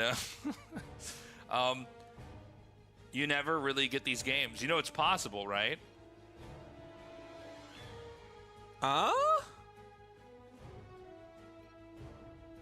Mappa the Observer just informing them that... Mappa dropping the knowledge bombs here right now. Yeah. It's blowing my mind. Wait a minute. Hold on. What is Mappa saying? He's informing the world. Guys, stop. What is Mappa going to say about this? I don't know, man. So it's now a TriCast, tasteless. Oh my God, this is so funny. I mean, he ain't wrong. No, it's just.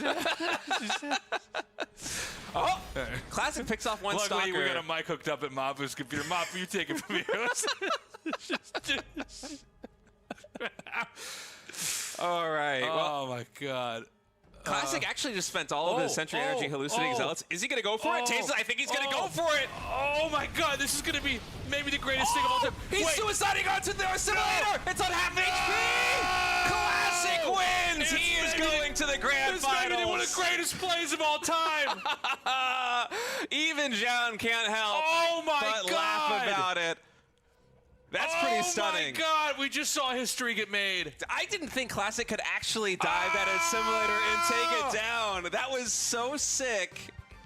Zhao perhaps wasn't expecting Classic to go in that moment. Mapu was right. One of them could win. was right. What is up, guys? Welcome back to the RSL. I am Sturgeon, joined here with Sort of on the desk. How you doing, man? I'm doing very good. Very excited for today. The upcoming match should be very, very exciting. Absolutely. We have Rainer versus Zaun coming up here for you in the near future. That is going to be our third place match. The last game for both of these guys is going to be super exciting. Cannot wait to get into it. Yeah, we should definitely see like a bit of a difference here from the previous one where we saw Classic up against Rainer. Rainer, I think, is gonna bring a bit more aggressiveness maybe to the table here versus Zaun, because Zaun is a little bit more predictable, I would say, than Classic is. Yes, indeed. Just looking at our bracket here, we did have Classic take it over Rainer 4-1 in the first game of the day. After that, Hero was able to dispatch Zaun 4-1 as well. So Rainer and Zaun go to the third place match, which will be coming up next. It's not on the graphic.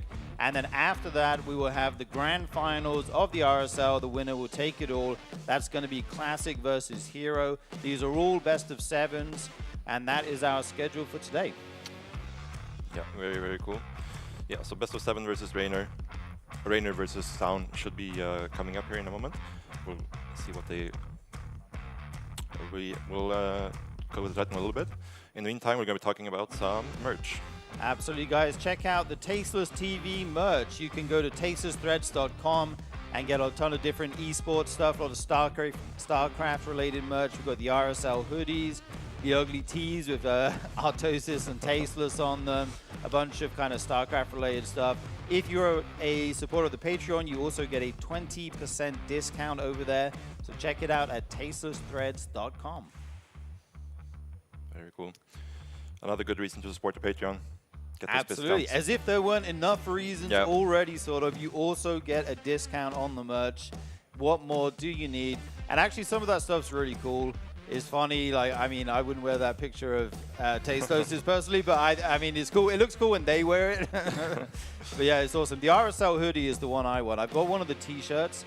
But as we go into winter here in Seoul, it's very cold. I think the RSL hoodie and also the mug. We have a nice mug if you like a cup of tea or coffee to keep you warm in these blistering temperatures. Absolutely. So yeah, we can talk a little bit about what we can expect from the upcoming series.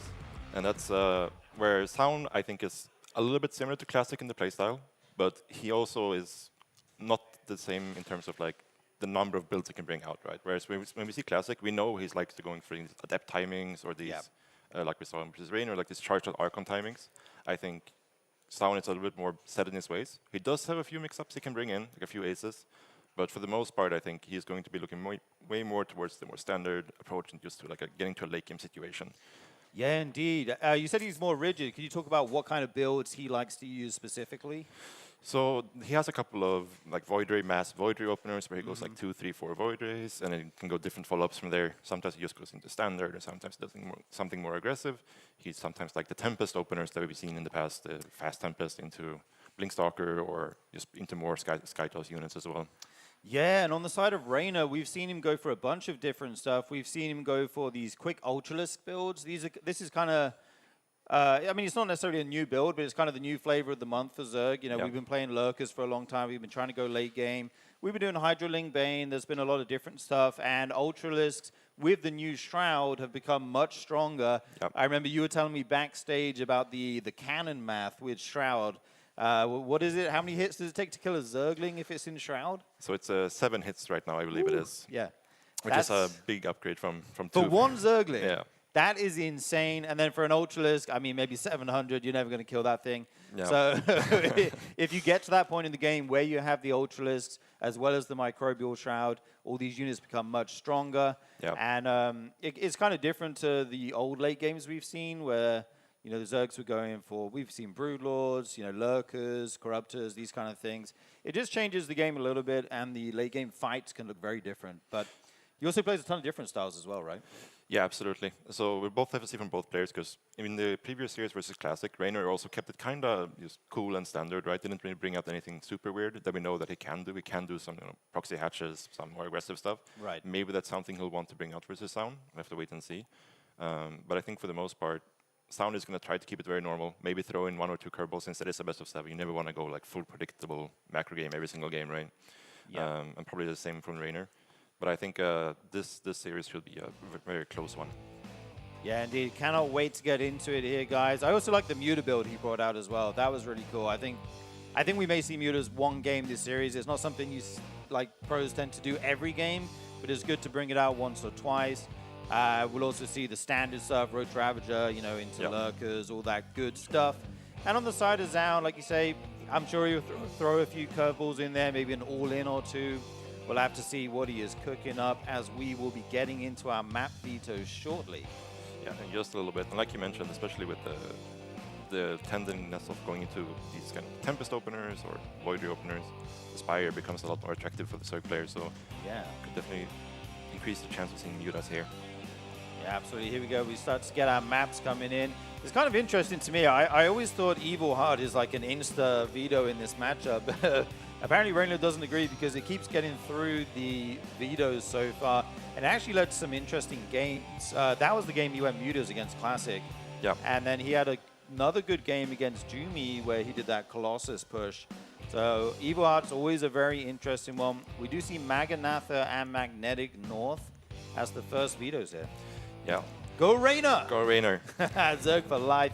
I love to see it. Nice. Yeah, so Evil Heart is kind of like a double-edged sword, right? Where if the Protoss goes for an aggressive timing, it will hit a bit faster. But likewise for the Zerg, it does open up some more mid-game aggressiveness options in terms of like Roach Ravager Queen drops or something like that.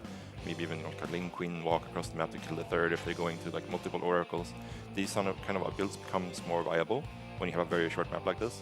So we'll have to see what happens in that map.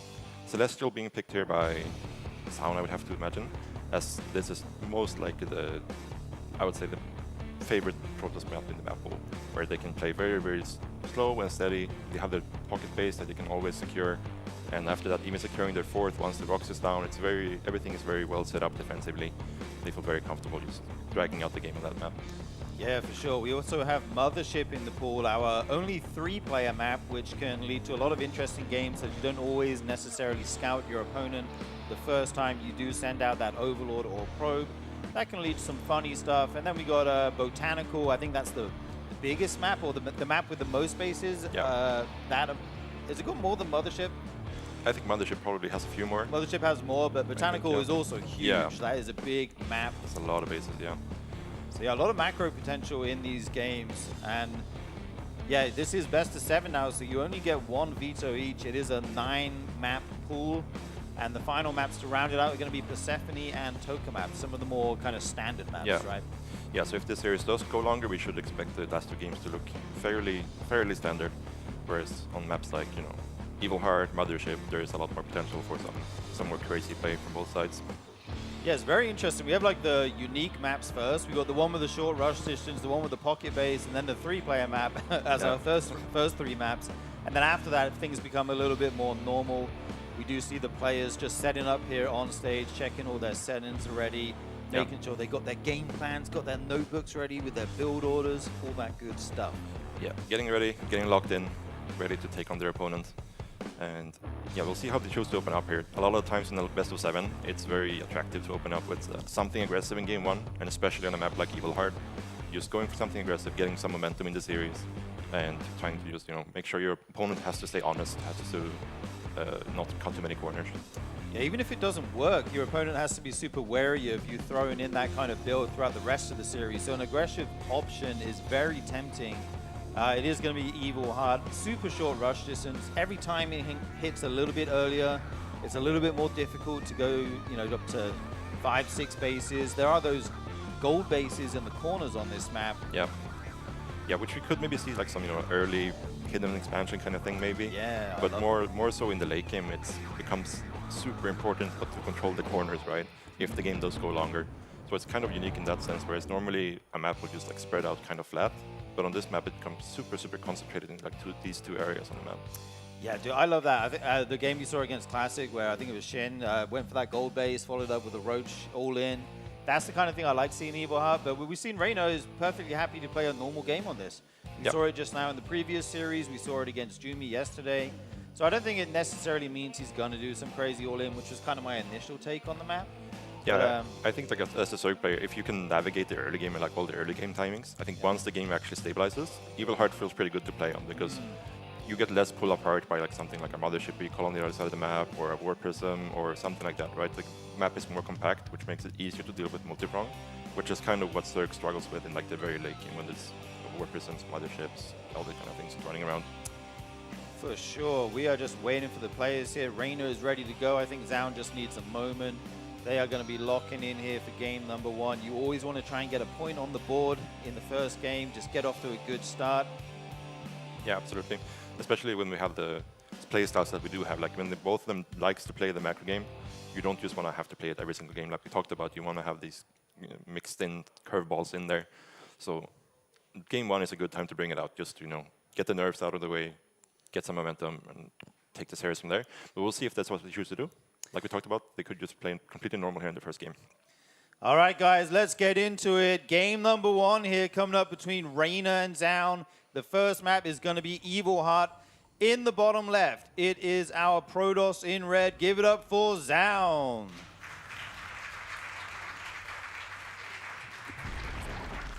And in the top right, representing Basilisk, we have the blue Zerg player, Reina. Reina, what an exciting player to watch. So fast, so good with the multitasking. I can't see what that sign says.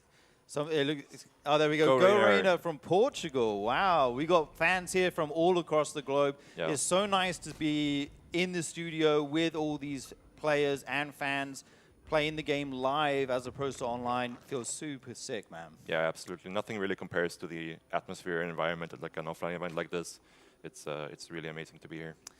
Okay, we did see this probe come out and block the hatchery going down at the natural expansion, so Reina will take that at the 3rd. That's slightly annoying to deal with as a Zerg. You don't have your main and the 3rd connected by creep, but obviously someone like Reina knows how to navigate this minor hiccup in the early game. And something very expected on a short map like this. Like you pretty much have to expect that Zaun will go for the block here. And yeah, he's just going to continue with the standard plan. You have your 3rd on the 3rd base location, so when the potential adept aggression comes, you might have to build a couple more Zerglings just to make sure that you can cover both bases at the same time. But other than that, things should normalize into a standard game. Yeah, and we have Zaun going for that Nexus after Gateway. Then we'll be throwing down his core. Slightly more economic focused than getting the core before the Nexus, which sometimes happens. Reina's minus some gas right now. We'll be getting his link speed and probably pulling out of that for some more mineral income. This probe being as annoying as it can. These pesky Protoss probes. Yeah, absolutely. Just trying to slow down the mineral income in any way he can from Reina. So that in this case right here, he's losing a few minerals here and there, but nothing major. Yeah, indeed. And as the core finishes up, we will be seeing the tech here out of Zaun. He has that pylon in the main base. Now, Reina's been really good at floating his overlords in, especially against Jumi. We saw that yesterday. He would fly his overlord in at the perfect time. Not for the initial building, like this, if this is going to be a Stargate, for example, but the follow-up build from the Protoss, he would fly it in at like 5 minutes from a really good angle and always get that follow-up scout. Yeah, usually it's quite easy to cover your bases for the initial tech, but then it becomes the follow-up becomes a tricky thing where you have to adjust a lot more. So just being able to get that sneaky scouting later, it's not always easy to do because Protoss gets air units out, they get more stalkers out, so it's a very important thing to be able to pull off. But so far, very standard. We see double adept from Zaun. He's going to put some pressure on. Reina will respond with some Zerglings of his own, and then we'll see what target unit he goes for. Zaun is definitely one of those Protoss players who could go for a Void Ray here, but Oracle will be the more standard choice for sure. Yeah, this adept coming into the base now, going to try and pick off a drone or two. Nice Spork trick there with the drones. is able to save that one. That's super nice from Reina. Does lose one drone goes down though. So I mean, not a disaster or anything. He is able to save the second drone. The Adept will go home, meet up with his buddy. That's going to help him take his third base nice and safely. And it's going to be an Oracle first here from SEOUL. Yeah, and this should be very, very expected by Reiner. He's going to use the links that he made to defend the Adepts to ideally try to keep the Oracle at home here. If the Oracle has to stay to defend the third, it can't be across the map to kill drones. So that's kind of the hope here from Reiner. So we keep this Oracle at home, a little bit busy, run around. Maybe we try to pick at the probe if it comes out. But SEOUL being very careful here with the Adepts coming out and covering the path for the probe. Yeah, I feel like ZVC, the early game is so important, right? Like on the Zerg side, it's all about how many drones did you lose to the Adepts and the Oracle. For the Protoss, it's did you get your third up without any interruptions? You know, that gets their economy going. We see Spores at home for Reina, so he will be prepared for this Oracle harass when it does eventually move over the map. Yeah, very nice queen position here as well, ready to receive the Oracles. Has good vision on the other side of the map, so he knows that this is pretty much the only angle the Oracle could potentially come in from. So has all the queens here ready to defend. In the meantime, just spreading his creep, making sure he has activeness with the link. He's making a few more links, so maybe looking to maybe either try to catch an Adept move out or either just get some counterattack damage into the third. Yeah, as this map is so short on the ground, it feels like the creep gets from one side of the map to the other in such a short time with like 4 or 5 tumors. So I like that SEOUL is kind of paying a lot of focus to the creep spread of Reina, trying to shut that down before it gets too much. But in comes some links to the third base. I thought he was going to go for those Adepts then. But, oh, here comes some Queens as well. This is so funny. They can get to this Protoss base so quickly, and Reina's still making lings right now. Yeah. He's got his lair on the way as well. Yeah, so this is something you can definitely do on this map, right? Just because of how short it is. Like the creep spread is already halfway, right? Like you mentioned. So you just want to put some pressure on here. Seems like it's a bit indecisive as he's like droning as well. So maybe just trying to force an overreaction out of SEOUL here, who's getting 4 shield batteries right now. Dude, this is kind of genius by Reina. It looks like an all-in, right? Like that's the only time you ever walk your queens across the map. But on Evil Heart, it's short enough that you can actually walk them back and start spreading that creep again. He's droning behind this. The word count equal right now, but like you say, SEOUL made 4 shield batteries. He expects a big attack to be coming, but it's not. Yeah, and he also warped in a bunch of extra Adepts as well, which he does not have glaives, and he's like going into Blink here, right? So we don't really want these Adepts in any case. So as long as Reiner is able to keep these links alive, they should be in a really good position to actually deal with this upcoming Blink Stalker pressure that's gonna come out of SEOUL. Yeah, this is such a cool map-specific thing here from Reina. I like that he's kind of trying to put the fear in SEOUL in game 1 with an all-in fake, it looked like. But I think now, obviously, SEOUL knows the attack isn't coming, so he's going for the more normal follow-up. He's getting his Forge for upgrades, throwing down the Robo, and as Blink starts to finish up here, we should see more and more Stalkers being warped in, and he'll try and pressure Reina on the other side of the map. Yeah, he does have a decent amount of gateways. I want to say he has like at least 6. So he's definitely going to try to put some pressure on. We'll see how fast he goes into the Templar Archives behind this, because that will be the most common follow-up here. Reiner, in the meantime, going into Hydras, which will be very good at using to defend this upcoming Stalker pressure. And then we'll see what Reiner chooses to do. If he chooses to go back into droning, or if he chooses to like commit to something like Hydra Ling attack or Hydra Ling Bane attack. It's definitely viable options for him. Yeah, making a lot of Hydras right now to deal with the Zerglings. These Oracles flying around, checking those really early Infestation Pit or Hive. We did see Reina go Ultralisks on this map against Classic. So SEOUL with some good scouting here confirms what is going on. It's actually going to be a Robo Bay here out of SEOUL. Yeah, Robo Bay and a second Robo as well. So looking to go into some Colossus play here most likely, which is definitely not bad versus what Reiner is doing. So we'll see if Reiner is able to identify this. If he identifies very quickly, he can either try to hit a timing before there's like, thermal lands and multiple Colossus out, or he could just opt to go towards Hive, get some Vipers to deal with the Colossus. Those are the 2 most likely options here, I would say. Yeah, SEOUL actually made 5 pylons at once there, getting a lot of supply free to make as many units as he wants. It looks like he's kind of done making probes for now, but here he comes with these Stalkers. They're surrounded by the Zerg army. They try to escape, but the Lings are there waiting for that blink. So many Stalkers will go down here. Huge catch by Reina. Yeah, massive catch there. And now, like we talked about before, the Colossus are not out yet. And now there's this massive amount of Hydras knocking on SEOUL's third base. He's going to jump forward, fire down the cannon here. And the Oracle does not get the stays himself. That's massive. SEOUL needs these Colossus so bad. They're in production right now, but only halfway done. Protoss units are falling. Probes are falling. SEOUL has a counterattack on the other side of the map, but will it be enough to offset the huge amount of damage he's taken, actually even just the queens will be enough to deal with these adepts from Zaun. Stalkers falling left and right, but the Colossus are almost here. Can they save Zaun? Yeah, looks like the third base is 100% dead. And yeah, with it goes the game. So Reynor takes game number 1. Reynor smells blood in the water there in game number 1. He faked the all-in with the queen walk. He comes back, he drones up, he goes into Hydras to deal with that Stalker pressure, and then he says, you know what, it is time. It's kind of interesting because he made a Baneland nest, and then he didn't make Banelins. He didn't get Baneland speed, I think, so he just went for that Ling Hydra timing. Yeah, I think the Baneland was more of a thing like where he realized that there was a lot of adepts, and just in case Zaun was doing something like a glaive, delayed glaive follow-up, you have the Banelings to deal with that. But in this case, this round was super, super good from Reynor in the middle of the map here, getting on top of the Stalkers and trapping them. And when they can't blink away, you have to either make a decision as a Protoss player to immediately recall or try to trade out the fight, right? And Zaun made a decision to try to trade out the fight, but as we could see, did not really end up well for him. Yeah, I think if Zaun literally had like 20 more seconds and gets 2 Colossus out, this game can look completely different. So Reynor hitting that timing extremely sharp there, able to take the victory in game number 1, and that is the start you want to see as a player. Get your name on the board in that first game. Yeah, absolutely. And like you were talking about the fake Ling Queen attack across the map, leading into... Zaun was gearing up to go for this Blink Stalker pressure early on, right? But because of the extra batteries, because of the adepts he had to warp in, he couldn't really find that aggressive timing. And by the time he actually felt confident enough to move out on the map, there was already Speed Hydralisk with a bunch of Lings ready to pounce on him. That is right, guys. We are going to be jumping into game number 2 here on Celestial Enclave. Let's see what these guys have in store for us on map number 2. In the bottom left of the map, in red, it's the Protoss player, Zaun.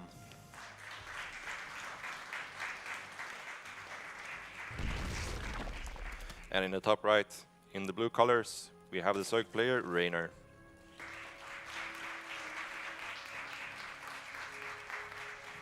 Okay, so the map here is Celestial Enclave. This is the only map in the pool with a pocket third base, which is connected to the main, and you can only access this via the worker path there. Only workers can go through there.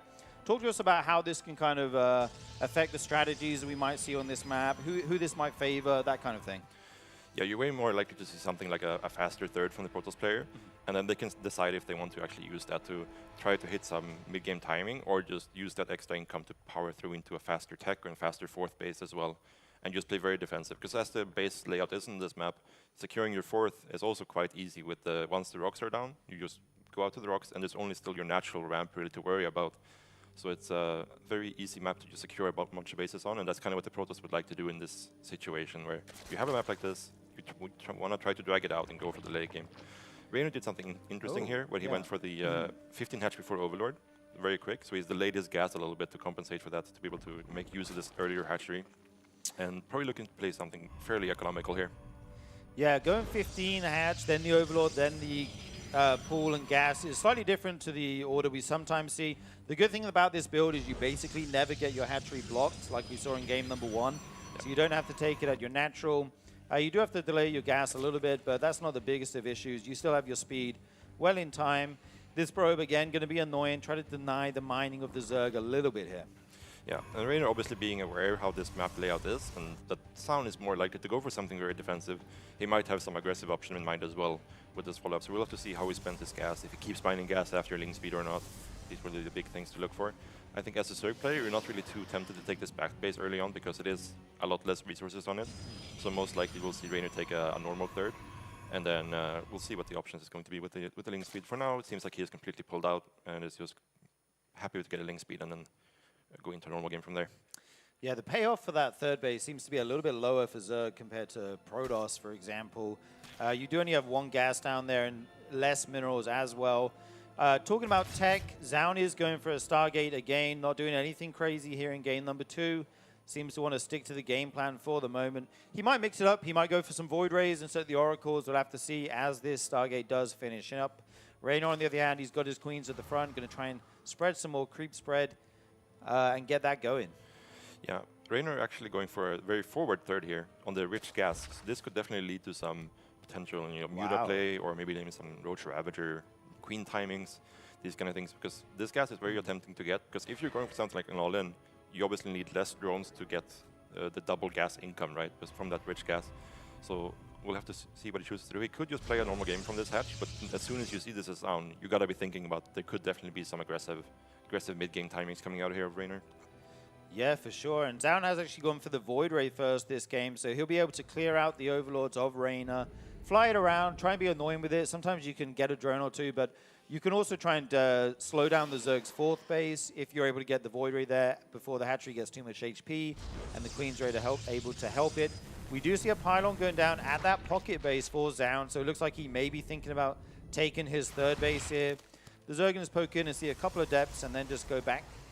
Yeah, we do see 2 more gases coming in for Zaun as well pretty early here, so we'll have to wait and see what the tech option is going to be, and there's the fleet beacon. Ooh. So I would expect this is for Tempest most likely, though that could be a little bit dicey if we do see some sort of Ravager Queen Walk early on, but once the Tempests are out, they will be fine to deal with that as well.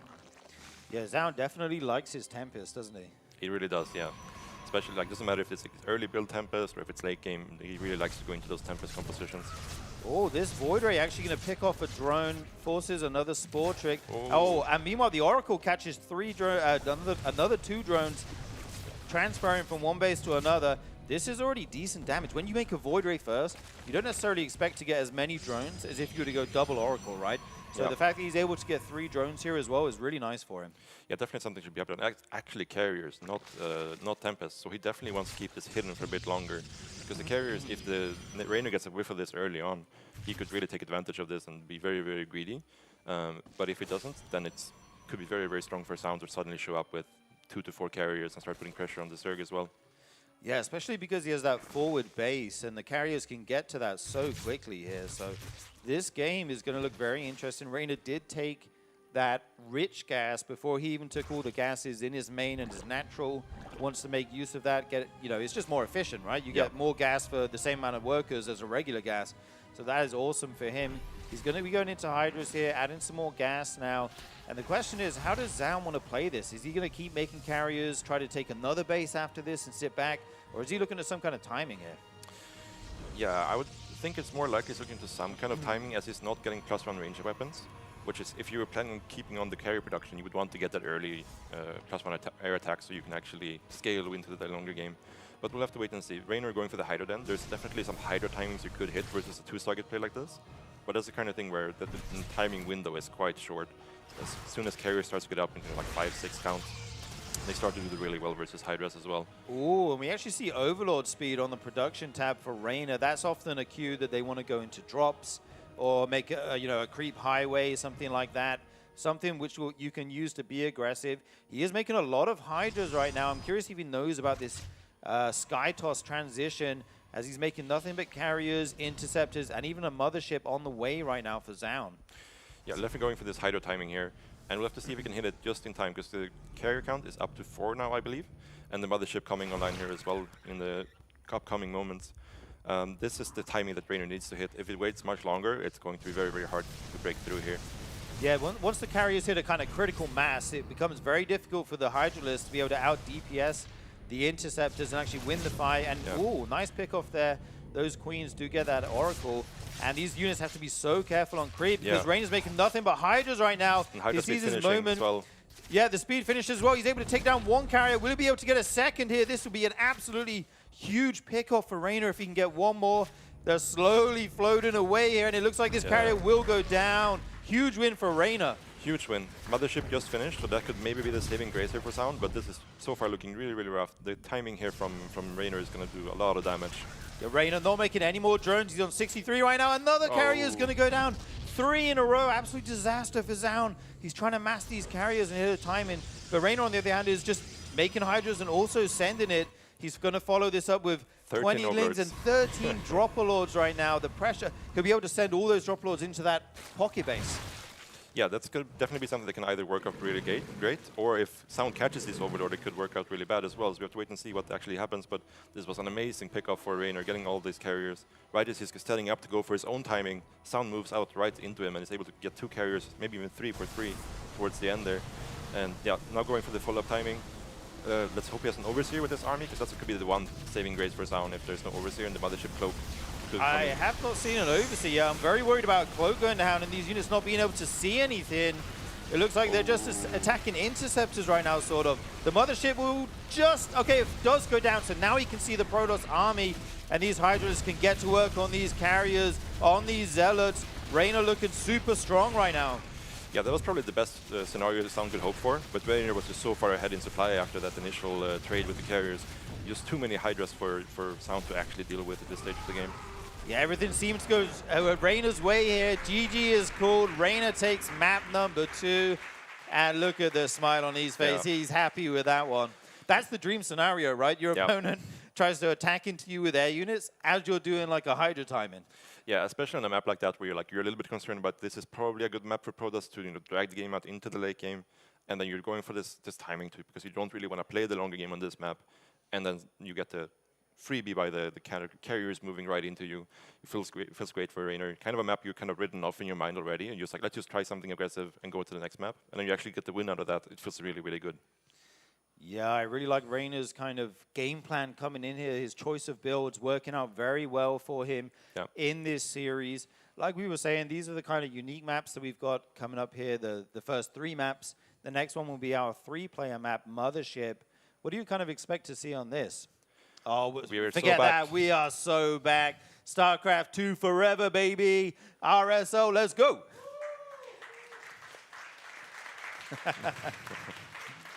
Yeah, let's go. So yeah, Mothership coming up. Could be a bit more tricky. I think this one is a map that probably leans a little bit more in Zerg's favor. Like having the early scouting factor, it's harder for Protoss to pull off something like the natural block, to block the early hatchery. At the same time, you could potentially, if you want to go down the gambly route, you could go for some early pools here as Reina Sound would not be able to scout them as early as it normally would. We'll have to see. Yeah, Mothership, a very interesting one. Let's get into it, guys. In the top left, in red, it is our Protoss player, SEOUL.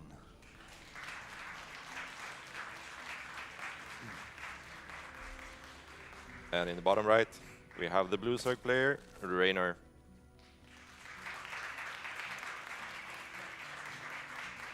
It always feels weird calling this the bottom right because it's like slightly off center. It is technically on the right, so we'll roll with it. Better than using the clock time, so I like that. Here we do see the gateway coming down for SEOUL. Going to be getting his Nexus up shortly. And first thing to note for Reina is that he's sending his Overlord the wrong way. He will not scout SEOUL first. It is, of course, just a coin flip, basically. You can't know where to send that in the beginning of the game. Yeah, usually when there's a 3-player map like this, you prefer to send your first Overlord towards the natural that's the furthest away, because the second Overlord will obviously get to the other natural a little bit quicker, right, compared to the other way around. So he'll still be able to get this scout somewhat quickly. And as Protoss, there's not that many early options. Like a cannon rush, you would still just want to see it in your natural. You wouldn't really need to see the forge to know a cannon rush is happening, for example. So a little bit less to worry about. There could potentially be like some one-base builds that Protoss could bring out, but it's very gambly for them as well, right? So most of the time, it's just gonna go into a normal game. Even going for a cannon rush is hard though, because where do you, where do you send your probe? Exactly, do you send 2 out? Like it becomes risky for both sides, right? Yeah. But I believe now they do know where each other is. At least this probe sees Reina's bases. He will come in here, confirm the timing on the hatchery, the pool, and the gas. Says, okay, everything looks normal. You're not doing anything crazy. And on the back of this, SEOUL is also expanded as well. Yeah. The one thing that's a little bit annoying here for the Zerg player is normally your first will get across the map, and you will be able to tell, like, oh, he's chrono boosting his first gateway unit. And you see the Adept coming out and coming across the map, so you can reactively make units to deal with that. In this case, there's not going to be any vision from Reina on the gateway here, so he won't know if it's a chrono boost or if it's a Stalker or Adept that comes out of the gateway. So he'll have to be playing a little bit more blindly here in the early game compared to what you normally would, but it's not something that should have any major impact on the game. Yeah, you also get to see the core, right? If you see that warp gate instantly, you know it's not a Stargate because they have to spend the gas on that instead. Yep. So yeah, a little bit less information than normal, but Reina will try and navigate his way through this. I like how he's trying to micro his heart out to catch this probe. Would be a nice little pickoff if he can get it. Yep. But the Adepts are coming over. Oh, hang on a minute. That probe will actually fall as it goes around the corner. Nice. Okay, it goes down. And here come the Adepts. Yeah, and Reina going for the third queen before the third hatch here is going to be quite safe versus this double Adept pressure. The one thing that could feel a bit bad for him, if SEOUL wasn't going for this double Adept pressure and he makes a bunch of lings, then you feel a little bit foolish sitting there with 8 lings and there's nothing coming your way. But in this case, it's going to work out pretty well for Reina, I think. Yes, indeed. And we do see an Oracle behind this. Even a third Adept for Zaun. Going to be going back into the Oracles as the Void Ray not seeming to pan out too well for him last game. And, Reina taking this triangle base here. Yeah, usually when there is a triangle like this, it's sometimes more effective to take it because it kind of indirectly covers your main and natural from Oracles and stuff like that, right? As it's up in front, they have to go all the way around to actually attack your other two bases. So that could be the reasoning behind it. I'm just looking at the mini-map, and there's like there's airspace behind the third and the main, right? Where you can kind of go from one to the other. So that is somewhat nice. I mean, at the end of the day, it's more preference, right? The players have bases that they like to take based on their style and stuff. Right now, we do see the Spores are in time to deal with this Oracle harass. The Queen's in position. So Zaun actually not able to get any damage with his first Oracle. The second one will be joining it shortly. And that's when you look to pick off a few drones, right? Yeah, exactly. Just coming and see what you can find. Normally, one or two drones is usually kind of expected, but anything more than that, you start to feel pretty happy as a Protoss player, I would say. But so far, just droning as Raynor, not making any extra links, trying to punish a third base here or anything. Just trying to scout and figure out what's going on. Yeah, I feel like that's a Raynor staple, like making quite a few lings to try and pressure the third base of the Protoss. But this game, he's kind of done something a little bit different. He's just making as many drones as possible. And he's not taking damage to the Oracles, right? If you don't have lings, then the Oracles are free to move across the map, try to pick off your workers. But Raynor's kind of got the best of both ends, I feel, here, because he's not taking any damage and he didn't make any extra lings. Yeah, exactly. SEOUL obviously knowing that Raynor does like to make these links. You can see how careful he was with the Oracles, keeping both of them at home and then even splitting them off in two different directions to check for links and stuff. He's playing it very, very carefully because he does not want to get his third cancelled here. Just come across the map here with the two Oracles for Adept pressure. And Raynor should have more than enough units here to actually deal with this. Oh, the third's exposed. No Spore or Queens at this base. 6 drones going down. So Zaun finally found his, good first harassment in this series. The Adepts, I imagine they will not commit to that shade as there's a ton of lings waiting. And this is what we were talking about, that airspace allowed you to fly straight into the main after you harass the third base. It's difficult to get the Queens back in time. 9 drones going down total. This is a very good early game for Zaun, it feels like. Yeah, definitely the best position he's been in so far in this series. Getting these 9 drones is a massive, massive pickoff. Raynor going for the +1 melee is pretty good for him because SEOUL is going into that Blink Stalker. If he was doing something like, like the builds the classic pulled out with the charged out Archon timings, this would be a bit more suboptimal. But he doesn't even have the Roach Warren to fall back on in case he needs to make Roaches. But in this case, we should just be looking at SEOUL trying to put some pressure on with the Blink and +1 here when those upgrades finish up. Yeah, I like that Raynor's taking the time to take out all these destructible rocks as well. That opens up more passageways on the map, gives him more, ways to send his Zerglings to the Protoss base, whether it's for a counterattack, whether it's to get a surround on the Protoss army if they push. It just gives the Zerg more options, which always feels great. Yep. Started Overload Speed there for a second and cancels, probably just a misclick, I would imagine. We do see many hatcheries coming out here for Raynor, and that's actually... 3 at a time, wow. Yeah. It's actually quite nice versus the Stalker pressures, because like if you ever get up a position where you can't defend your base, you can always just move to a different base, right? And if you're playing in this Ling-heavy composition like Raynor is here, you kind of need all the extra hatcheries to actually have the larva to make the Lings in the first place. So not a bad choice at all here. Yeah, Ling's very larva inefficient compared to more expensive units, so having those extra injects on the hatcheries will be nice. He's pressuring this base right now. I think Raynor might just let this go for the council. Oh, never mind that. Raynor go in here with all these Lings, but the stasis wards are huge.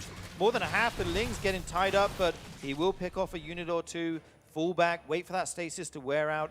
And he's making so many Lings right now of 72 drones. I kind of like Raynor's position here. He's even got double Evo. Yeah, and SEOUL not really committing at all to this pressure, just wanted to force some units out. He's already taking into the same thing he did on the first map, which is double Robo Colossus here, and going into charge as well. So Raynor should be pretty happy with this. He got away with a pretty high drone count, double Evo like you mentioned, and SEOUL at the same time is just going up for this next timing. There shouldn't really be any big counter timing here for Raynor like we saw in the first game. He should just be looking to power up this creep, power up his drone count, and then deal with the army. I feel like Zaun didn't really get to show what this build can do the last time he tried it, because Raynor just went for basically an all-in, right? Yep. Tried to kill him before this tech got out.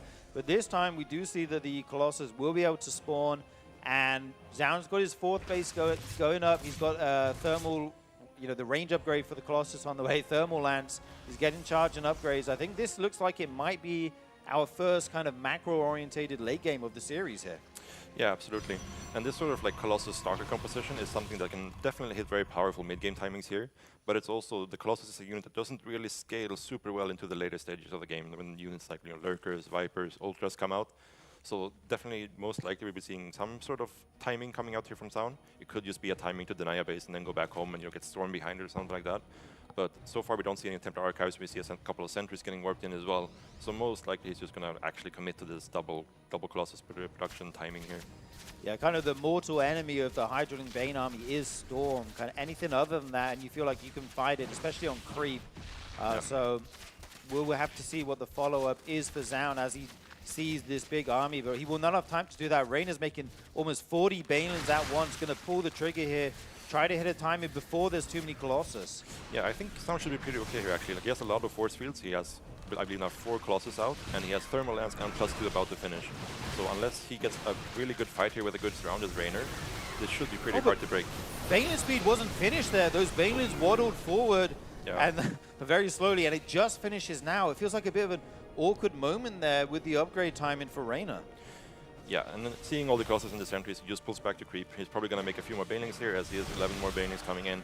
And if SEOUL oversteps on creep, Reina will definitely be ready to pounce. But I think we're not going to be looking at Reina trying to actually fight SEOUL anywhere off creep at the moment. Yeah, Reina's on 89 drones right now, and I think 6 bases. So his economy is looking fantastic to go into a late game. We see him add in the Infestation Pit. He'll be able to go to Hive, get Ultras, get Microbial Shroud, whatever he wants to do with that. But I don't think SEOUL wants to go there himself. He's looking like he's setting up for a big push here at the front. Yeah, SEOUL very committed to this timing. He definitely wants to make this push work and end the game here. Great force coming out here for the initial fight. The flank coming in from the back though.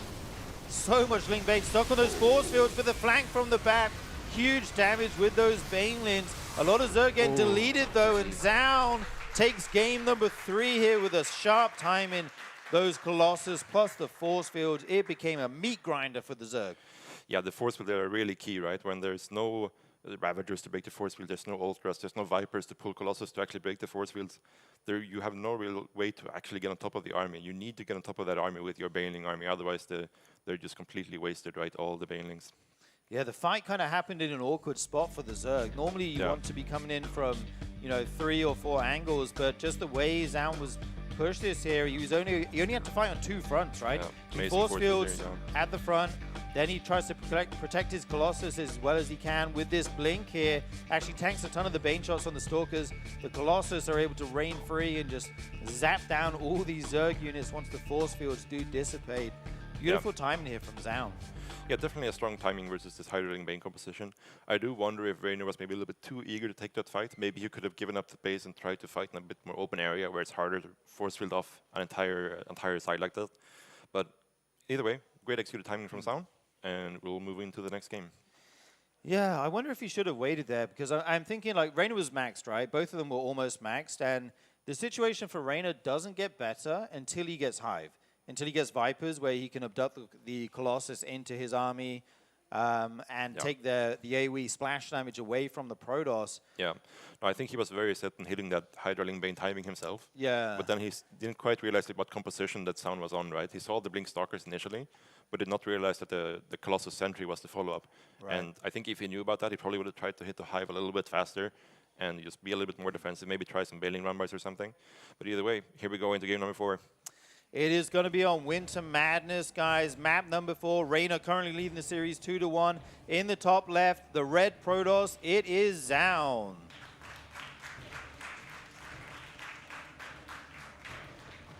And in the bottom right, we have the blue Zerg player, Reina.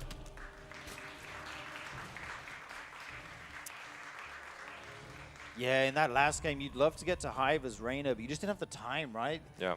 RSL forever. You love to see it. We want to keep this going as long as we can. So cool to see the crowd out here supporting the players. No, it's amazing to have a big tournament like this, this event like this. So much energy, so much positiveness. Feels amazing to be here. But yeah, that last game, I think Reina, like if there's something like a Storm follow-up instead of the Colossus there from SEOUL, I think he's definitely in a bit of trouble there, as we have like 50 Banelings about to collapse on him. At the very least, we're looking for a pretty good trade-out for Reina. But in this case, just the complete counter composition basically for that time of the game. And yeah, SEOUL managed to just snowball it and carry it into the win. And we'll see what he chooses to go for here. Yeah, that was interesting because he did it off 4 bases, right? We saw Jumi try an attack with Colossus, but that was off 3 bases yesterday. Yeah. Reina was able to hold that one, but this one, the Protoss player actually gets all the way max first. It still hits before Hive. Really cool timing there. Right now we do see this probe trying to deny some of the mining. Very standard opening from both players. We've got the hatch gas pool and Gateway Nexus coming out for Zaun. Yeah, very standard so far. And most likely we're just going to see the Stargate. It's very rare to see any deviations from that really these days. Sometimes occasionally we'll see like the Robo into 4-gate Glaives kind of opener. But for the most part, Stargate should be what we should expect here. And from Raynor, he's just opening super standard this game as well, similar to the previous games. And maybe on this map, I think he's going to probably try to play a bit more standard. Trying to play the Hydroling Bane compositions can be very good in certain situations. But it's really one of those things that can lead into trouble like we saw in last game.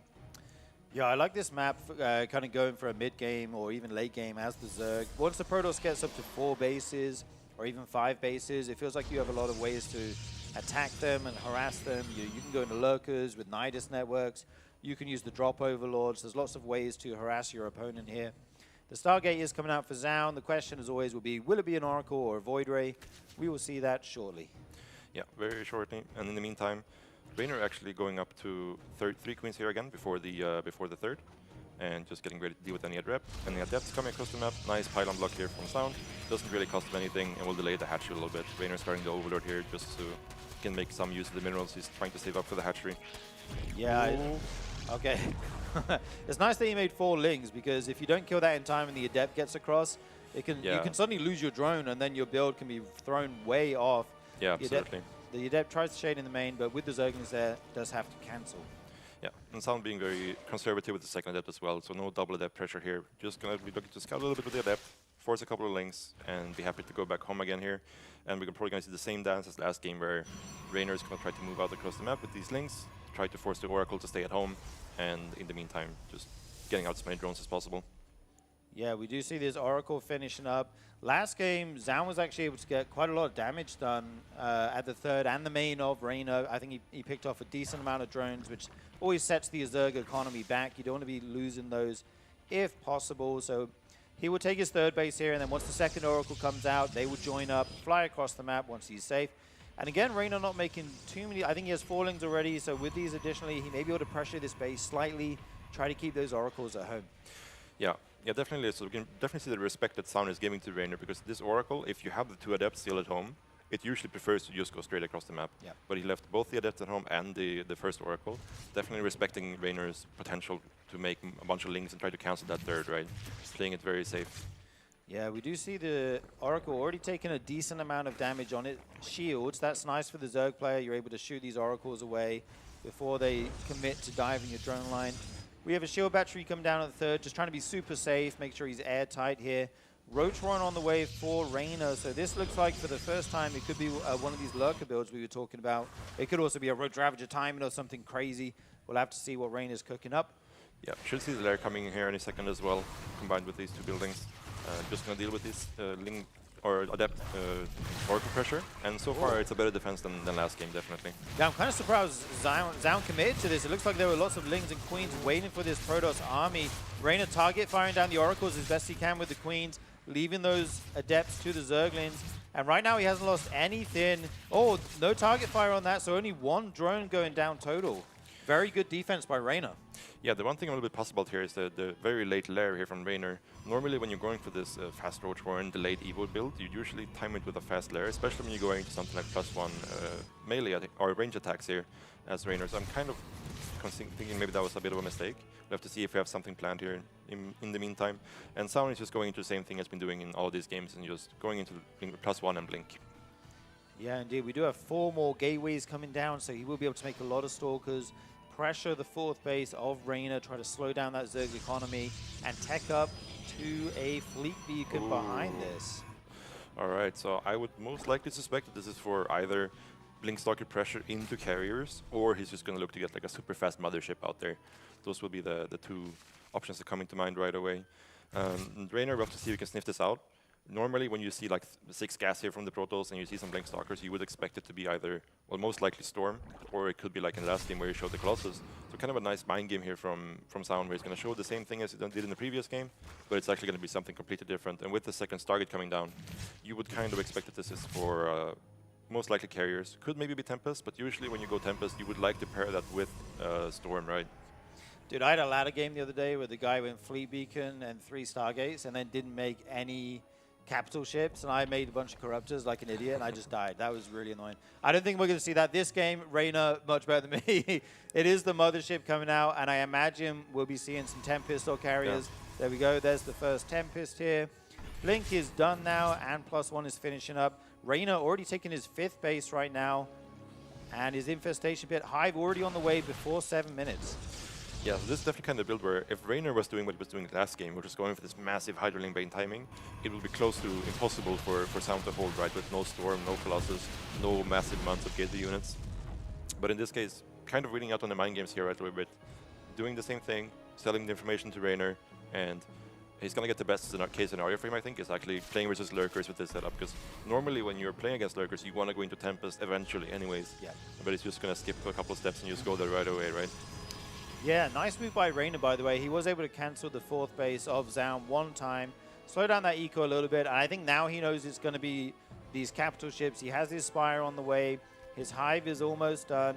He's getting +1 melee right now, which is kind of interesting to me. I'm not sure if he was planning...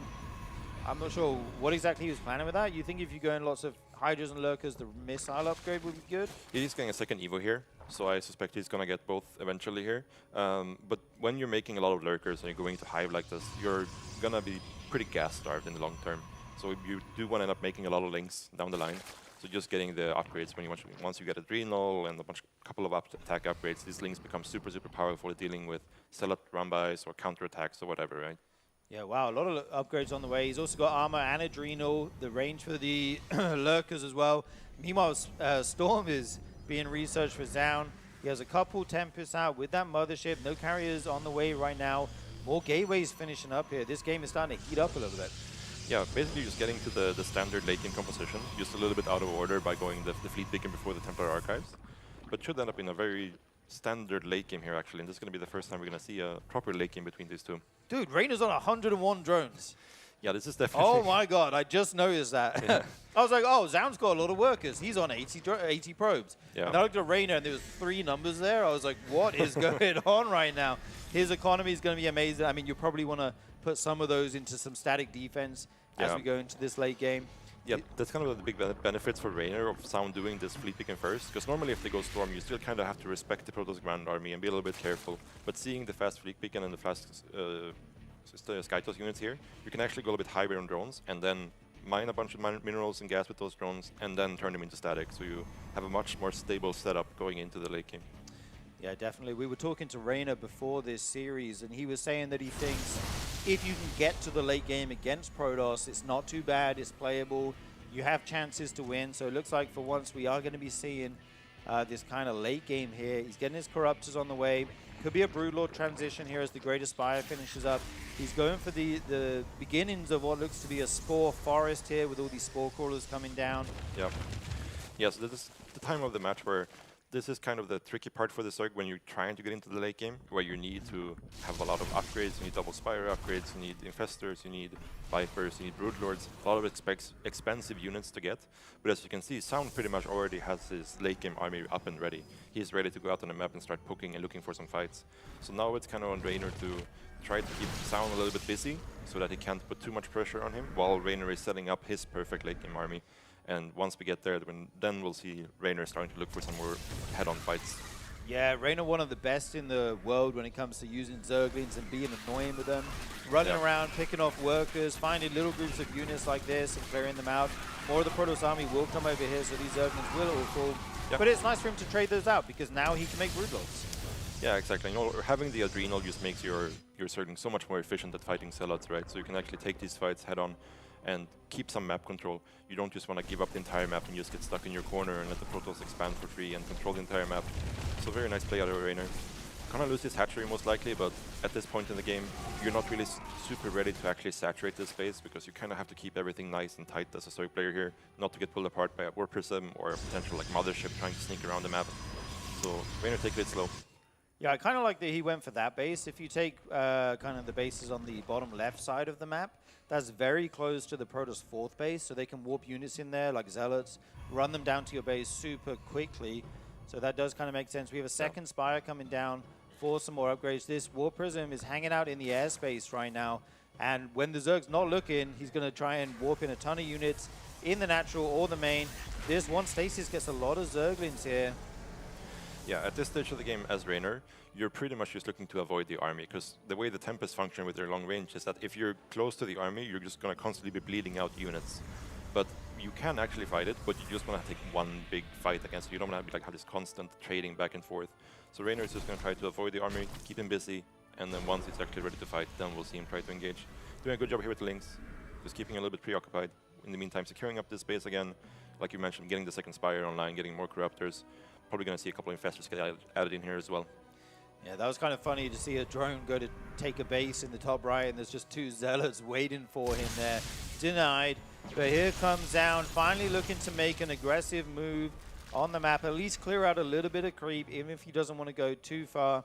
Lots of Overseers on the way for Rainer. That's going to give him a ton of vision, be able to run those changelings around, see exactly where the Protoss army is moving across the map right now. Yeah. Obviously, like we mentioned, Sound just out here looking to get some value out of the Tempest, see if he can kill some stuff for free. And in the meantime, just securing more bases. And Rainer, he's still building up, right? And he has a really high drone count still. When you actually want to start to get a fighting army out, you probably need to go down even lower to like the 70s, like high 60s in terms of warrior count. But you obviously want to keep a high drone count for as long as possible, just so you can soak up as many resources as possible. Dude, there's so many upgrades on the production tag here. We've got 3-3 coming down for Rainer, as well as that +2 attack flyers on the air units. A Dark Shrine going to be added in. I feel like you should always do that as a Protoss. Like, it's not that expensive a building. In the late game, if you have a big fight and you can warp in DTs to a new base or something and shut that down, that could be a game-winning move, so I like that. This little hit squad of Stalkers and one Observer picks off some creep there, whilst this War Prism that we saw in the airspace finally gets put to use as he denies a hatchery there. Yeah, Sound probably just looking to trade out some of these Stalkers. At this stage of the game, he would probably just want to replace them with either more Tempest or potentially some Immortals or Archons or something like that. But you don't really just want to throw them away for free either, right? So he's kind of out here just seeing if he can find some nice trades for his Stalkers. Nice fungal here from Rainer. Such an efficient cleanup on these Stalkers. Gets the fungal into the Lurker burrow. Doesn't lose it. One unit. You were talking about you want to trade them out for something, but Rainer does not let him get anything there. Yeah. I'm not sure what that was. That Changeling? That seems like pretty overkill for a Changeling or two. But yeah, he will shut that down. And now, what do you think the plan is for Rainer here as we kind of get into this super late game? Are you looking for one big fight or some run-bys? Yeah, so what you really need to start off the fight is a fungal on the Protoss army. Because otherwise what happens if you just try to straight up run on the army is he's just going to kite away and use, you know, Time Warp, Stutter Step, Storms, and you end up bleeding out so many units as you try to connect. You really need that fungal to start the fight so you can actually connect with Protoss army. Because at this point in the game, once you get into this high upgrade Corruptor, Broodlord, Infestor army, the army is super, super strong. It's just about the matter of fact, can you actually force the fight or not? Rainer doing such a fantastic job with these upgrades. Already got +3 air weapons, flyer attacks on the way for Zerg. I feel like the Spire upgrades seem to come out way later than the Protoss upgrades. Obviously, they have Chrono, and if they go for these air units earlier in the game, like Zaun did, they often have the upgrade lead. But Rainer doing his best to keep up here. Yeah, it's just the kind of thing where like, when you're going into late game as a Zerg, there's so many upgrades to get in terms of Infestor upgrades, Salty Ground upgrades, Lurker upgrades. And you're just going to have to make sure that you want to keep somewhat of a bank, right? So you can actually make sure that if a fight happens, you have some money to remax on. But once you feel like you're stable, you do end up getting a second Spire. But yeah, some smart trade here happening with Lurkers. Rainer probably also similar to Sound, looking to trade out some of these units. Definitely want to keep some of them alive so we can deal with Zealot run-bys and so on. But for the most part, he's looking to replace these with more Corruptors, more Infestors, these kind of things. Yeah, some of those Lurkers will go down. I love that he's adding a Nidus network on here. This will give him the option to be aggressive on the Protoss side of the map. You can't really get your Broodlords over there easily, so this gives you a way to still harass the Protoss and hurt some of their economy. One random Zealot almost takes out a Spore, but the Lings will help it out there. Yeah, it's the kind of thing where like Niduses, you can either use them to just put some pressure on the Protoss, keep them off of your side of the map, or you can just use them defensively on your bases to allow your lurkers to rotate from one base to another if there's like a big attack coming in as well. We'll see what he uses it for here, but in the meantime, Microball Shroud and Ultra Cavern coming out as well. This will be nice for him to have like a small ground army that can actually deal with counter-pressuring sound spaces, but also deal with potential incoming run-bys as well. Because right now, I think Raynor is pretty happy with the look of his main army. Raynor just had 9 spores in production. I'm curious what the count is. How many spore crawlers do we have in this game right now? It must be 33 spore crawlers out on the map for Raynor. Yeah. That is an insane amount. 32 cannons on the other side for Zaun. Here's the first Nidus of the game. Yep. Raynor's probably got a few lurkers in there. If you can get them into a mineral line, it'll be annoying to deal with as the Protoss. But Zaun shuts that down super early, which opens the window for these units to push this base here. Yeah, I think Raynor is just happy to force Zaun back home there. Just keeping him off the map, giving him more time to mine out his bases. Because when you have this like massive Broodlord army, it's so slow. You kind of have to just take bases one at a time. So anytime he gives Zaun away from him, he can just peacefully mine his bases and start slowly moving into one side of the map. We're gonna see here, Raynor is gonna have to make a decision. Does he want to go for the top right corner or the bottom left corner? And we will see which side he chooses to go for. Yeah, you can't put all your spore crawlers on both sides, right? You need an insane amount. I mean, sometimes you can get 2 or 3 fronts going of spores, but yeah, like you said, the Broodlords are so slow, it becomes difficult to defend. Normally one player ends up taking one side of the map, the other will take the other, and we get a kind of split map scenario. Yeah. Here is this Protoss army, so many changes, waddling across the map there. And Zaun looking to move on to creep, potentially, no, not yet. Yeah, I think Raynor is almost at the point where he's ready to start looking for fights more aggressively here. And it's kind of thing, he doesn't really want to fight. Oh, great feedback save from Zaun. Gets one Tempest though. Yeah, those Vipers lose all their energy, not able to abduct anything. And the Tempest going to work on this static defense of Raynor, getting a lot of value over time with their super long-range attacks. Yeah, so this is kind of situation where, as a Zerg, you do want to eventually pounce on this, but you want to make sure you actually have the army you need to take the fight when you do it. So he's getting 2 more Broodlords, 2 more Corruptors, and I think pretty soon we're going to start to see him looking for a fungal with an Infestor, most likely. In the meantime, you can also just give this up. It's only one hatchery. It's not the end of the world to lose it. And at this stage of the game, the army matters way more than the actual bases, because the army is just so expensive for both players here. There's so much value in each of these armies. I feel like these games always come down to one big fight. And it's always about who can take the better engagement, use their spells better. It's so difficult on both sides. You have so many abilities, right? Yep. You've got Storm, Fungals, Microbial Shroud, all these different spells and units you need to control separately. You don't want them all doing the same thing. So the control becomes very important. I like that he's adding in some Ultralists here. They will not take much damage from the carriers. They'll start to clear out some of the ground army. Maybe force Zaun to make some Immortals to deal with them eventually. He does have a couple in the mix there. Yeah, and you can also just use them to pressure the other side of the map. If Zaun's army is on the right side, you can use the Ultras to pressure on the left side, force him to either leave units or force him to rotate around, just to buy some time here. Because it's definitely kind of a situation where if Zaun just gets to expand here and starts putting up static defense alongside his army, it becomes really hard for Zerg to win a fight. Zerg kind of wants to fight away from any sort of Protoss static, because the shield battery and the cannons do add a lot of value to that Protoss army. I think right now both players on 6 bases, I believe. Raynor's 6 going up here. So this may come down to just a war of attrition, who runs out of minerals first. Zaun taking another Nexus here. I believe that's his 7th at this kind of forward position. He may use that as a launching pad. These Tempests, again, so much value, killing spore after spore here. Yeah, let me see. Raynor is starting to look for fight a little bit. Gets a couple of Templars here. Nice neural on the Tempest as well. So nice picks up here for Raynor. Just bleed out a couple of units, but not too bad at all. Yeah, it all comes down to the efficiency here in the super late game. Who can preserve their units while picking off some of the others.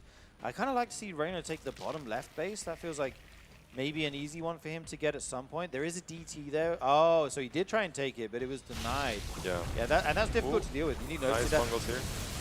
Yeah, big fungal from Raynor looking to engage. The Broodlords get on top of some of these high Templars. Zaun says no thank you and forced to recall out of there.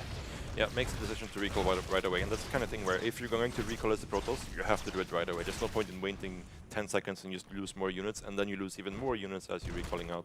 So great snap decision there by Zaun. I like this little double shield battery at the front. Just like, if I want to push, I'll do it here, and my units will heal their shields up a little bit. Raynor now adding in more Vipers, Ultras, getting the ultimate late game here. This is like the dream Zerg army, right? You couldn't make anything better than this. Yeah, absolutely. So looking for this multi-prong attack here, very nice. He does want to clean this up. Like we mentioned before, Rainer doesn't really want to take any big fights near proto-static once the fight out on the map. So it's very important that he's using this side army to clear out these forward bases from Sound, right? So there's no static fallback point for the Sound army.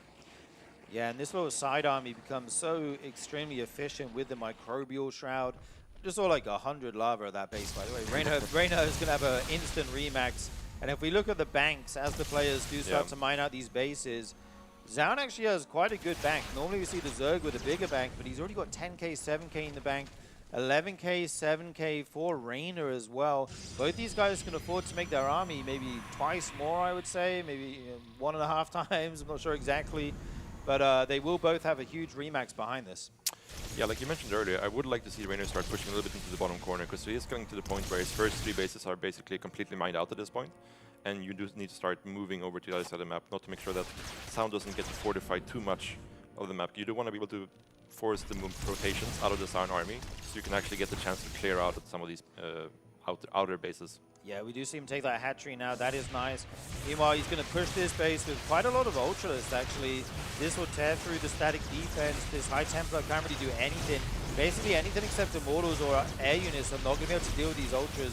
Going to work right now, picking up a lot of static defense that's quite expensive, getting a couple workers. Meanwhile, the feedbacks are huge. Yeah, massive feedbacks here. Still gets a couple of fungos off, so he will pay some price for that. But this is the kind of thing there where Rainer's actually going for the fight, picking up someone with the Tempest. But I think we'll have to see him back off here in just a little bit. He might actually lose all those Overseers, which are up there together, and he won't be able to see the units if he doesn't have detection here. The Broodlords start to fall. Zaun picking up a lot of Zerg units here that are super expensive. He lost some workers over here, but these Zerg units need to come back home and defend. Yeah, that was a disastrous fight for Rainer, starting off with the great feedbacks from Sound, and not having the Infestor in the fight is so crucial. And then, like you mentioned, all the Overseers dying, the Mothership just reigning supreme in that fight. And we'll see, Rainer tries to remax here, he always has the map bank to do it, but his Sound got actually in the time to get another army out like that. We'll have to wait and see. Rainer in so much trouble right now, trying to remake his army. He's making 50 lings. That's not really what you want in the late game, it feels like. There are a ton of Stalkers here at the front, though. Gets a fungal. These three Adrenal lings will go to town on these Stalkers. You can't really run away on creep, because the Zerglings are just so fast. There's even one lurker there. They will try to get out of there with their lives. 6 more Ultras on the way. It feels like a good engagement for Zaun, but here comes the remax of Rainer. Yeah, definitely like a very expensive army there that Rainer just lost. So even though he doesn't die here, the units lost, as you can see now, is now very much in favor of Zaun. And that's the kind of thing with this game. It's not like a CVT where the Zerg has a lot more bases than the Terran. The economies are always going to be pretty even. So you actually need to keep trading kind of efficiently here in the late game as a Zerg player. So that fight puts Zaun in a really good position. Yeah, the only bad thing for Zaun was that he did lose that one base, the left side base, the kind of 9 o'clock one. But on the flip side, he just picked up one with DT, so that's also nice for him. And now both these guys trying to re-establish, remake their really expensive armies.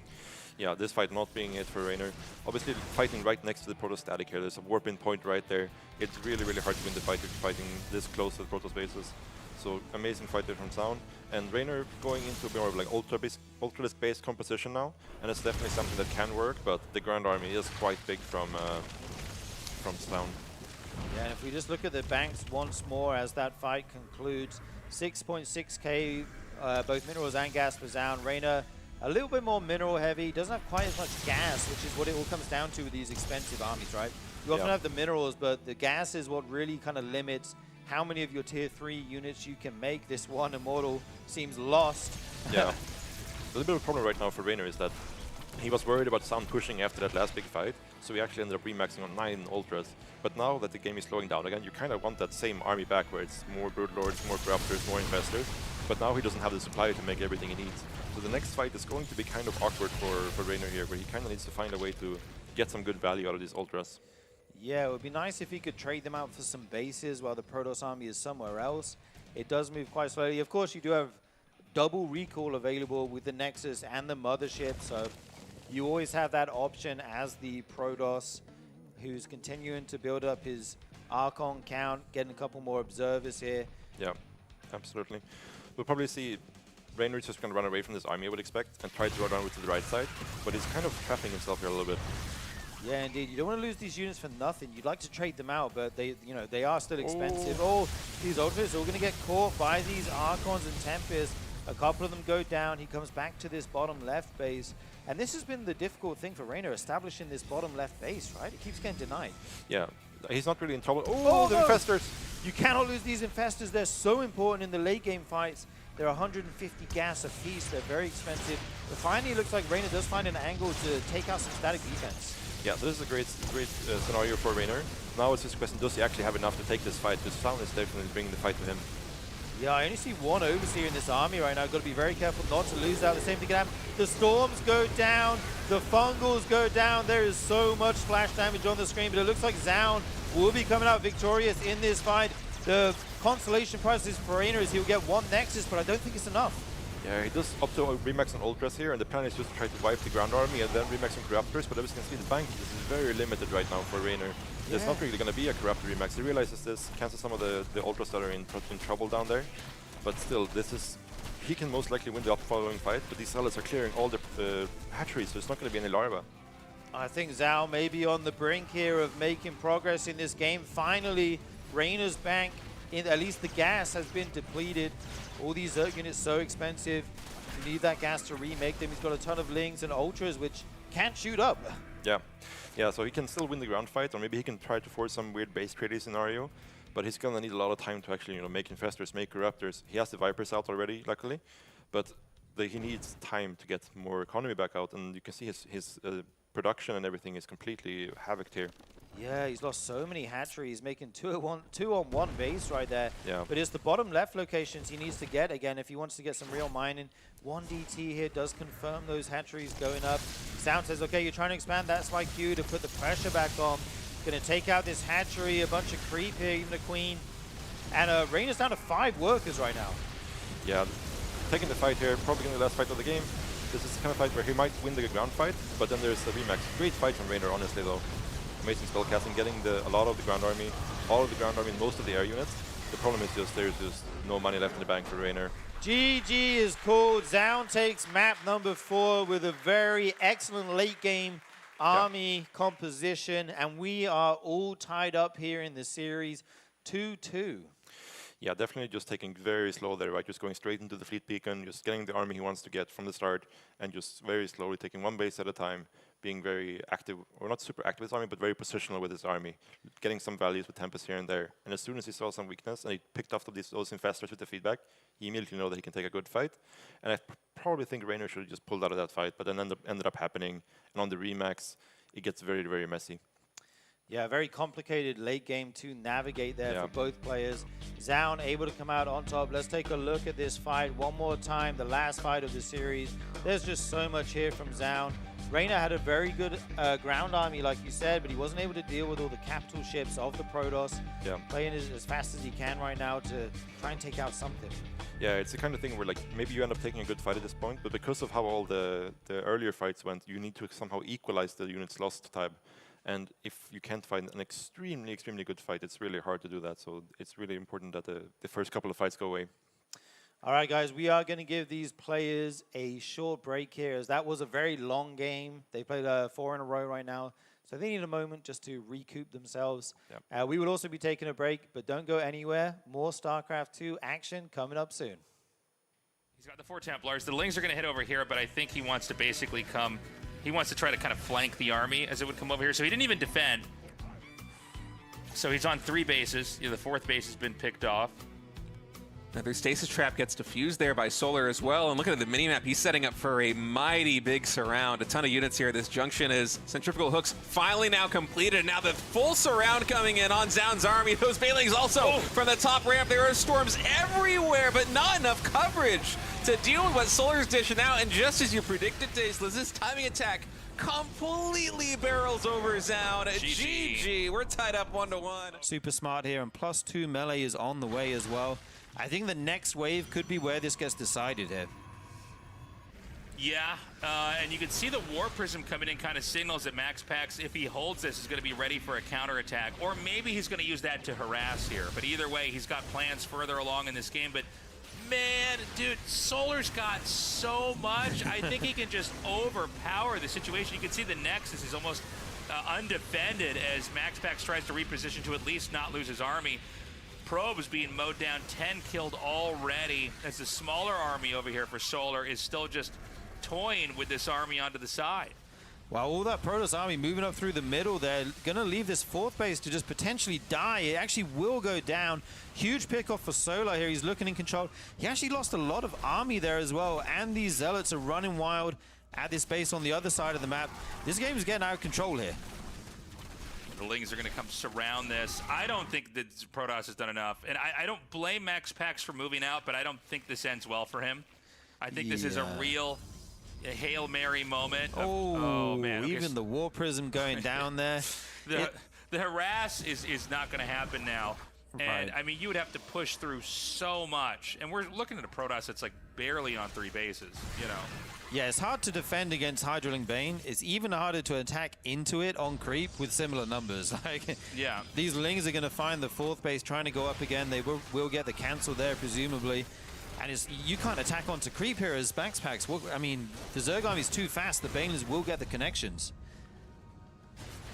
Okay, so I think Solar, you know, he steps back a little bit. He knows, okay, I'm in a winning position. I can let him overextend, or I can let him kind of shark around the map, but not really do any damage because he can't attack me, and remake my base, and then I'll go kill him and win the game. Right.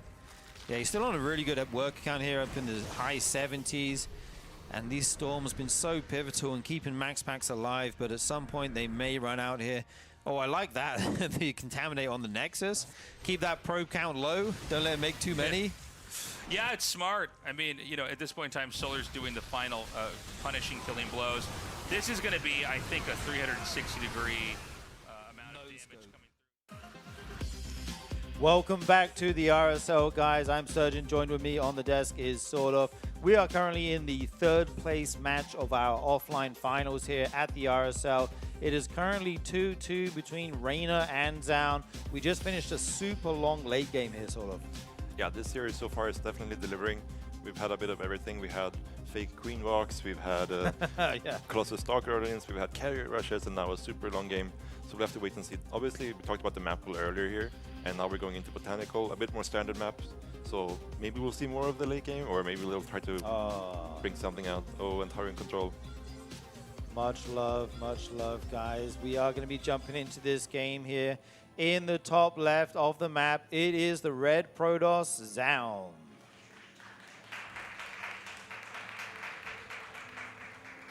And in the bottom right, the blue Zerg player, Raynor.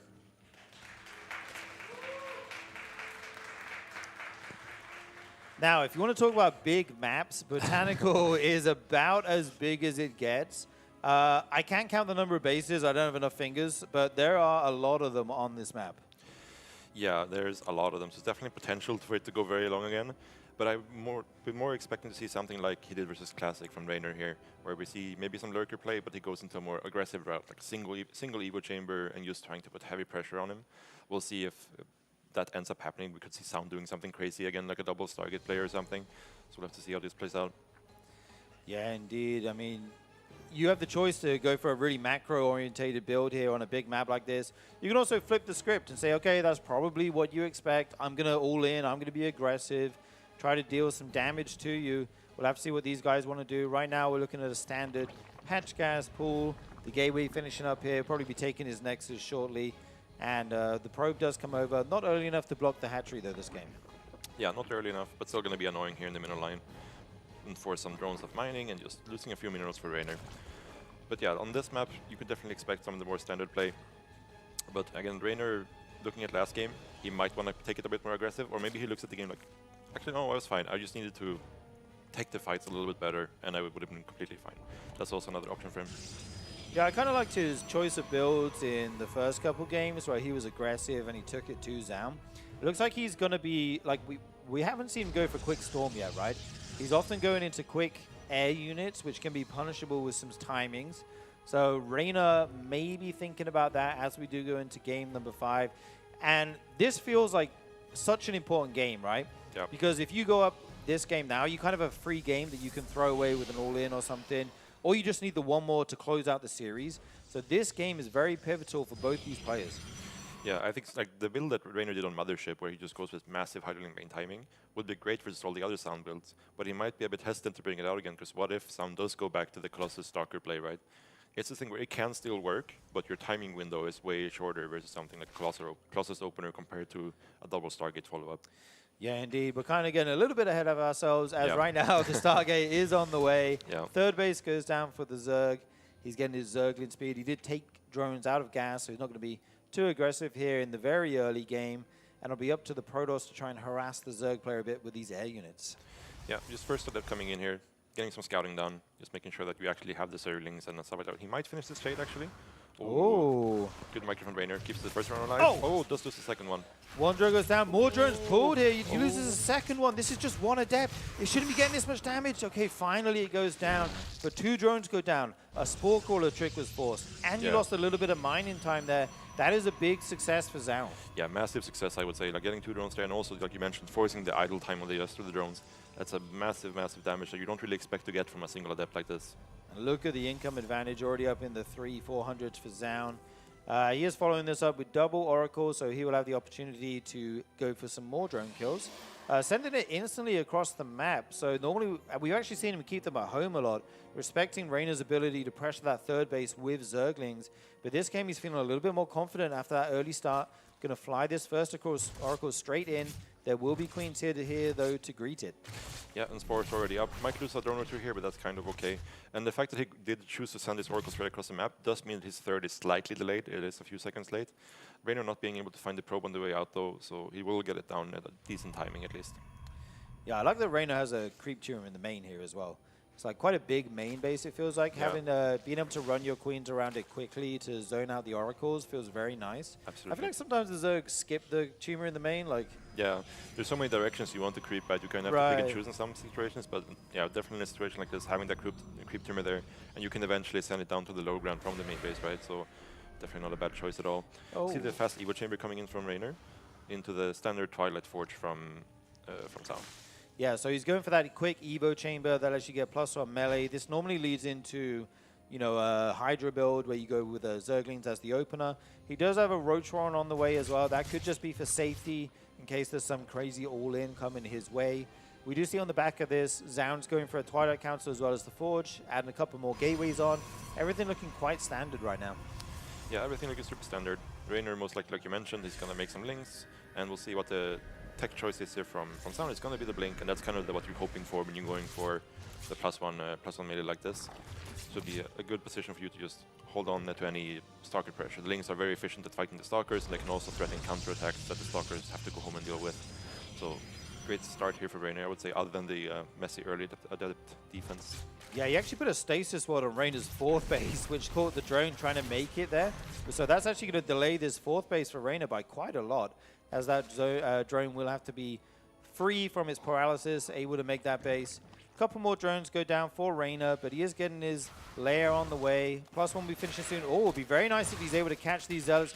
Gets the Adept, catches 2 of them there with the surround. This one will just shade out, and the Stalkers will be coming to its aid. It's a slow warping, actually. Oh, it goes down anyway. Yeah, that was a slow Stalker warping, so it was a little bit sketchy there for a little bit, because that pylon is not in range of the gateway there. But yeah, seeing the 6 Stalkers warping in is already great for Rainer, because he knows there's no Adept follow-up, there's no charge slot Archon thing coming. He knows there's just going to be Blink Stalkers, so he can prepare properly. And he's doing the double expansions he did on Mothership, whereas if SEOUL opts to pressure one of the bases, he can go to the other one. But SEOUL, like we saw on Mothership, is going into that Robo Bay, and most likely going to look to hit a similar timing as he did in that game. Yeah, we may see a repeat of that game as he throws down this Robo Bay and a second Robo as well. Probably going to be double Colossus production once again. These Oracles flying around the bases of Rainer, trying to scout exactly what he's doing. Is there an infestation pit? Are you looking to go Hive? Rainer's actually making a lot of units right now off the 60 drones. It looks like he's going to be getting very aggressive here as we do see some Overlords upgrading into Drop Overlords as well. Yeah, bringing the Queens here, look to hit the timing, and he's going to be able to hit before any Colossus is out. So this is looking very promising for Rainer. There is not going to be any banings here, I believe, but it's still going to hit very, very hard versus no splash damage from the Protoss. 5 shield batteries and 3 cannons coming down for Zaun, so he absolutely knows the Reina is looking to be aggressive here. It's all about how much damage Reina can get done. He's moving towards the natural. It looks like he's going to be trying to fight in this space between the natural and the third. The force fields go down, but they kind of keep the Protoss army out more than the Zerg army. Yeah. Reina moves to the natural. Good bios on that static defense. The Queens are here. Transfuses go down. He's going to be spreading creep, trying to bust through this natural door. Yeah, this Colossus coming out is going to be very crucial to hold off all of these links, because right now there's no other answer to these links. And the position between the bases is very awkward here for SEOUL. So far, he's doing a great hold position with the Oracles killing at all links, and the first Colossus is here. The static defense starting to fall at the natural for Zaun. He blinks back to the third base. We had a drop here in the main as well. Reina fighting on 2 fronts right now. And he's actually going back into drones and infestation pit. I'm not sure if he feels like he's done enough damage or just that he can't kill Zaun here, but he's going to be pulling the brakes here. Yeah, the Colossus coming out kind of means that since there's no banelings or anything like that, it doesn't really have any way to actually bust through with only links. So making the choice to go back, not ideal for Reina, I would say, but I would also say he's kind of in a playable position. It's not like the previous game versus Colossus where he didn't have access to Ravagers, something to deal with force fields. So the counter attack here will be a little bit less scary. Obviously, his economy is a lot worse than it was then, so he'll have a hard time to match the army count of SEOUL. Yeah, this is very nicely controlled by Zaun. It's difficult to deal with 2 things at once. Controls the Stalkers very nicely, blinking back, keeps his units in the natural alive as well. This Colossus, like you say, came out at the perfect time to help with his defense. And only losing 6 probes to this is very impressive. Yeah, very good hold from SEOUL. We'll have to see now. Reina is going into Ravaging Bane, so if SEOUL opts to pull the trigger here, he will have a timing. But if Reina has enough time to get up a decent number of banelings and baneling speed finishes, he can definitely win a fight here. Yeah, he doesn't have roach speed or baneling speed right now, so Zaun definitely has a big window to be counter-aggressive. 1 Stalker falls there, the rest will blink away. I love that Reina's sending these lings out to counter-attack, try and buys himself some time here. As he is on 75 workers now on 5 bases, he has a good mid-game economy. He just needs to not die in the near future. Yeah, so that baneling speed is crucial here. So that's probably something he's looking to buy time for, right? These ling run bys, he's trying to force SEOUL back home, give me some more time to get this upgrade out. And if it does finishes, obviously the army supply is not looking amazing for Reina, but it does have a fighting chance here. Extended Thermal Lance is finishing here. That may be Zaun's Q to send it. We see a little Zergling drop in the main. Zaun will have to deal with that. More Zerglings at the natural as well. 1 base for Reina already going down. He's going to look to try and engage as Zaun comes down this ramp, it looks like. Yeah, very hard place to fight in though. They're so choked up with the ramp. And also coming in from the other side, it's also very choked up with the ramp. So it's really hard for Reina to find a good open area to fight in here. But he might not have much of a choice. Yeah, a lot of force fields available for Zaun, but it looks like he wasn't quite looking for a moment there. A few units going down. The Ravagers will bio down those force fields. And it's scary. I mean, it's scary for both sides. If Zaun comes down this ramp, he can be flanked from both sides here. Yep. But Reina also can't really go up the ramp and attack into the Protoss army. Yeah, SEOUL's timing is right here and right now. When this Vipers comes out with energy, it's completely done, this push. And there's no Templar Archives behind this. There's no more upgrades coming in, so it's really going to the fight now. Yeah, the Vipers trying to get energy for Abducts, but Zaun pulls the trigger. Baneling's moving in from the back. They get some good connections on this Sentry Ball. Stalker's starting to fall. Reina trying to hold on as best he can. These Colossus on the high ground dealing so much damage to everything. The Ravager Ball survives, and here come the first Abducts. No, the Stalkers zone them out there. Yeah, Reina just needs to buy more time here. Just get more units out, try to get this Colossus. The Vipers are so crucial, we cannot lose those Vipers. You cannot lose them. 1 Colossus. Oh, saved by the Warp Prism. Sick anticipation there by Zaun. He's going to be able to save these Colossus, and this is getting so scary for Reina. Yeah, he's just bleeding at too many units here, not enough money to constantly stay maxed out here, right? You kind of need to have that remax coming in to deal with these units that we see on our screen. And yeah, the Colossus are just going crazy. The drones getting pulled and just melting to these armies. Beautiful blink forward there. Every time he adopts the Colossus, the Stalkers blink over with it, do their best to protect it. The Vipers go down, and with that, Reina's chance in this game, Zaun goes up 3-2. Yeah, definitely a very nice hold there on the Ravager Ling attack. And then the counterattack, Reina had the correct composition this time compared to the Mothership game. But obviously when you have that failed all in, your drone count is not what it needs to be, you don't have the same bank. Because ideally there after the fight, you're able to like almost immediately remax as the Zerg, right? So you can just be ready to take the next fight as soon as your unit pops. But there wasn't really much of a bank at all there for Reina. So after that first fight didn't go his way, it's really hard to actually get your army together to fight. Yeah, I just want to talk about how well Zaun played that, by the way. First of all, that is not an easy push to stop, what Reina did. And then second of all, he knew Reina's win condition was abducting his Colossus, and he anticipated it so well both times. The first time he's able to save it with the Warp Prism. Here we see that fly in, picks it up, he's ready for that instantly. And then the second time, every time Reina abducts one, that was sick, by the way. Oh my god, what a save on that Colossus. And then the third abduct, he blinks all the Stalkers forward with his Colossus, so it's difficult to target it down for Reina. Yeah, because when you adopt a unit like this, you want to target fire down, obviously, but then if the Stalkers are there as well, you're not attacking the Stalkers if you're target firing the Colossus, so the Stalkers all just get full attack value, right? In a situation like that. Obviously, at this point, the numbers were heavily in Sound's favor, but very nice execution either way. Yeah, I mean, if this game goes a little bit longer and we see 3, 4 Vipers come out, it gets a lot more difficult there for Zaun. So he hit his timing very sharp. We are going to be moving on to Persephone here for, what game are we on now? Game number 6. Game number 6. Yeah, Zaun now on match point. He needs just one more win to close this series out and claim third place at the RSL. In the bottom left, the red Protoss, it is Zaun.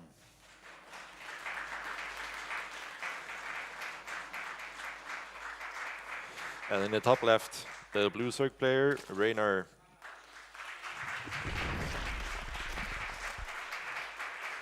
It is Reina's last chance to stay in this tournament, guys. Lend him your energy if you're a fan. We need to see him take this map if we want to get a game number 7 and this series go the distance. Now's the time to bring out your best build. You know, whatever you think has the best chance to work. We are on Persephone, which is a very kind of standard map, apart from the somewhat short air distance between the main bases. Yeah, I would say traditionally Zergs kind of like to play on this map versus Protoss for the most part. We have seen Classic pull out the Warp Prism Chargelet Archon build. That's the Warp Prism get across the map very, very quickly, right, due to the main base locations. But there could also be Sound. I'm not sure if that's something he'll be likely to put out. Maybe he'll pull out something weird, but I would more likely expect him to go into the same we've seen so far. Man, StarCraft fans eating well today. What an amazing series we have on our hands. These guys playing their hearts out here. Game number 6 already. Standard openings once again from both of them. Hatchgas Pool and the Gateway. Probably going to be a Nexus follow-up as he hits 400 minerals here. Nice and standard. Yep. Just see the core coming in as well, and third hatch here eventually from Reina. And that's the usual business, just being a little bit annoying with the probe, harassing those minerals. Reina getting across the map with the Overlord, just going to see everything this time and know exactly what's coming his way. And we'll have to see what they go for. I think Reina, again, he's just going to try to probably hit some sort of mid-game timing again. I think that map was a little bit difficult for it to actually get into the natural there on the previous map. We'll see if he does something similar here. Yeah, I was kind of expecting Reina to go for the fast Ultralisk build, like one game in this series. It seems like he thinks that's pretty strong in this matchup, but we haven't seen it yet. That could potentially come out here. I really like that style against Protoss. It feels like you have so many chances to take good fights against them in the late game. And the games kind of get scrappy, lots of multitasking and stuff, which I feel like he excels at. What would you think Reina's, if you had to pick, I know you can't know, but if you were to guess, what do you think Reina's thinking here as we go into this game? I'm probably thinking that you don't really want to go to another late game here. Maybe in Game 7 if you get there, but for this game, I don't think you want to have a long, dried-out Game 6, and then you have to go into Game 7 as well afterwards. You just want to try to do some sort of mid-game or like semi-early late game focus here. So I would probably go for something like Lurkers and then try to play it very aggressively. Try to end it on like a single Evo chamber. That kind of style would be most likely coming out here. But also depends really on what Sound does, right? Sound can definitely throw something that will make the game weird. Yeah, for sure. We do see this first Adept. Let's not forget, this one Adept did a ton of damage in the last game. Yeah. 2 drones going down, as well as all that mining time. This time, it will be shooed away by the Queen and the Lings. He already has his creep spread out the front, so this Queen can walk very far forward. The second Adept joins up now, and this is the moment where he might decide to commit to a Shade. Depending on how many Zerglings he sees, they are waiting for these Adepts on the ramp. Yeah, he just cancels nice and safe. Just happy with seeing the units, and got the Oracle coming in behind as well. I believe we see a third Adept moving out as well on the map, actually. So he's probably just going to keep these Adepts alive, and then with 3 Oracles, or 3 Adepts plus the Oracle, actually moves back home. So maybe a little mistake there from Sound.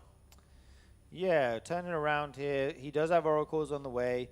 will be able to join those up with the Adepts, trying to get some economic harassment done. Spore Crawler's going down here for Reina as well, so he is prepared for this. He's got his queens together.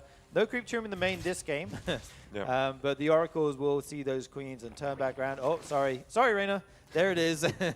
Goes down on the ramp. Yeah, the nice thing about keeping these two Adepts out of the map for that long is that he knew exactly where the Zerglings were the entire time, right? He was able to see them every time with the Shade, and for that reason he knows that the Oracle is safe to fly straight across the map. Doesn't have to stay at home to defend the third base going up, as we can see as it is right now. Yeah, we do see this rather standard kind of quick Nexus here for Zaun going down at the third base. He's taken 2 more gases. A shield battery just to stay safe here. These Oracles haven't got anything done yet so far. No, not really any drones falling. So I think Reina will be very pleased with how this early game has gone so far. Yeah, it looks very good so far, especially compared to the previous game with already the first Adept kind of got out of control, and then we had some follow-up kills by the Oracle. So Reina should definitely be happy here. We do see a fast lair, fast Roach Warren, no +1 evil this time. Yeah, no upgrade on the way. Ooh, that Oracle just getting away. Okay, he does get 2 drones. I feel like that's kind of the minimum you should get if you do fly in with the Oracles. They have a decent amount of HP against those spores. The follow-up here going to be, once again, the Forge and the Twilight. 2 more gateways. This looks like the builds we've seen previously out of Zaun. Looks like this is how he feels the best way to close out this series is. Yeah, slightly faster Twilight Council, but still goes into the blink, just the Forge a little bit delayed here. So it's very similar to before. We see 3 more gateways coming in as well. Might look to put on some pressure, or maybe he'll add on a couple more gases as well. We'll see. Another gateway coming in actually leads me to believe that it will likely be something like a 6-gate pressure here for coming out of Zaun. Yeah, indeed. He's going to be able to move across the map with these Stalkers. He wasn't forced to make more Adepts than he wanted to, like we did see in another game. Blink, as that finishes up, we'll see him move across the map, and it's all going to be about Reina's defense. He's already up to 68 workers. Sometimes it feels like you want to be around the 60 to 66 mark to deal with this. If you make too many, you don't have quite as many units. Yeah. I would say Sam has been really good about his reads this game in terms of what he goes for in the mid-game with these Blink Stalker openings. Like in the first game was the only game he really got into trouble by going out on the map and getting caught by the Hydra Link. Yeah. But that was after like a weird Queen Walk kind of happened. In most of these games he's had a good read. In the previous game when there was melee happening, he didn't do any pressure, he just kind of stayed home. And in this game when there's like Roach opening, or into Hydras in this case, but there's no +1 melee, seems like he's committing a little bit more. And as I say that, he is getting 2 more gases. Yeah. So maybe he won't go across the map. Yeah, I thought this was looking like he might be trying to be aggressive with those units, force out a lot of Zerg units. He throws down the 5th and 6th gas to the 3rd. That's normally the sign that the Protoss is looking to tech further in the matchup. We see a Robo going down as well. We'll have to see if he wants to go into those Colossus that he likes to see. We don't see a Robo on the way yet, but no, it is once again going to be a Fleet Beacon as well as a second Stargate here. Yeah, it could also be this thing with the extra gateways. You just have the gateways in case Reina does something like he did in previous game with the Ling Ravager attack. You have a bunch of gateways you can warp in Stalkers if you need to. And immediately after seeing the Infestation Pit and the Hydra then goes into this double Stargate play, so he's getting ready to get Tempest to deal with these upcoming Lurkers most likely. Yes, Reina's actually made a lot of units and Zaun's Stalkers are out on the map. They do have that stasis ward to fall back to if the Zerg army tries to catch them. Ooh, some Adepts going back down in the middle of the map. That's very nice for Reina. So active with his Zerglings. Yeah, one big thing here is like he built the Stargate and the Fleet Beacon right after the Overseer went through, so Reina won't really know right away. Ooh, massive stasis here. Won't really affect too much as there's not much else happening. He might be able to catch the Stalkers. Oh, nice recall.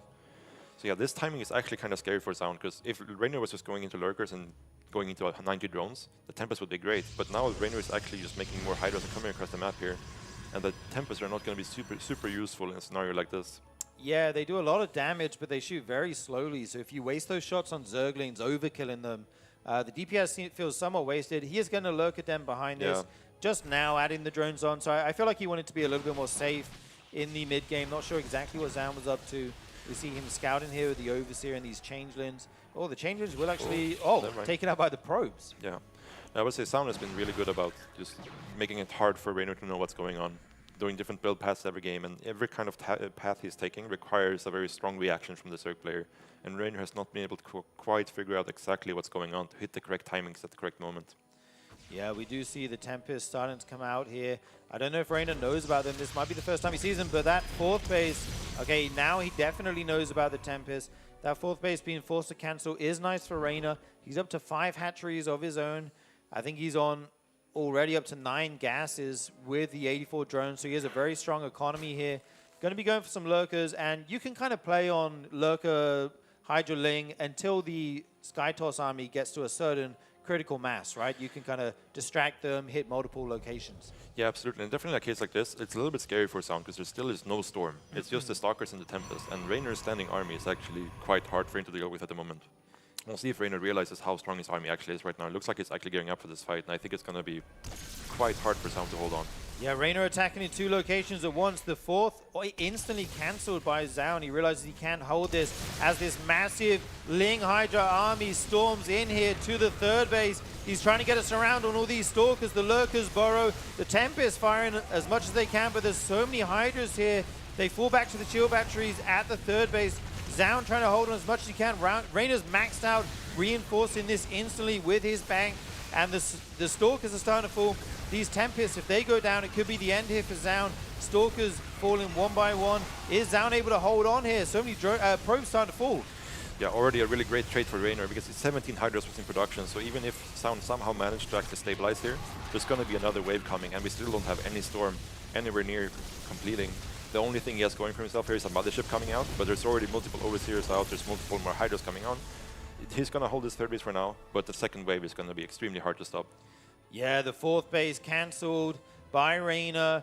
14 probes going down. Zaun now down to just 60. This 2nd wave, as Raynor maxes out, will hit even harder than the 1st wave. The one thing he has going for him, Zaun, is that he has a lot of Tempest now with the Mothership. They can go forwards, start to pick off what they can. They get a Lurker for free almost. The Overseers scout these cloaked units, but if those Overseers go down, that could be trouble. Raynor pouring in now. So much Zerg in the 3rd base. These Lings going to run wild on the mineral line. Zaun's economy taking a massive hit here. Yeah, he's holding on as best as he can, but there's obviously just so much Raynor here, right? And losing this 3rd base is basically a killing blow, where sure, he might be able to survive and keep his army alive, because there's only a few more Hydras left. But what are you really going to be able to do with just a 5-base Zerg on as a 2-base Protoss? Yeah, this was an absolute success here by Raynor, able to kill the 4th base, then the 3rd base, a bunch of probes, and now he says, okay, the only thing you have going for you is these scary air units, so let me go into Aspire, but never mind that, he doesn't even need Aspire, he says. Gonna run in here with the Hydra Ling, try to pick off this Mothership, such an expensive unit goes down, and GG, Raynor ties us up 3-3 in the series. Yeah, we're going into game number 7, and it's gonna be a spicy one as well. That was a spicy timing by Raynor there. Yeah, that was very, very nice. Like, that was probably like the last timing he had in that game, right? Before Sound really had enough units to make sure that he can't really die. And yeah, very nice by Raynor to identify that if you have this fast of a Mothership, this fast of a Tempest, there can't really be any Storm. He was looking around with Zerglings, didn't see any Templars, and he just opts to pull the trigger with 3 Lurkers before he even had the upgrade. So really realizing what the timing was there and what he could hit. And yes, we can see here coming in for the fight. He's pushing the 3rd really hard here. Obviously, the Sound's army is still strong, but what can you really do when your 3rd base is getting ravaged like this? Even if you have a really strong army, you still need an economy to back it up. Yeah, I really like Raynor's strategy choice here in this game. This is something that's designed to punish a Protoss who goes for these quick Skytoss units. If you go for Storm, it can be a little bit more difficult to make work.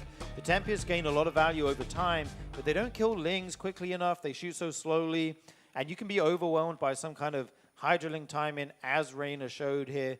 These players getting ready to jump into our last game of this 3rd place match. Game number 7, we're getting all the StarCraft action here, sort of. Yeah, it's been great. The series has really had a little bit of everything.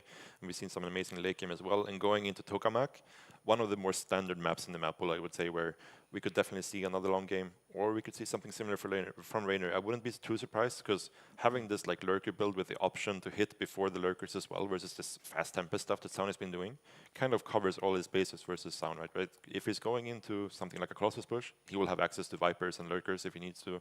If he does something like he does in this game, he can try to hit the same timing. So I think Raynor will probably most likely go to somewhat similar to what we saw in game number 6. Yeah, we see a beautiful shot of the venue here. Look at the lights, aren't they pretty? We got our crowd here as well, just as we get these players ready to move into the last game. Like you said, Zaun, he loves his Tempest, he loves his Colossus. I would not be surprised to see him go for one of those 2 builds. The last map of the series is going to be Tokamak, a very standard map here. For the last time in the offline finals, guys, give it up for our Red Protoss, Zaun.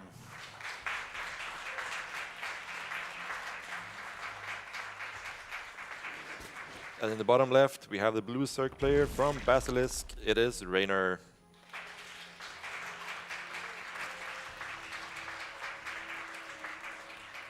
Dude, I had this thing during the normal RSL seasons where I couldn't say Tokamak. I just kept saying it wrong. I had like this mental block. And once again, it comes out here in game number 7. What a series we've had so far between these guys.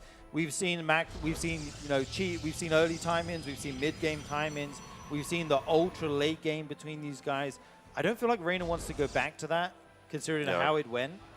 At least not from like a position like that where they both just kind of power up and then goes for the late game. Like both of them just like going straight there, right? I think if he's going to go into the late game, he would prefer to do it from a position where he has some sort of advantage in the mid game leading into it.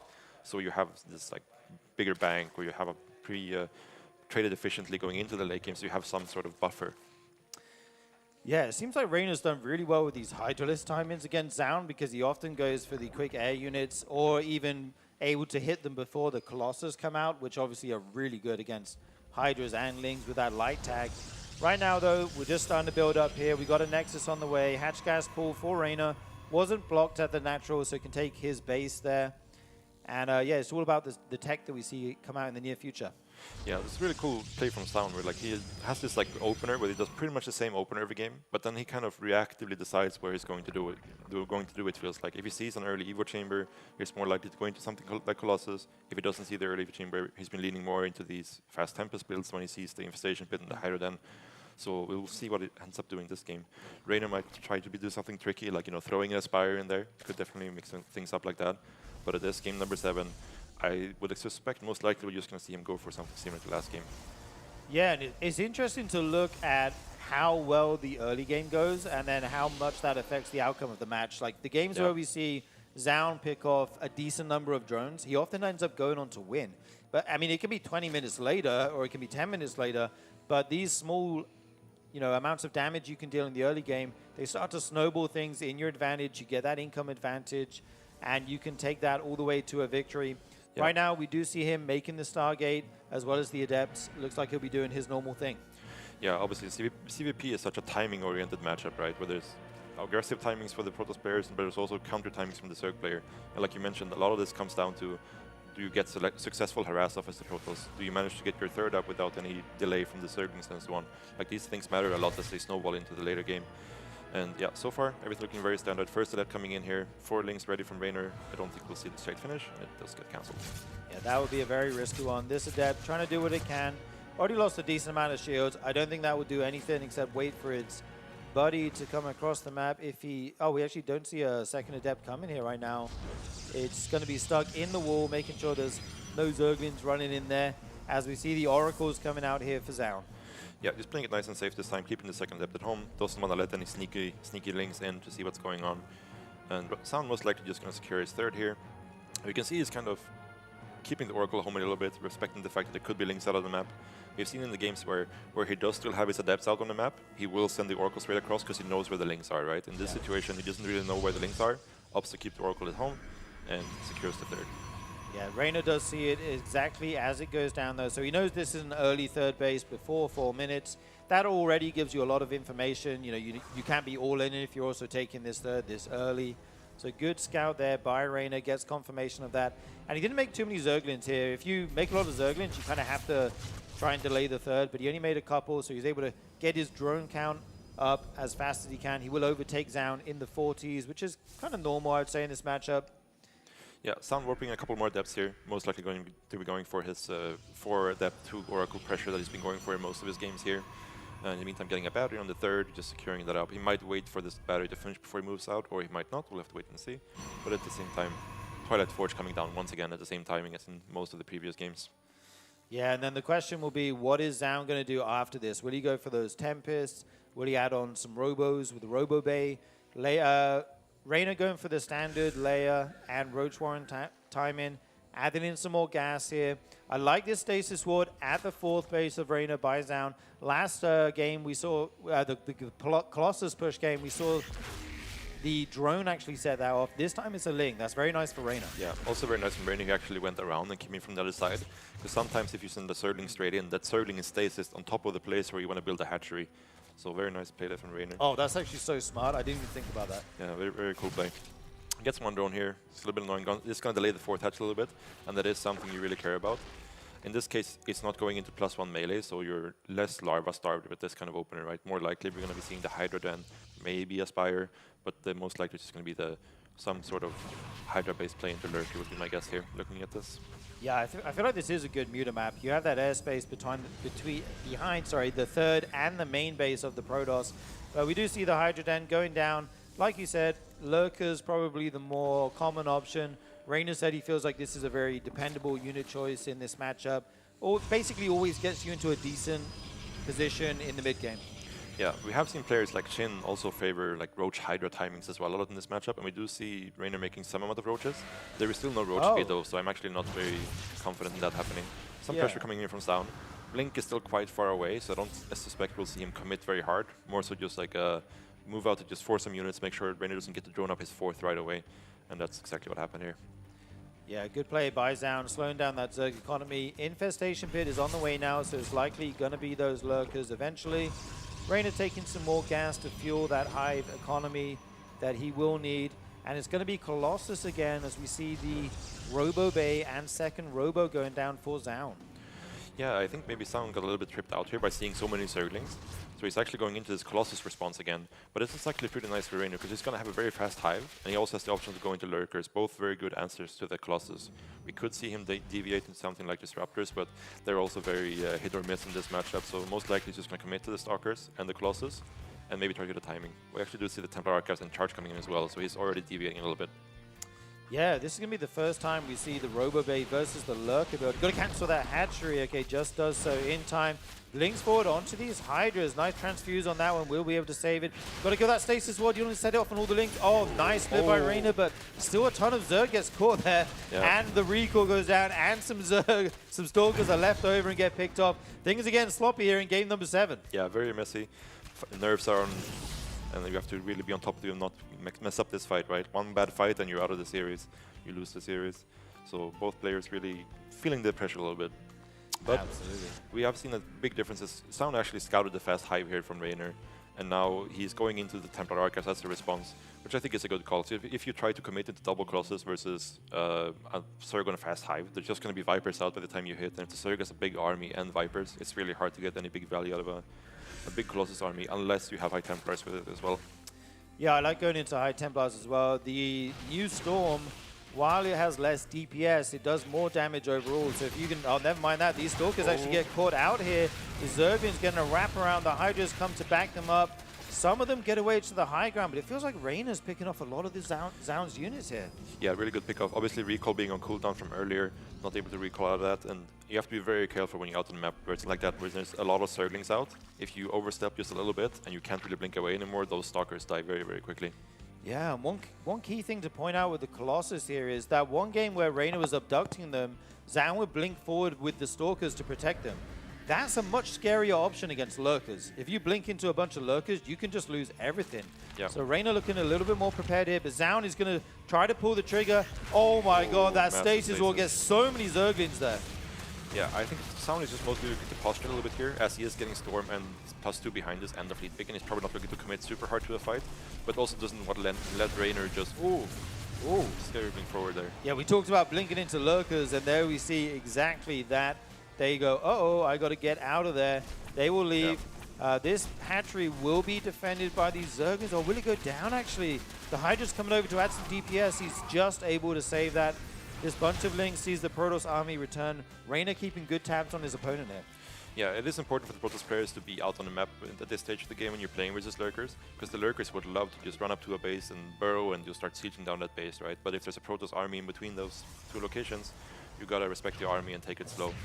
Yeah, you can kind of think of them as siege tanks. You wouldn't want them siege at your doorstep. The Stasis Wards have been amazing by Zound this game. Nice feedback too. Yeah, always catching so many Zerglings with them. Reina's looking for these abducts on the Colossus, but I don't think he's going to be able to get them. You got a Nidus in the main, though, and a Zealot run by here. Yeah, looks like Sound has spotted the Nidus. I'm not sure if he actually has anything to deal with it, because he's supply blocked right now, so we can't even warp in. If there's something in this Nidus, this could be very problematic for Sound. Yeah, let's see what comes out. It is going to be Lurkers in the main base. You have to get units over here. There's so many Lurkers in the main base. You need units over here. You need detection as well. Zaun has a real problem to deal with, and while he's trying to deal with it, Reina is active on the map, picking up some units. Here come the Oracles, able to reveal these units, but will the main Nexus go down? It's in the red HP. Reina, you got to target it. He gets the Nexus. Huge pickoff for Reina. Yeah, at the same time, pulling in completely out of position. Main is in position here at the third Nexus as well. Lurker's Burrow, great storms coming out of Sound, but it looks like he's going to clean up this position.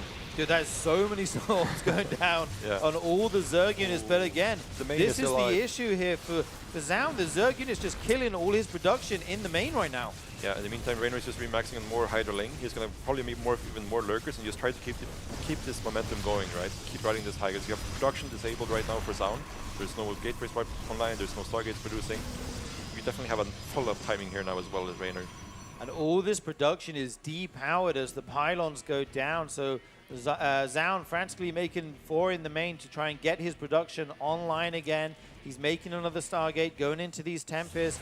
Reina, though, spilling blood in the water, is going for a huge run by. There is nothing in the natural. Warps in that Zealot just in time. These Lings will have to get out of here, but that distracts Zaun while he makes the Nidus and attacks at the front. Yeah, all this multi-prong allows the Lurkers to come in position here. There is a lot of storms, but Reina is very well spread out. There's also a blinding cloud. Oh, nice feedback here from Zaun to prevent that. There are fires all over the map here for Zaun to put out.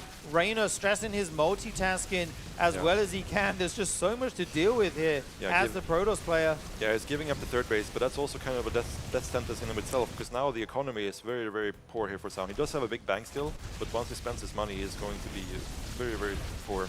Zaun's effectively on 2 bases. He lost the main, he lost the fourth. He's remaking it, but it's not up yet. Another Nidus going to the main. What am I looking at right now? There are Zerg units everywhere here. The Tempest falls, and with it, Zaun's chances at making a comeback in this game. Reina is running away with it. All these units run into the Lurkers, and GG!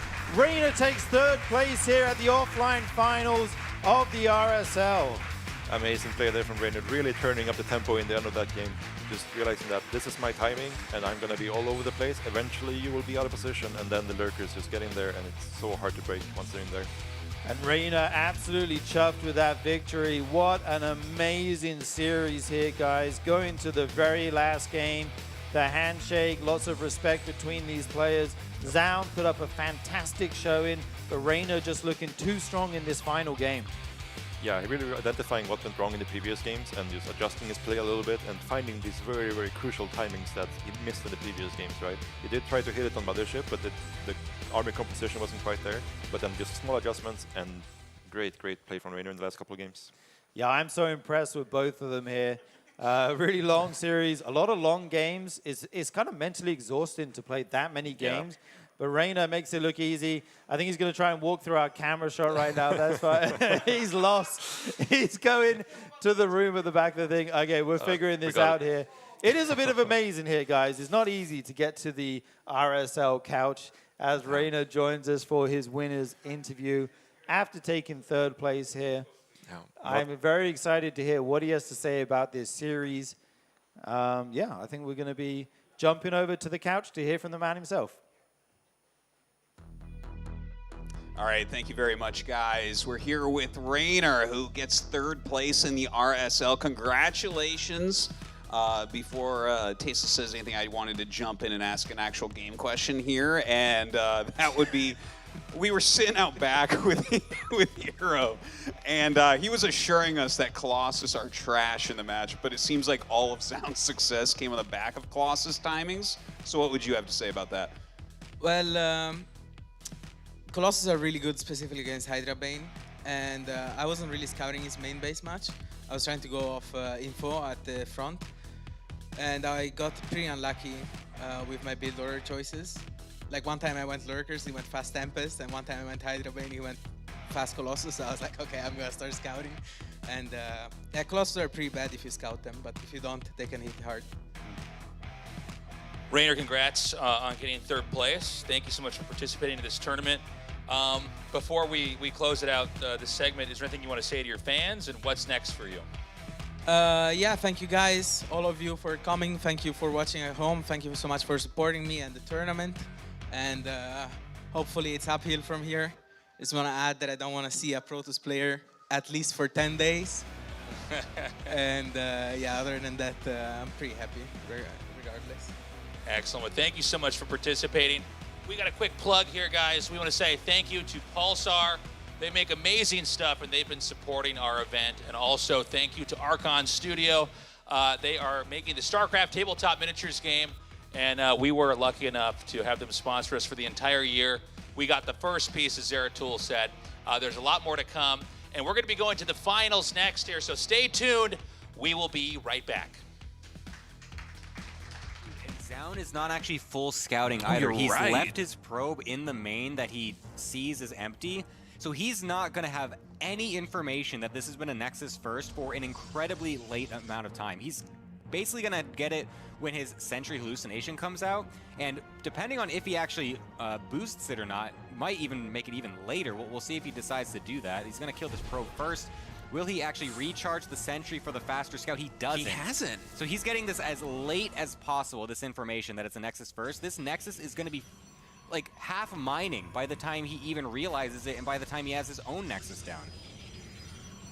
And Zoun hasn't thrown on any tech. Okay, he's going for a Nexus. In some way, this feels like the worst possible situation This is here. awful for him. For Zoun. Had he gone for, say, a Proxy Twilight Council, which I think he actually might be as one gets started in the production tab and that blip in the bottom of the screen on the minimap gets a little bit bigger. Oh, no, it's still there. Dark Shrine is what I thought immediately. Yeah, that would make a lot of sense. No, I think you're right, but this is painful for Zoun. Already, it's just a 3-worker lead here for Hero, and that Nexus is not even halfway done. I want to look at his face. I'm looking at his face when he sees this nap. Bro. Yeah, Natural's already done. Man, he's got a poker face. Yeah, just does not. Does he realize how fast it is? I don't know. It's already a 6-worker advantage here for Hero, Boom, and it's going to keep adding in. He has nothing. Yeah. He has no other option. Good call, but Hero, he's going for that Phoenix. Actually, wait, is it a Phoenix first? No, it's just straight into Oracle, isn't it? Yep. All right, well, Zoun better hope that these Oracles are out of position, because if they're anywhere in the realm of Hero's main base or natural for Revelation, he's going to have a hard time getting the economic damage that he needs to equalize. This is already a significant lead here for Hero. 7 workers at 4 minutes.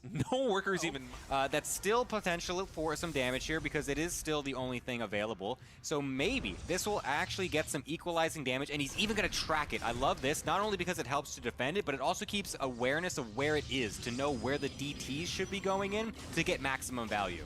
Yeah, and there's also that cooldown on the Revelation. It's not a very long one, but when there are DTs in your main base and your natural expansion, it certainly does feel like a long time. DTs now coming through here for Zoun. Hero, besides his Oracle, has no detection on the map. The Oracles are actually in position to intercept it. Zoun knows that as soon as these DTs start doing damage, the Oracle, if it doesn't get recalled, it's going to fly right over the Stalkers, and it gets 2-shot. Oh my god, What Zoun a play! He's pulled this out of nowhere. This is actually so huge. The Oracle is only just started. There's no detection on the map. Probes are getting moved all over the place. The DTs are inside the force fields where the probes are, so that's not actually helping. 8 probes already dead.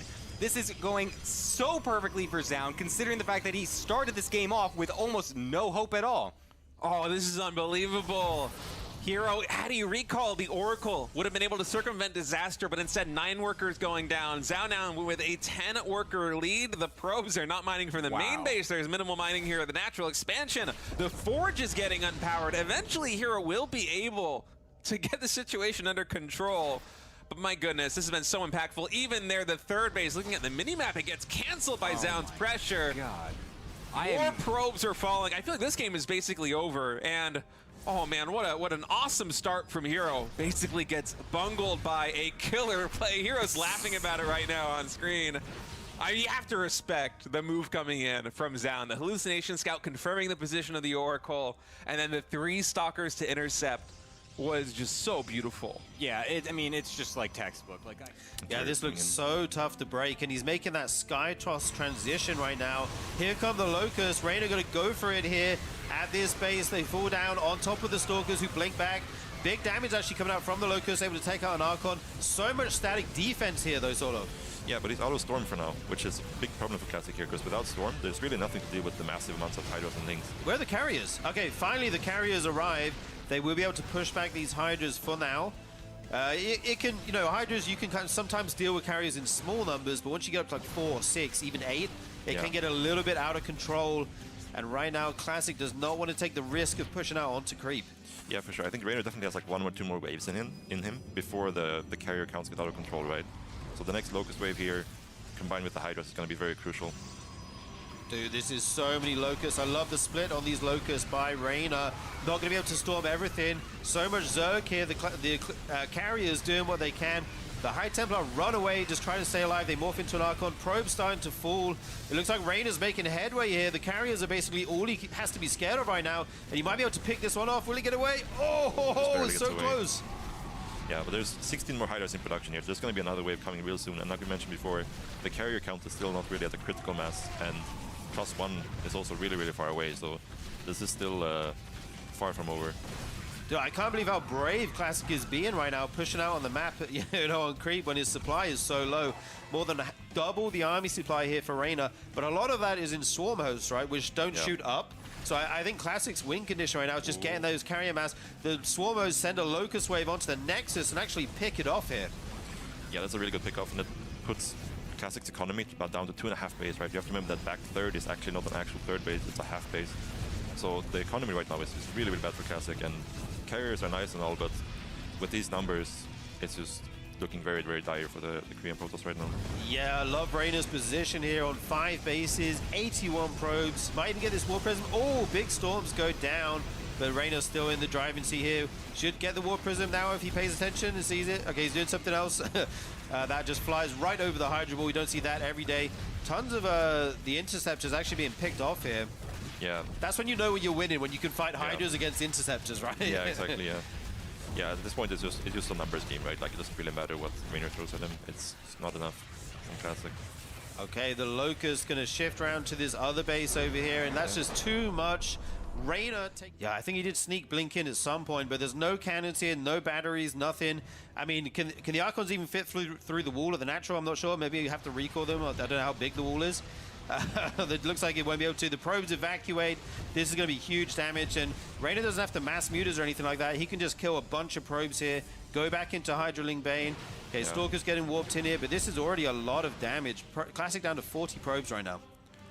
Yeah, he's essentially forced into an all-in here. Like, he could try to drag this out even longer if he wants to, but again, if he gives Rainer time, he's just going to drone up his 4th, he's going to get a 5th, and then the economy is just way too big, right? Yeah, now Rainer going for the Lurkers, trying to fill out the whole tech tree right now.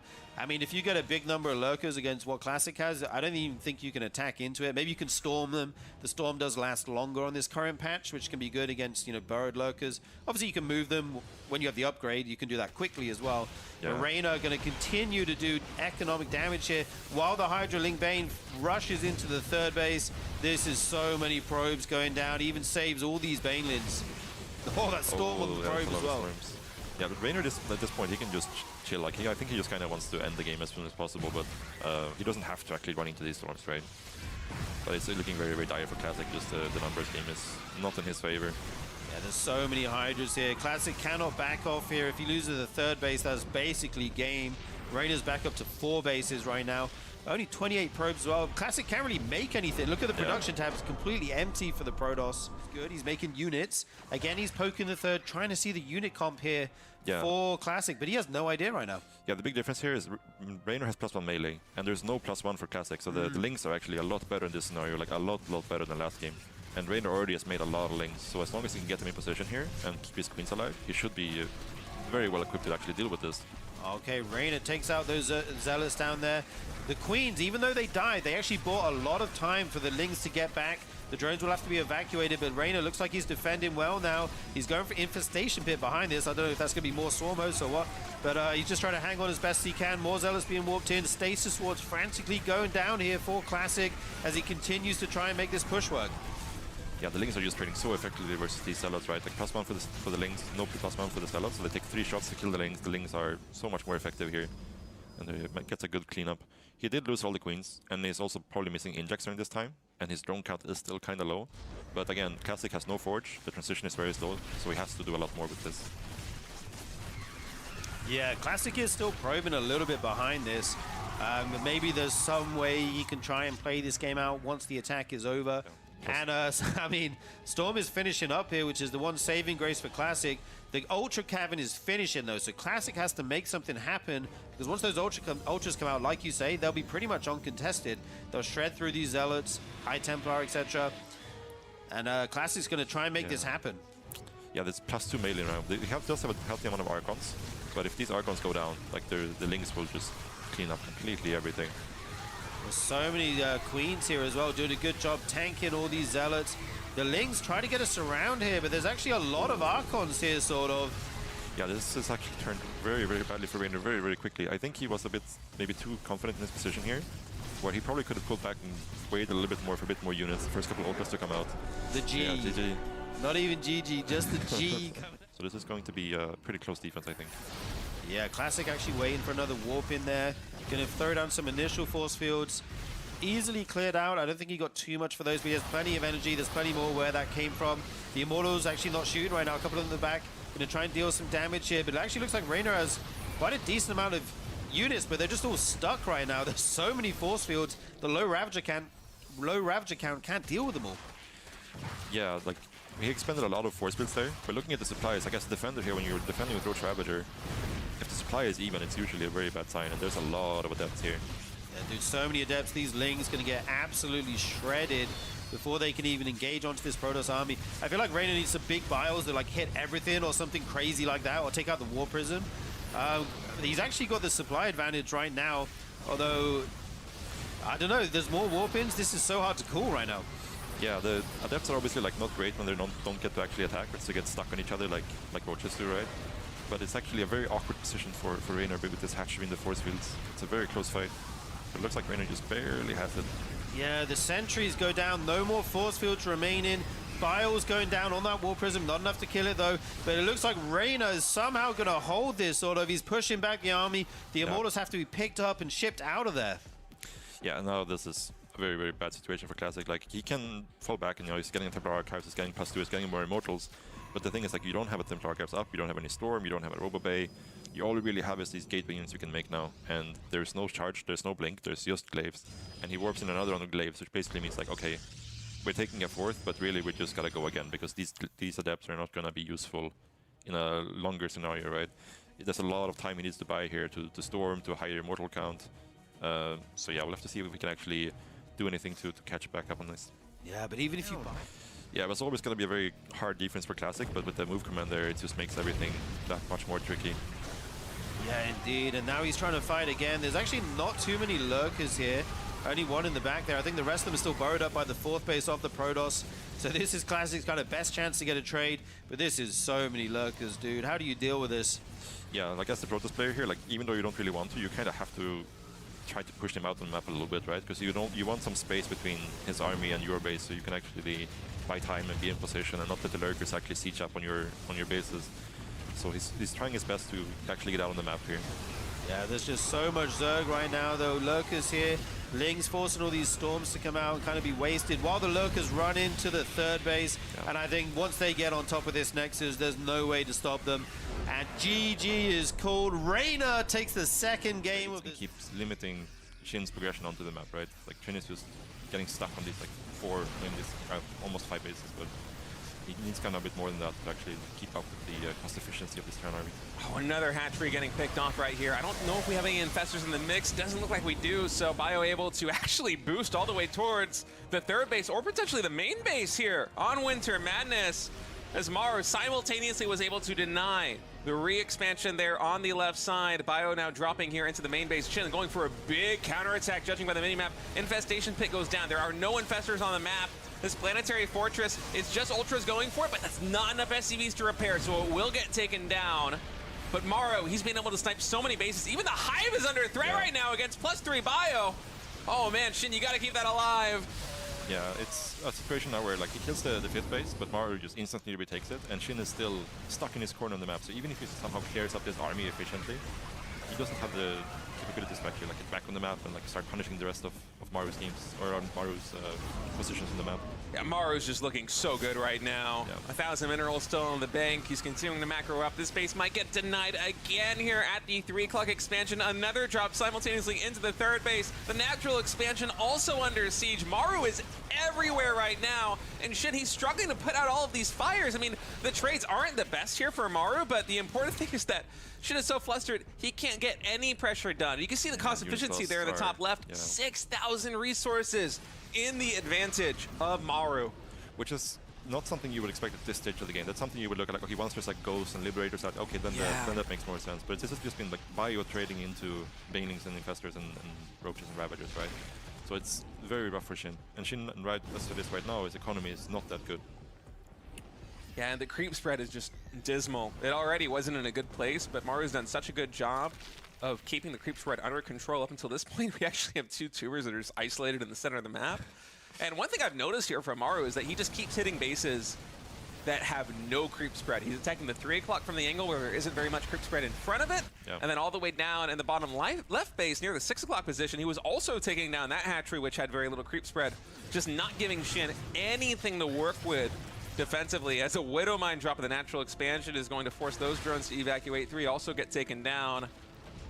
And the anti-air, again, it's just a big problem here for Shin. He has to commit to having enough army to deal with the bio forces that Maru has on the ground, but then Maru just has free reign in the air to drop absolutely everywhere. Yeah, I think a big problem for Shin was just that after the all-in, when you go for this all-in, you go for low queen count, right? And then after the all-in transition into a macro game, he never really replenished his queen counts. He wasn't really able to have enough queens to actively keep pushing tumors out, which kind of leads into this scenario where you slowly just get starved out unless you're able to find amazing fights. Oh, this is a bottleneck and a half to fight through. Those command centers just really proven to be an issue. Ultras get taken out very easily right there by Maru. GG is called, and that is going to be a 3-0. And Macro up behind it. This is very weird to look at. You have Trigger push in max packs with a proxy gate while expanding behind this. It's like he's attacking and expanding at the same time. It feels like it's breaking a rule of StarCraft. You know what I mean? Like, yeah, you're not supposed to do 2 of them. Yeah. But he's making it work right now. And if the Phoenixes aren't across the map killing his probes, eventually the Stalker count will get out of control. But the problem is these Immortals. They're going to do so well into the Stalkers. This Oracle finds its way into the mineral line again against Phoenixes. They're going to get... Okay, 3 more workers, but they're adding up now. The recall has to happen, and that takes the pressure off Max Packs. Yeah, that's the big win right there. Sure, he only gets a couple probes, but now he knows the army is back at Trigger's base. He's free to move down the ramp, kill off this proxy gateway, and all that pressure is gone, and he's able to take a third base of his own. And despite the fact that Trigger got the faster third, it does mean that his army is going to be a little bit smaller for now, because obviously he used those extra resources in taking that faster third, whereas MaxPax was just making more army. And you can even see now Trigger realizing that fact. He's kind of panicking a little bit. He's making some extra batteries at his third. He's not exactly sure if MaxPax is just going to full-on counterattack or not. But for now, it's just going to be the Phoenixes doing harassment, which means that Trigger is going to quickly fall behind here because the economy is getting roasted by all these Phoenixes. Yeah, even though he has the extra base, he's behind in the work count now, so it probably won't even lead to an income advantage until the mains start to run out here. We have the Forge finishing up as well as Charge. Yeah, look, he did have a lead, and then as soon as the Phoenixes hit the worker line, it's dropped back in MaxPax's favor. He can remake workers quicker, though, with the third Nexus, which is just finishing up on the other side for MaxPax as well. Trigger's 4th base may actually be cancelled here if he's not able to get in position. So many Immortals hitting it right now, it will actually be forced to cancel that.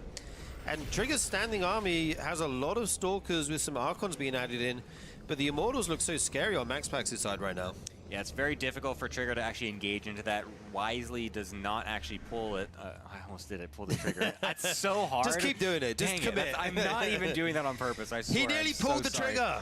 I'm so sorry, guys. But yeah, he just had to cancel the 4th base. Just has to play it safe and super slow at this point. He needs to draw this game out in any way possible because right now his army cannot compete with what MaxPax has. You can see he's just trying to poke and prod, just try and see any little damage he can get on the Immortal. Just kind of, use the mobility of the Blink, since that is the only advantage that he really has this game, is that he does have the more mobile army, but it's you can kind of just tell by looking at the minimap, he's not actually able to use it. He's just kind of stuck back in his base. Normally you want, as the Blink player, to be kind of out on the map, controlling the pace a little bit more. You know, you pick off units as they're walking across, almost like a going against the sieging Terran, where they're, you know, you try to make them siege up and stuff like that. But Trigger's unable to do that, just kind of sitting here at his fourth, trying to defend it. Yeah, we have transitioned into this kind of Zealot Archon portion of the PvP. Huge warp in by MaxPax as well. Going to try to be matched by Trigger, but I don't know if he had quite as many warp ins available there. That trade may go in MaxPax's favor. The army is now engaged. Phoenix is picking up as many units as they can, even getting an Immortal there in the back. Super valuable unit just being taken out of the fight. Meanwhile, the Zealots running wild in the natural. The probes have to be pulled. MaxPax's army looks huge right now. I think he's winning on both fronts. Going to be taking out all these units. The shield batteries are not enough to help. And some Zealots are remaining here in the main. Yeah, this is an excellent push from MaxPax. Forces the recall into the natural, splitting up Trigger's army, and then just pounces right at the third base at the same time. There's nothing left for Trigger to be able to defend against this. He knows it. MaxPax 3-1. Small, minute little victory here for Classic, I would say. Wow, and Zound's not going for the expansion. He's warping in shield batteries right now in the natural expansion of Classic. And because they're warping in aggressively, they're only going to be completing with... We're finally here, everybody. It is the grand finals of the RSL here in our live studio event in Seoul. I'm Tasteless. Joined with me at last is Artosis. How you doing, man? Oh, I'm doing fantastically, Tasteless. This tournament has been amazing so far, all year long, really. But here we are finally in the finals here, reunited once again. Yes. And I can't wait. I just want to cast some GGs with you. We will be getting many GGs will be said today. Hopefully. So it's going to be a PvP. We just wrapped up the fourth place match here. Raynor did come out on top in a very dominant performance. Now it comes down to two players, Classic and Hero. And these are basically the best two Protoss players in the world going at it. They both showed some pretty heavy domination. Hero 4-1 over Zound, Classic 4-1 over Raynor. Both these guys have won RSLs this year. It's a very fitting grand final. It's going to be interesting to see who can take this. I kind of lean towards Hero. He has historically been the strongest PvP player if you just look at who has the most wins. But Classic has kind of debunked a lot of my concerns that I had early on, and that I thought he might be maybe really strong in like the first patch of 2025 and might get phased out. Instead, he looked like he was untouchable in a matchup that I thought, in this one, in case we're seeing right here on screen, I thought he wouldn't be able to hang as well as he did in PvZ. You know, honestly, for me, Tasteless, I do love Hero. I love watching him play. He's so exciting. But I really do feel like Classic is one of like maybe the best three Protoss literally ever in the history of StarCraft 2. Yeah. So whenever I see Classic, I vote Classic to win. Well, he really delivered an insane series. We started the day off with this in the Final Four here. And, I mean, talk about a range of play, right? He had some of the smartest, most patient macro games I've ever seen, and then he shifted gears halfway through the series and really went for the jugular. Went for, you know, the Achilles heel, if he could see one, and trying to just take Raynor down, and frankly, it panned out and worked out. Yeah, he did really, really well with it. I actually thought that was going to be like a really long, close series, but it felt like Classic kind of geared up throughout it when it just got stronger and stronger throughout the match. And yeah, it actually turned way more one-sided than I thought it would. Now, this finals, I don't think there's really any chance for that. You know, like these two are both so strong, and it feels like historically when we have like one-sided semifinals, the finals is always very good and very close. Yeah, I think this should be a long one, at least as far as, you know, how many games we're going to get. PvP can be short game-wise. The whole the game takes shape very quickly, right? Post cybernetics core completion, because you know, the tech is then there, and you know, this is just the way Protoss is, right? Is once the cybernetics core finishes, you have three very different tech routes you can go down. And so we'll see how the early game is going to be handled with these two. But I'm excited for this finals. As you can see, we actually got a trophy every season. It's a sick trophy. Every season we kept talking about getting a trophy, and then we were like, how do you actually get a trophy? We had to go look that up. I didn't know. There are apparently just places that make them. So you go, you put in a request, and they build one for you. And we thought, okay, we'll save that for when we get this offline finals. And here we are, moments away from starting this. Classic versus Hero. Again, I lean slightly towards Hero here, but I think it could go either way. What about you? Yeah, no, I do think I'm leaning towards Classic. I know Hero has shown ridiculously strong PvP, and he actually has better micro overall than Classic, if you ask me, even though I think Classic has great micro.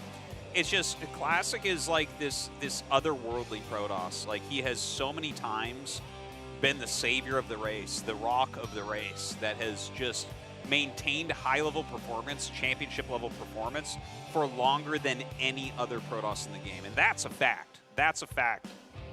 So we're going to go into the It's a map. fact. Is it a fact, Artosis? You better believe it. You can bet your bottom dollar. So right now, we have a live system built in where the players are selecting the first map. So it's going to be Botanical and Evil Heart. The next two maps will be the vetoes. We don't give them that much time to sort that out, but you only get one veto in a best of 7, so it's really important. Whatever map you really need to get rid of has to be done now. You can't really bank, although there are strategies where you bank on your opponent vetoing it, and you can do that more in mirror matchups, right? If you both think a map is uncomfortable. Yeah. But yeah, anyways, let's see what they do. Yeah, it's kind of interesting. Like, are you going to get rid of maybe Mothership? It's like the only 3-player map, right? So that might be an interesting one to remove. Tokamak going to be vetoed here. Yeah. And Celestial Enclave, okay. And so those are now out of the tournament. No more of those two maps. And it's going to go back to Hero, I think, here, as far as who's going to be picking the next map for Game 3. Obviously, in a best of 7, we can go up to Game 4. Hopefully, we actually do go to Game 7 here. But yeah, these first couple of maps are going to be pivotal here to kind of shape the way this best of 7 is going to look. Yeah, and I think especially considering they do play different styles overall, like Hero is very micro-oriented, very action-oriented, and very good at taking risks, whereas Classic, he's a little bit more full-range, like he definitely will go for anything, but I feel like he's better overall towards the defensive end. Sure. Right now, a lot of deliberation about how to pick these maps. This is the final StarCraft 2 event of the year, at least for something of this size and scope. Yep. So both these guys hungry to end this on a, only one of them, I guess, will end it on a good note here. Winter Madness has been selected here for map 3. This does ping pong back and forth in map selection, so it's going to be Hero with a quick pick to Mothership. And Magnetic North there. That's going to be our 5th map played. Persephone and Maganatha. Yep. So no more maps to pick from here. Hopefully we do get to that map 7. It is very rare to actually get to that Game 7 in a best of 7. We have a lot of 4-2s and 4-1s. But we'll see. I think this is a pretty even match. I do think these games should be fairly explosive due to the matchup and the players in it as well. Remember that although Classic did really dominate in the first half of the year in PvT, he had no problems in PvP. Yep. Protosses have looked strong all year, and sometimes being a champion comes down to like being good at one matchup. For sure. And sometimes in a race is very strong. The matchup that really mattered the most was the mirror matchup, because that was where the players of that race were performing well. So really the guy that was the best in that came out on top. A lot of times, and I know it's StarCraft 1 in this case, but I always think of Rain in StarCraft 1 where Protosses were killing everything, and he just seemed to have such a handle on the matchup. Well, it was untouchable. Funny you would bring him up, because also in StarCraft 2, one of the greatest of all time for Protoss. Yes. Like he's actually in my top 3 with Classic. So there you go. It was a good save there with a sign. Excellent assist. So Protoss fighting here. Yeah, we're moments away from getting into this match. We have the Observer in game along with our 2 players. Little shout out to Mapu. They're doing a great job throughout RSL. Yeah, Mapu has been here observing every game in the RSL. We appreciate him. And guys, let's get noisy in here. Our finals is finally here in the bottom right in the red. Make some noise for Classic.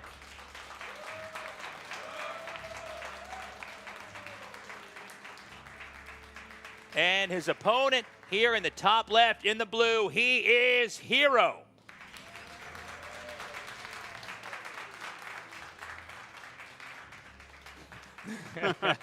He's in, don't worry about it.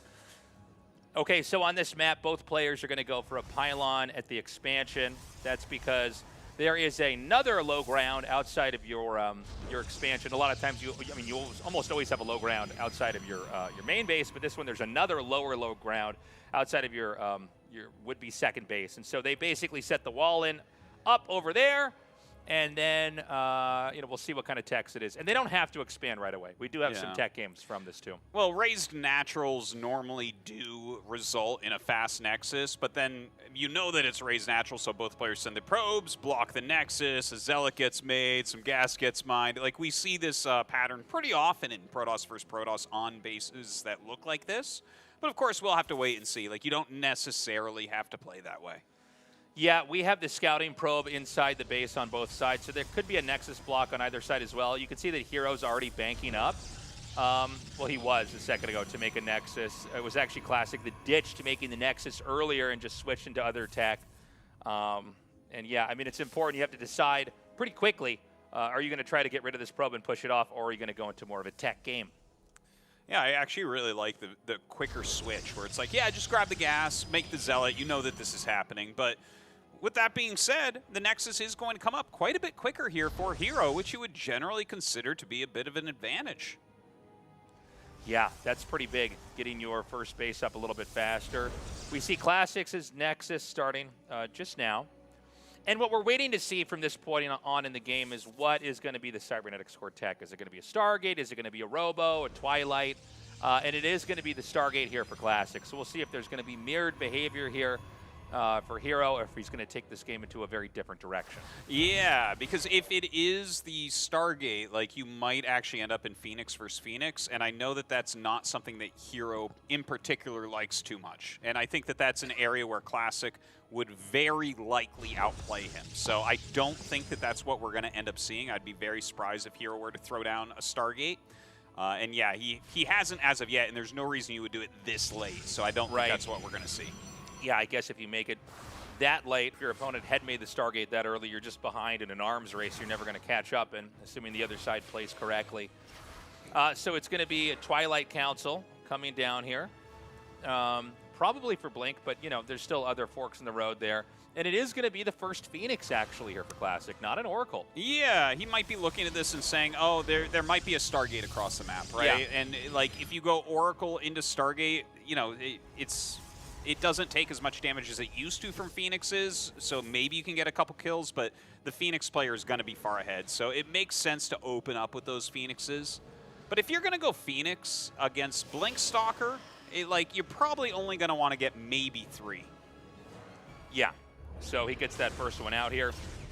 Does manage to take the probe out. And that Blink upgrade has started. Now, one thing about Stalkers with the Blink is they're going to be very strong at defending against Stalkers. Against Phoenixes. But one of the problems is that you can't leave your base. So the Phoenix player can a lot of times expand and take more risks on the map because the Stalkers are only good at defending as long as they're back home actually staying there. And they're going to try to zone out these Phoenixes a little bit. Those are going to just kind of run around and take a look as to what is going on. Classic has gone into an Oracle as well as a Robotics here. So all of this makes a lot of sense. Like, this is kind of exactly what you would expect from these two players, even down to, like, who's doing what. To see the Phoenixes into a Robo here from Classic makes perfect sense. And, of course, Hero, you can't stop him from making Blink Stalkers. So because it's not going to be a full committal here with the Stalkers, he does actually take out a couple probes here. Hero basically wants to launch an attack from this base. I think I was just mentioning a little bit ago that, you know, the Stalkers, they're not going to be good at defending if they don't, if they leave home. But, you know, if you go for some kind of an all-in and try to get some killing blow-off, then I guess it really doesn't matter if you lost a couple of probes. Mm-hmm. So we are seeing the Stalkers now gather up outside the base. There is a hole here in the entrance, so it's not a full wall off. There's 2 pylons covering this area over here, although it doesn't seem like it's going to be healed. So he takes out the first pylon. Yeah, this is looking a little bit rough right now. These Stalkers pushing in, dealing a lot of damage. Now, the Oracle is getting some counter damage, and the Immortal comes out, but there's not really a battery ready. Look at this. He's letting the shields run out. Really solid play there, but definitely needs to get that shield battery back up in line. Yeah, he does in the last second dive on the Immortal, and it is 2-shotted down as the Stalkers 1-shotted down. That's going to be a GG. Cutthroat game. Total decapitation there Is Hero, you know, it's funny, we were talking about, you know, the ebb and flow of what the game would look like. That was based off of, you know, kind of standard play, and Hero basically said, no, you're probably going to try to switch out of this. Yeah. You're not going to keep making Phoenixes while you're in the middle of the transition. I will just use all the Stalkers I've got, and I'm just going to come break your nose. Yeah, and he kind of nailed it. You know, if you have another shield battery up, you get a second Immortal out, you're going to be able to hold on against everything pretty easily. But he really hit that kind of weak point in Classic's game. You could see Classic, the look on his face. He was muttering to himself. He's definitely frustrated with how that went. It's definitely not something that you can't survive through with that opener. Hero is kind of the Protoss's Protoss player. You know, he's for sure. He's really good at bending the game as it's developing. You know, Protoss is kind of a race that's like a little bit sharp around the edges. You know, when it comes to the tech, whenever you're teching in a direction, it's a little bit different from like Terran in StarCraft 2, where the units kind of complement each other and pair together. A lot of times when you're teching with Protoss, there's big weak points, right? Yeah. And so Hero is very good at kind of twisting that and punishing. We're going into game 2 now. Guys, over here in the bottom left in the red, he is Classic.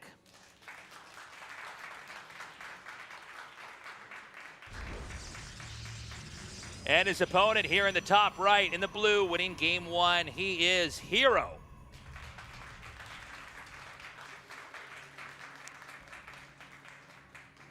All right, Evil Heart, kind of a small map here, so aggressive plays likely to be rewarded. We'll see if Hero goes for that once again.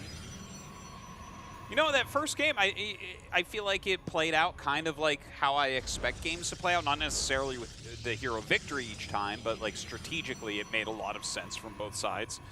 Classic, you know, his plans are oftentimes going to be probably a little bit more complex, and he's going to have to really try hard to just not fall to just random Hero timing attacks. Yeah, I think that if Hero wins this series, it'll be a lot of games that look like that. Yes. You know, Classic, when he was dominating and basically unstoppable in PvT, and we kind of saw it in the PvZ here today, he's really good at, like, going to the next step safely and perfectly, and then going to the first, you know, getting bigger, more bases, more tech, and eventually getting to the point of no return where he's basically too big to fail. But Hero's very different. Not that Classic won't do, you know, kind of aggro stuff or risky stuff, but, you know, I really think when we think of Classic in the RSL seasons here, he did look more like what I was saying originally. But yeah, Hero's very good at kind of judo flipping the position really quickly here. Yeah, he really thrives in chaos. He thrives in high micro intensive situations, and that's what he's going to be looking for. We definitely saw that against Zaun, and very likely we'll see that continued here. Now, taking a look at the openers, Hero with a couple Stalkers.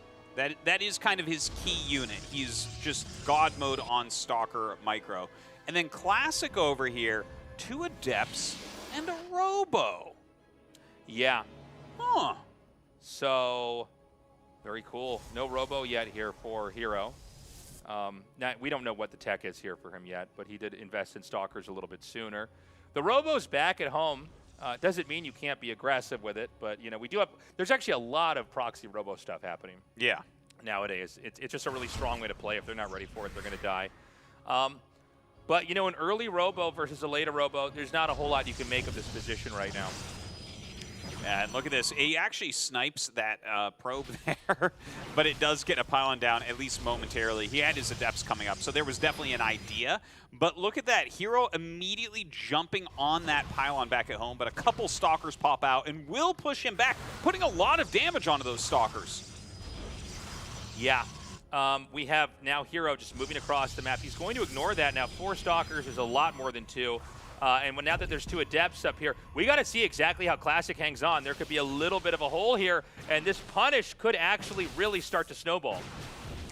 This looks a little bit rough, but an Immortal comes out. The Immortal will help him to hold this up. Oh, somehow timed out with the Sentry from that main gateway. That was awesomely done there from Classic, and he has trapped all of these Stalkers. Sure, he took a little bit of damage, but cleans out the army of Hero. Yeah, that was wild. You know, basically entombing the Stalkers there inside the base. They just get executed. And yeah, that aggressive Hero style punish. Now we've got well, we're just getting a quick recap here of that. You can see no way to escape. Now actually Adepts come into the main base, and kind of a similar situation, although I guess the Adepts are a little bit more expendable. And there's going to be a counter push here from Classic. Okay, Classic going across the map with his Immortal, and he has that Prism as well. Of course, there's an Immortal on the other side as well, so I'm not sure what he'll get done. You can really manipulate the bottom of the ramp between Force Fields and the Immortal and just kind of chunk away at the gateways, and that definitely is a pretty valid way to play it. But I don't see too much damage being dealt here. You know, like, yeah, maybe he'll pop a gateway, but I don't think he'll do much more than that. Yeah, he's got to be careful to not let those units get fished over to the side, almost losing the sentry. Oh, he gets the Immortal locked out on the outside. Oh, man. And if he juggles correctly, he's going to kill that with minimal losses. He takes the first Immortal out. The gateway's going to fall eventually here as well. Now, Immortal shots cannot be dodged here, so you got to be careful. He's going to warp it a little bit more here using the, hold on a second, he takes the gateway out. Yeah, and so far, Classic is kind of out-microing a little bit here, but with the Prism out, I think he can still maybe hold on, but the double Immortal against a single Immortal is huge. They just deal so much damage to each other. Well, I mean, now he can't produce anything, right? So, I mean, with every warp in, there's just going to be more material on the board to fight with. He's going to make a battery, another nice force field. The Warp Prism saves the day. The second Immortal's here.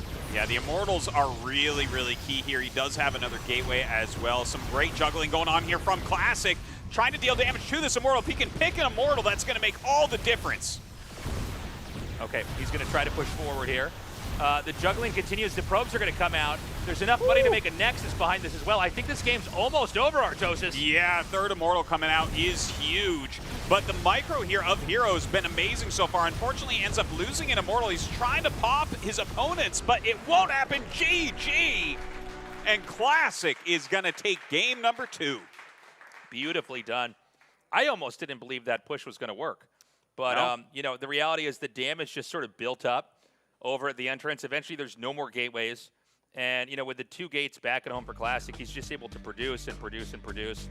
And he kind of overwhelmed him. And, you know, even if that hadn't worked, he had enough money for that Nexus back at home. Really nicely done. Kind of a rough game.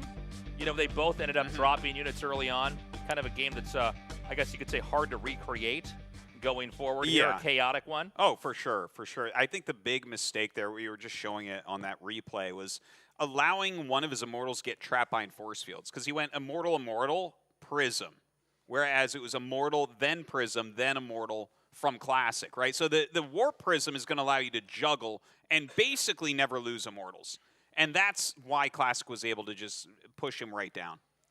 So we're going into game 3 right away here. Winter Madness is where it's going to be decided who's going to actually take the lead, and it looks like we are ready to go. In the bottom right in the red, guys, give it up for Classic.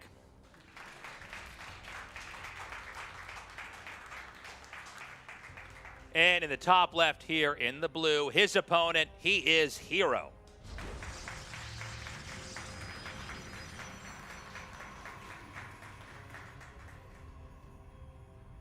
Okay, so pylons in the main, again.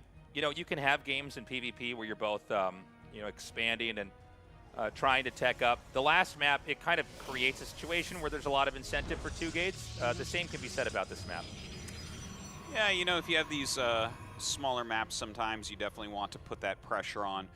We'll see how this one plays out, though. We definitely saw great PvP on here earlier today. Hero being the first to scout, sending that probe out pretty quickly. And I'm actually very interested to see, because if I'm recalling correctly, this is where Hero opened up with a single gate previously. But yeah, we'll see about that. He adds his second gas, and he will go for the second gate. So for now, things are mirrored. We have Hero coming across the map with the Scout. And yeah, I mean, let's see what kind of game they're going to give us here. It's hard to really call a PvP until we have the core finish and we'll see what the techs are, you know. No matter how many ways that you speed up the early game, you still got to wait for that Cybernetics score to know what Protoss is up to. That's for sure.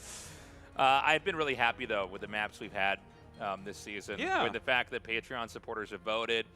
And you know, we did try to pick maps that weren't completely insane, but we've had a range of different types of games. Now, as I was saying that, Classic threw a pylon down here in the top right. Now, this may be a total red herring because there's a probe inside the main right now from Hero. So there's an idea, and I'm not saying that's what's going to happen, but there's an idea where because they're looking for a hidden base, or I'm sorry, a hidden pylon because they can count how many pylons you should have, they just make a pylon for no reason. Apparently that's not the case because he is just going to make the Robo.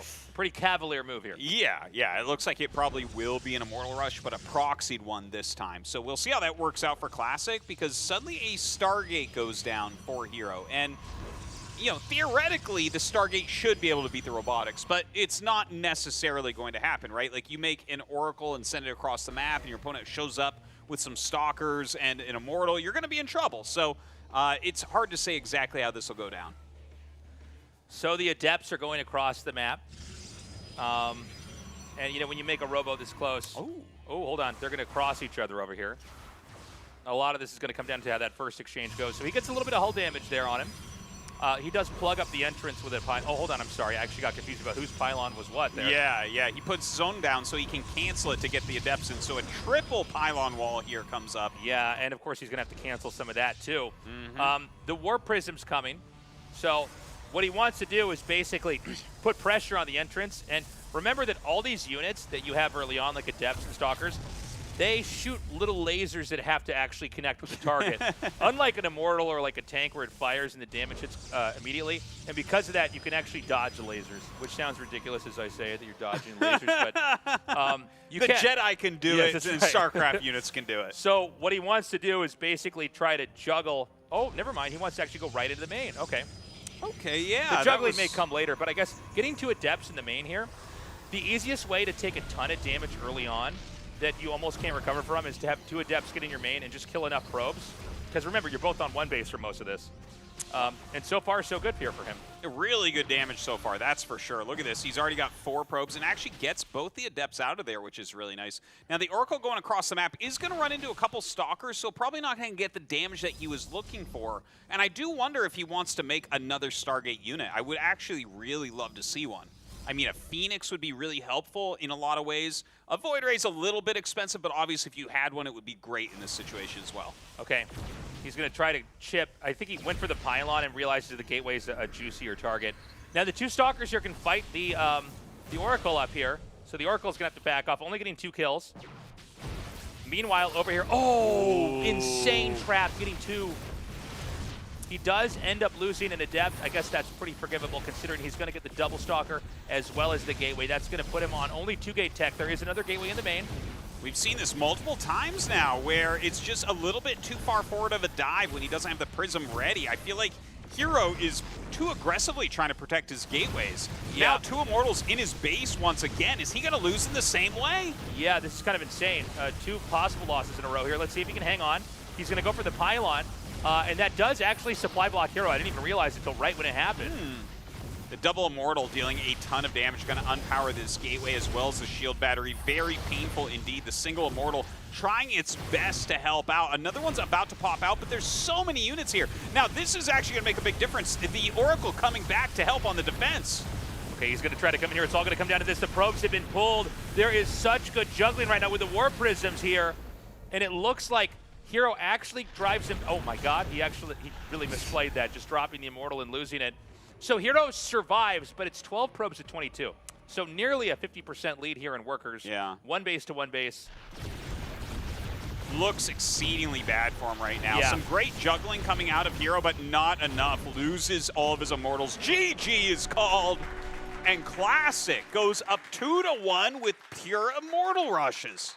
It's interesting to see that he saw what happened in the first game and said, I'm going to do that, only even harder. I'm going to make the Robo even closer. I like the setup with the 2 Adepts in the main. Just go in there. Yeah. You take out like 4 or 5 probes, and they're already slowed down enough to like, okay, even if that just slows down like 1 Immortal or 1 or 2 Stalkers from being made, that can be what tips the scale. Yeah. And, you know, really, this series is making me think a lot about these entries and, like, how exposed these gateways are. Yeah. Everybody walls in early on because there's, like, rushes that you never really see online because people wall in so they would never work. But because of these wall-ins, we do have these really important structures hanging out on the outside, and instead of protecting you, now you have like a kind of an exposed wound. Yeah. Like an Achilles heel there that they can hit and punish. And I tell you, till Hero has a Warp Prism, he needs to just let a Gateway die. He's losing multiple units that cost more money than the Gateway, and then still losing the Gateway. Yeah, I couldn't agree more. We now go into Game 4 here on Mothership, our only 3-spawn map. In the bottom center, in the red, he is Classic.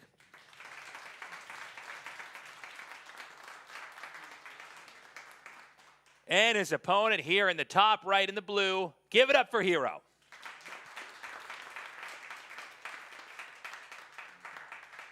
So we can't have the same kind of rushes on this map because, you know, most of the maps we have in StarCraft 2, there's only 2 spawns. And so there's always the option to go run across the map since you know their starting location and hide tech and stuff like that. But you can't exactly do that in 3-player maps. There are some pretty advanced tricks. Depending on the map, where you might be able to hide something in close proximity. But this should come out with a little bit more of a standard game. I think that you're probably right about that. Like, and that's kind of a nice thing of having a 3-player map. I definitely commend you guys for putting in a map that is not a 2-player map, because it does just change how everything is going to end up working. So, absolutely love to see it. And definitely a map that's really hard to split up. Now, in Protoss vs. Protoss, it's going to be very rare that you get split up games, right? There's just so much offensive potential.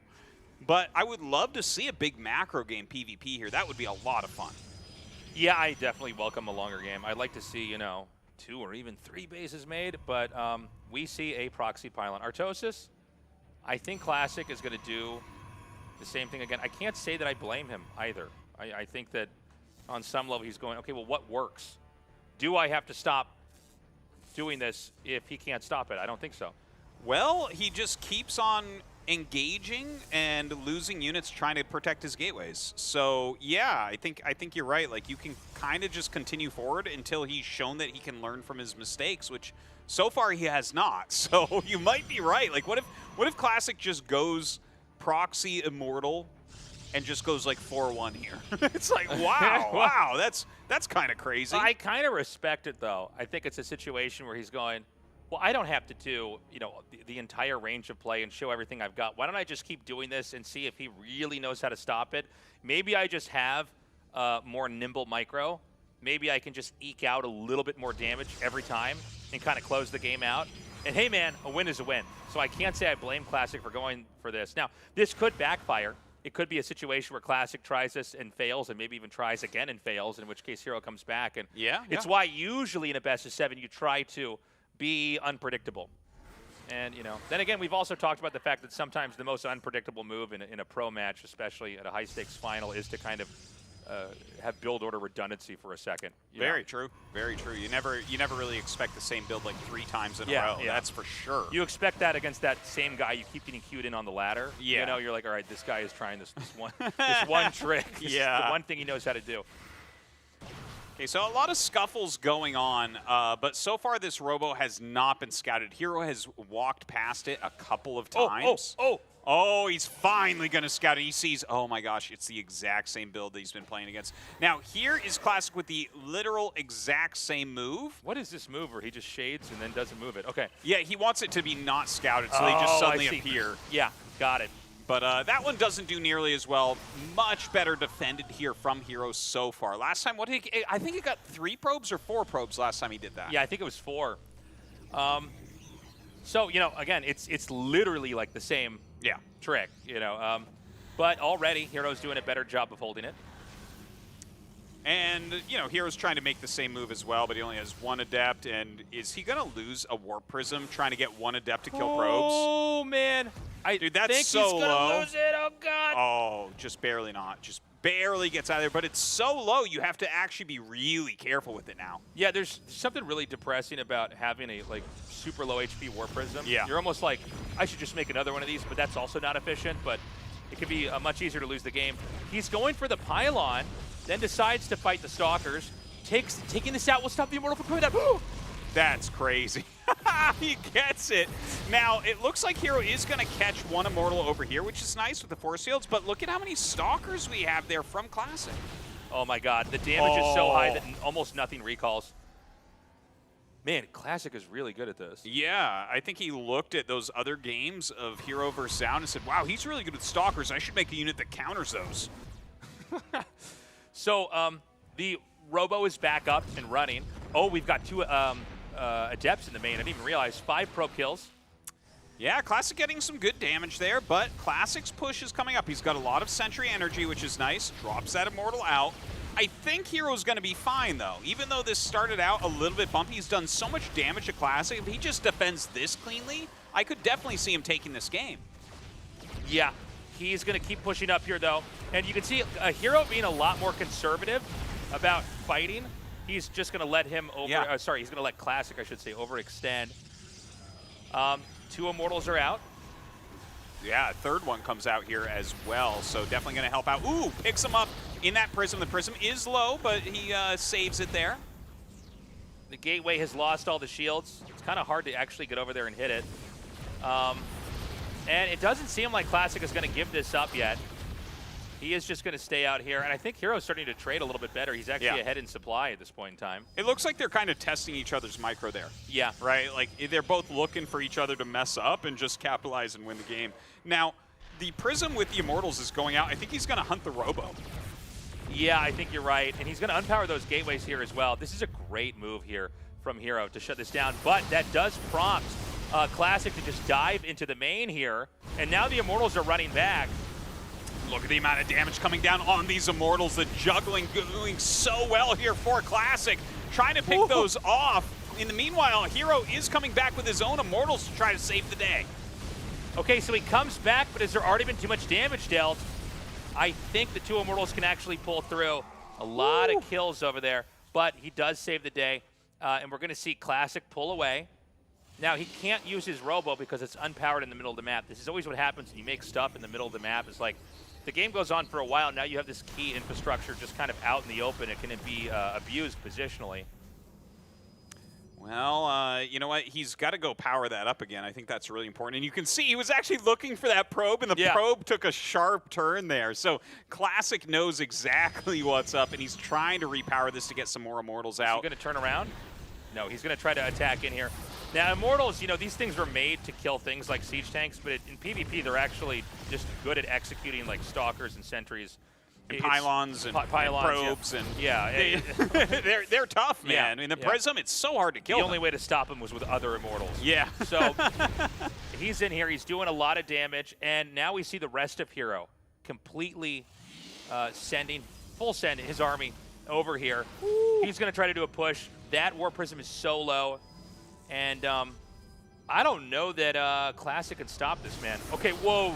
3 hallucinated Colossus. Now this is just because if you're A-clicking on the ground, it's hard, right? You could end up accidentally hitting a Colossus.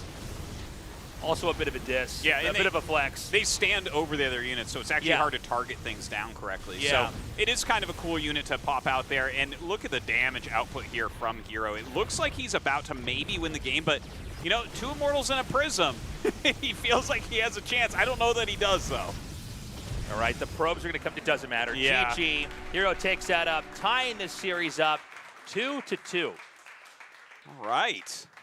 Have ourselves a series now. I was getting a little bit nervous there. Classic opened a little bit better on that map, but I think the Adepts getting in there for Hero, that's really where it started to turn around because he got a lot of probes. Yeah. You know, it's funny. We didn't even have the same idea at play back there. We had the same build and strategy, all the way down to 2 Adepts being dropped off in the main before the rush starts. And you can see here he definitely did a bit of a better job kind of maintaining everything, keeping everything alive. You can see some great pickups there on his Immortals, not over-committing to the defense of the gateways, which I think that was really key. That's why Classic was smashing him. I think that's why Classic did it a 3rd time in a row. I don't expect to see that in the next game. Yeah. I would be surprised if we had you know, another proxied Robo. But let's see. It's very hard to say, right? Yeah, it really is. So, you know, these guys fighting for that offline finals trophy, Tasteless. We're going to go to a quick break, and when we come back, we're going to finish this out and see who's going to be the champion. And Rainer, he's not out of this game just yet. It's not a good position, but he has to be able to survive this next wave, and it's going to be a dangerous one because Shin is basically going super maxed. He's not building static defense and canceling it, but he was maxed, and then he morphed like 30 banelings or something. So he's investing a lot of resources into the first push.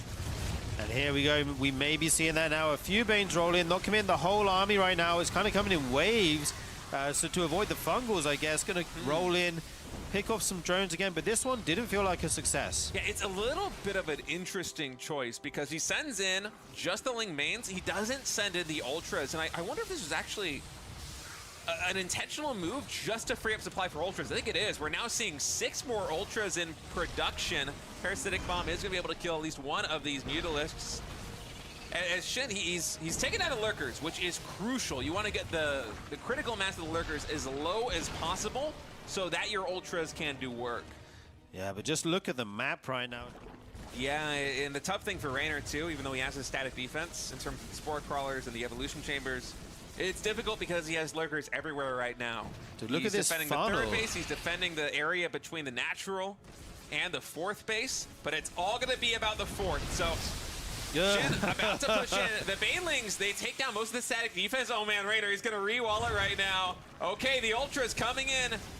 This looks like tower defense right now. The wall is broken. Here come the Ultras. Big parasitic bombs on the air units. The microbial shout on top of these Ultras, giving them reduced damage. There's a lot of lurkers behind this. Is Shin going to be able to break this? So many Ultras here, State. The microbial shroud is giving the Ultras so much to stay, but you can still see the DPS of the lurkers carrying through. The 4th hatch is going to go down, but that was more costly than I think it was expected here for Shin. Those Ultras, a lot of them fell. A lot more are in the red. We have 9 more, I think, we saw in production right now for Shin as he's remaxing on the Ultras, and that was a great, and I mean great, initial defense for Raynor. Shin is maxed again. There are more Infestors remaining, I think, and actually look at this. Raynor pulled, I think, a lot of the Lurkers over here to the 4th base side, so it is a wall of Lurkers and a wall of Spore Crawlers that Shin's gonna have to get through, and oh man, these Ultras, without the microbial shred, you can see them just getting shredded here by the defense of Raynor. Shin's supply just dropped 70. The Infestors were nowhere to be found. Where was the microbial shroud? There was none. Oh my god, and the lurkers just go insane. There's so much efficiency there.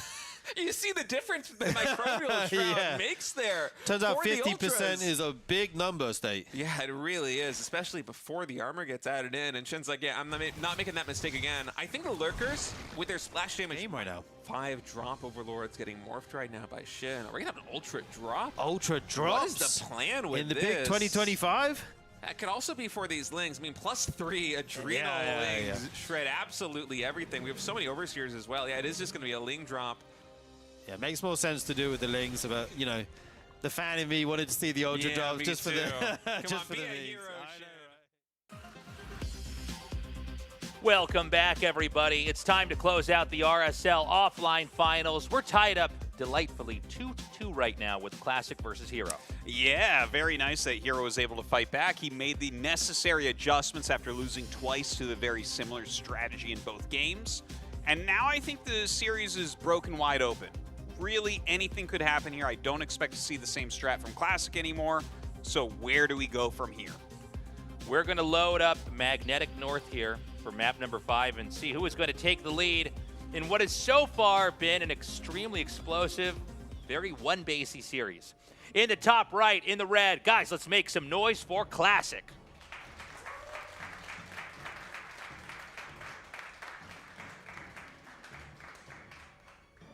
And his opponent here in the bottom left, in the blue, let's get noisy for Hero.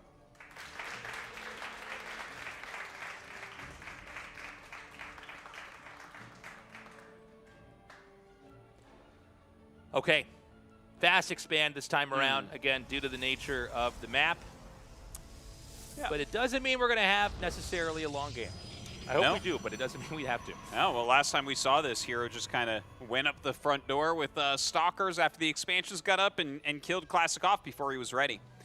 Now, you know, we already kind of talked about how this opens up and, like, you kind of delay the Nexus gets made. It's like, do you go Stargate? If you both go Stargate, do you need to go Phoenix? Does this make Stalkers better? There's a lot of little mind games here. That's right. we've got the scouting probe coming out on both sides. We're going to have a similar situation to the earlier game where they're both going to be able to block each other's expansions from starting. And so Classic immediately ditches that plan, starts to spend his money elsewhere. And we'll see if Hero does this as well. Looks like he's doing basically the same. Both of them kind of chasing down those probes and are trying to block the Nexus. There's the Cybernetic score going up on both sides. And so, yeah, I mean, let's see what kind of game these two are going to give us here if we do go into a macro game. It does feel like in PvP, there's a lot of fragility in staying alive in kind of the matchup overall until they both have a second base up and things kind of slow down. Yeah. Right? Yeah. Well, you know, the way that they've been playing so far, it's been so unbelievably aggressive. No one's really taken too much of a defensive stance. I guess Game 1 Classic kind of did with the Phoenix play into Immortal, but oh, God, and they both go Stargate in each other's faces. Yeah, that's kind of funny. So when you both go Stargate, oftentimes this will turn into a Phoenix arm race. And the thing is, if you're both going Phoenixes, like, heavily, if one player gets even one more Phoenix, they're going to dominate. Yeah. But if they overmake Phoenixes and you switched into Stalkers, you might have a timing there. And if either player were to do that, it would probably be Hero. Yeah, so this has been a really a game where they're really tripping each other up and slowing each other down. So finally the Nexuses start. And yeah, I totally am in agreement with what you said, Artos. It's like once you start Phoenixes, you kind of can't stop. Yeah. It gets to be this crazy arms race. What? Okay, he's going to go for an Oracle. Yeah. And that's very interesting because on paper, like the theory would be, well, now you have to both go Phoenixes, right? Yep. But, okay, so let's say that one guy goes Phoenixes and the other guy hides Oracles. And the Phoenixes leave, well, you can just run back inside the main and kill all the workers. Well, I think that has to be the plan. Yeah. You know, once upon a time, like many patches ago, Phoenixes killed Oracles so quickly that the Oracles couldn't do damage. One of the best changes they ever made was to make it so that the Oracles no longer took that type of damage. They're armored down. So Stalkers are much better. Phoenixes are not. So even if Phoenixes are there, you're going to get some amount of probe kills with it. So we had the one Oracle made, and then he didn't make anything else. So he's going to hide that Oracle, and he's not going to use the Stargate at all. And you can see go right into the second Stargate for Hero is him doubling down on Phoenix. He'll start a Phoenix before this gets up there. So he's faking that out. That's fake. He's like, look at me, I'm making Phoenixes. Yeah. No, everything's going according to plan. Yeah, now he cancels it. Yeah. Okay, great move there. So Hero is trying to, oh my God, okay, so he knew the Phoenixes would be out now. Look at this play. This is just a masterclass StarCraft game here. Yeah, Classic's doing so well. You definitely sacrifice this all the way. You get as many probe kills as possible. 6 is a great result for this Oracle. He's already going into Blink. Because the Oracle was made and we have 2 Stargate Phoenix here for Hero, he must move across the map and see if he can get some counter damage. But there's not going to be that much damage to get. It's only 3 Phoenixes right now. And remember, I mean, of course the Phoenixes can pick up workers and stuff like that, but that's how you get punished by Blink Stalker. Yep. Now, Blink's not done yet for Classic, but you know, I don't know how much damage Hero can really do here. I guess there's nothing over this Nexus. Yeah, not much over here to stop.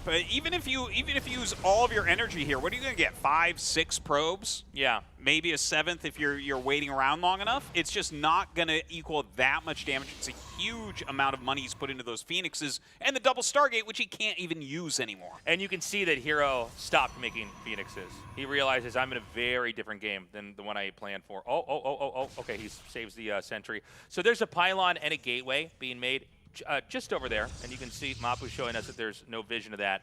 And so what he needs to do is basically get the rest of his army over there and then launch this attack. And if this whole strategy works out for Classic, and so far it's been pretty perfect how he's played this, he will probably just smother this position. Yeah. He just will overwhelm this. The Phoenixes can't really do anything. They're going to like pick up one unit and they're all going to be killed. Yeah. We're going to need to see not just these Immortals getting chrono boosted out by Hero, but just any gateway units that he can muster as well. Like anything he can make.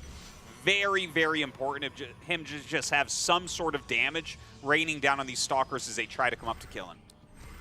Okay, so the Immortal is out, and a second one's going to be here. So maybe Classic actually can't get through. Yeah, I don't think so. You know, and I think the positioning here is pretty good. Like, it's kind of hard for the Stalkers to get up here and do that much. He's going to kill this Pylon, or maybe he actually won't kill the Pylon.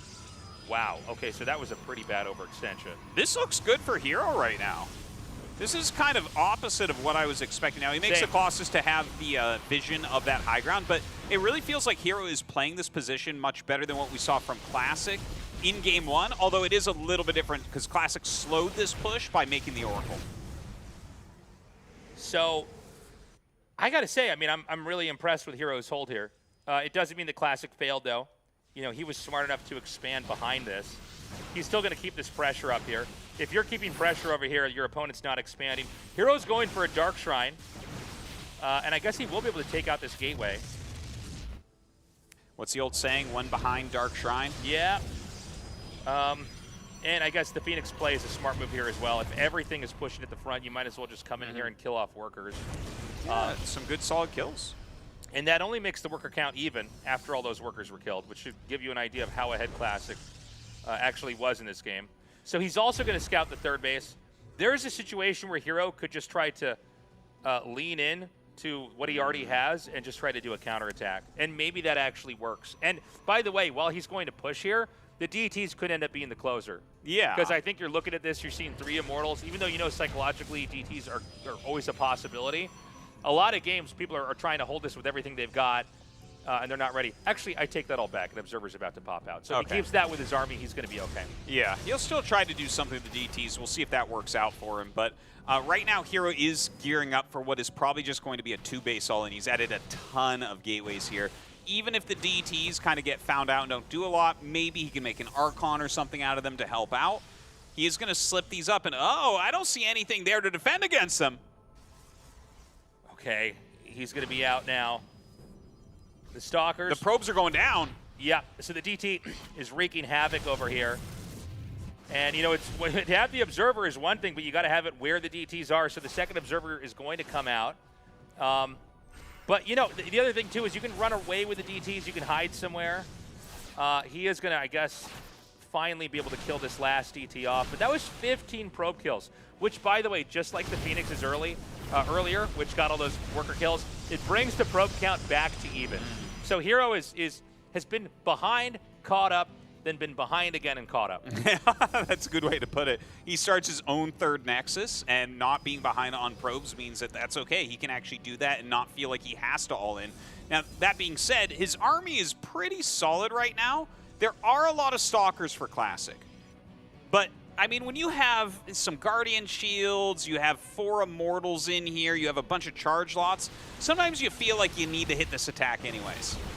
Okay, he's going to come in here, and the angle's actually uncomfortable right now for Classic. He jumps back, excuse me. The Zealots come in here. Yeah, you almost picked off that Observer as well. Right now, the Immortals dealing huge amounts of damage to these Stalkers. They do blink down to the side.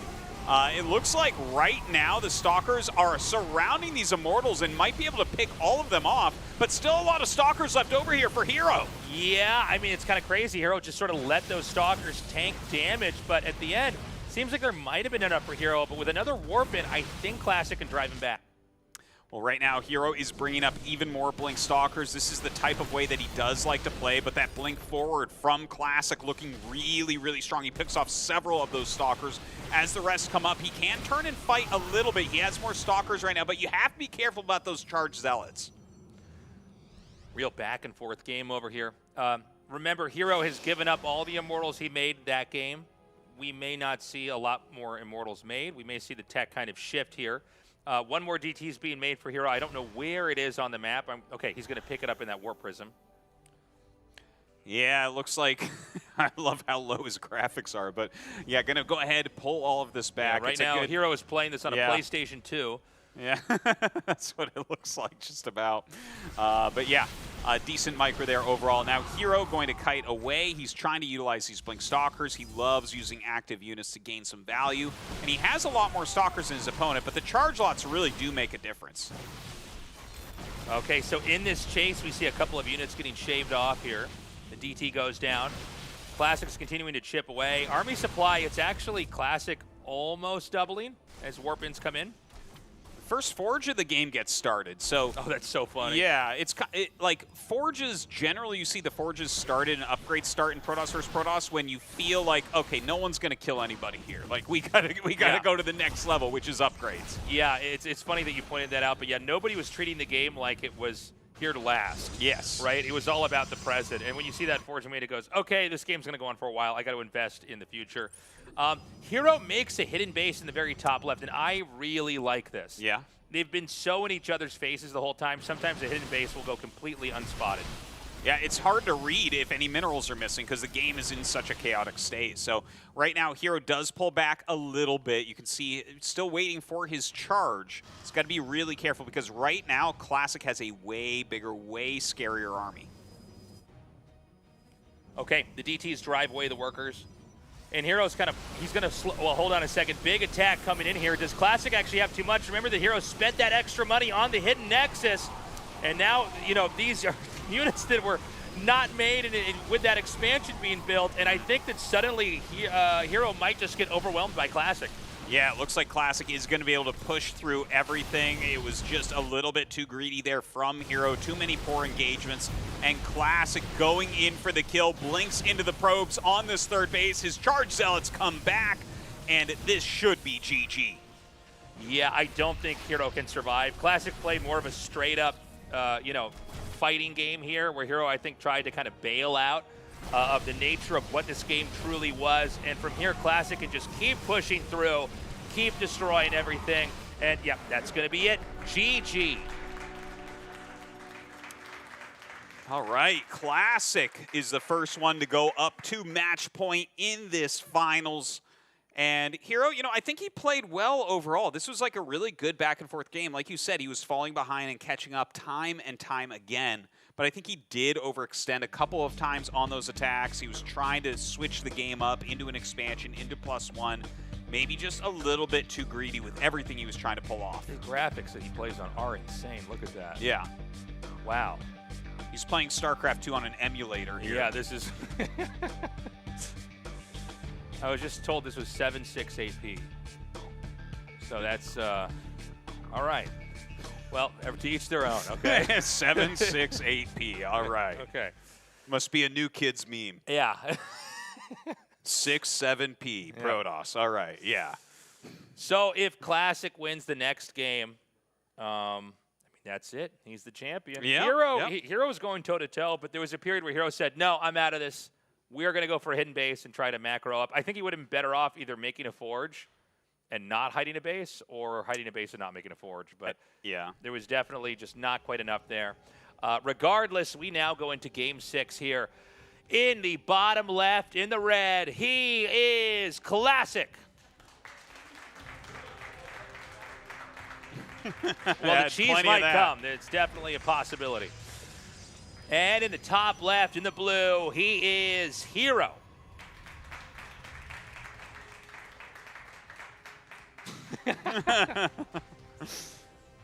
Now do one for Classic. Yeah. Do you have time? Yes. We don't know. This could Yes. end at any moment here. Now do one for the Maganatha. Yeah. So, Gateway's on the high ground here. I got to say, I'm not surprised that we're not seeing the core building blocks for the build order differ here. Yeah, it's kind of rare. It's kind of figured out, I guess, but it's when the game picks up a little bit that it gets interesting. You know, that last one, I think Classic just had some really, really good engages. Each of these games, they've been short. I guess the last one was the longest of them, but even that was short compared to like our third place, fourth place match. But there's been a lot happening inside the games. You know, sometimes you have a StarCraft game and one guy like does his build, the armies fight, maybe this build counters that build, or someone controls poorly. Here, there's been so many interactions, it's almost hard to keep track of. Yeah, it really has been. It has been very, very back and forth. And, I mean, I guess you can see that underlined by the fact that it's 3-2 right now, and we're having very fast and furious games. Now, both sides proxying pylons. All right. So, once again, we're very likely to get into high aggression from these guys. Yeah, both trying to steal the other guy's watch and wallet here. So, this is, you know, it's funny because you get a game where usually like one guy is proxying, and the question is the other guy ready? Is he going to know? But they're both doing it to each other, these make for usually the most chaotic games. And a lot of times it's decided by like who spots it first, and then like where do the units intersect as they're trying to reposition. So true, so true. Yeah. And like, what are you going to end up doing with your Immortals and Warp Prism here? Like, they're doing the exact same build, and we've seen already that Classic has done a great job with dropping off Adepts. Hero tried that, it didn't quite work. Are they both going to go for that? Or are we going to have this situation where both sides are just killing massive amounts of probes? And just like, I mean, it might get really crazy really quick. Okay, so we've got a little chase here with the probe on the map. Now, on this map, obviously you both spawn on the left side, which makes hiding stuff on the right side of the map really strong because, you know, a lot of times you're checking to see if they're scouting you. It might be too much work to go over to the side. Not only that, but they both passed each other. So this means they could both hit each other like immediately here, which is going to be interesting. Well, Classic changed it up a little bit. He did go for a couple Stalkers, whereas Hero is just non-stop on the Adepts right now. So the Stalkers are going to fight better against the Adepts, but don't have a lot of potential as far as harassment goes. I thought they were both going to go for a Warp Prism right away, but they both went for Immortal, which is even a little bit spicier. Yeah, it might have to do with just defending against each other, being on the map. They don't want to lose their Robos or anything like that. Now, what? Okay, he can't get the pylon wall up here. Yeah, that's definitely a big mistake that he did not end up getting that pylon wall. So I think they were just barely blocking, and the probes have to be pulled out, trying to surround against Hero's Adepts. A Hero dealing so much damage right now. And look at this, he's actually going after the pylon while the warp gates are being attacked. So it looks like these, okay, he's gonna, same thing over here, yeah. He's gonna end up taking this out, and this is where they're both just tearing each other apart right now. I have no idea which way this game's gonna go. No, this is very hard to predict at the moment. He's got to repower that. Both sides are pretty hurt as far as probes go, but Hero has more probes right now. Yeah, and a lot more probes right now. So the Immortal, I mean, basically can't be defeated here. An Immortal and a Warp Prism is one of the strongest things in the game. But you got to make sure that you juggle it correctly. He is now going to be able to sit and camp over the probes on both sides. That's going to be a GG. Hero takes it.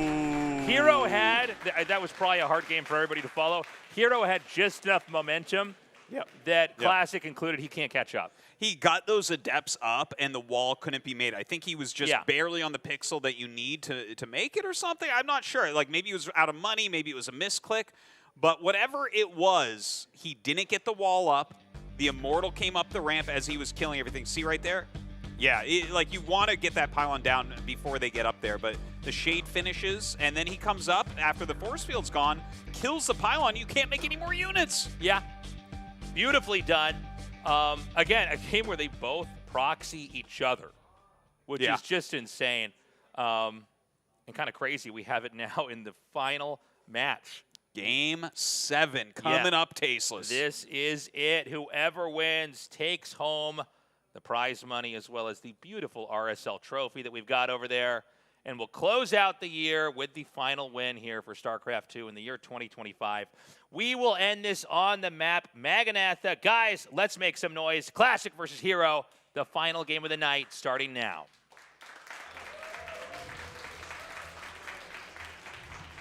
In the top left, in the red, he is Classic.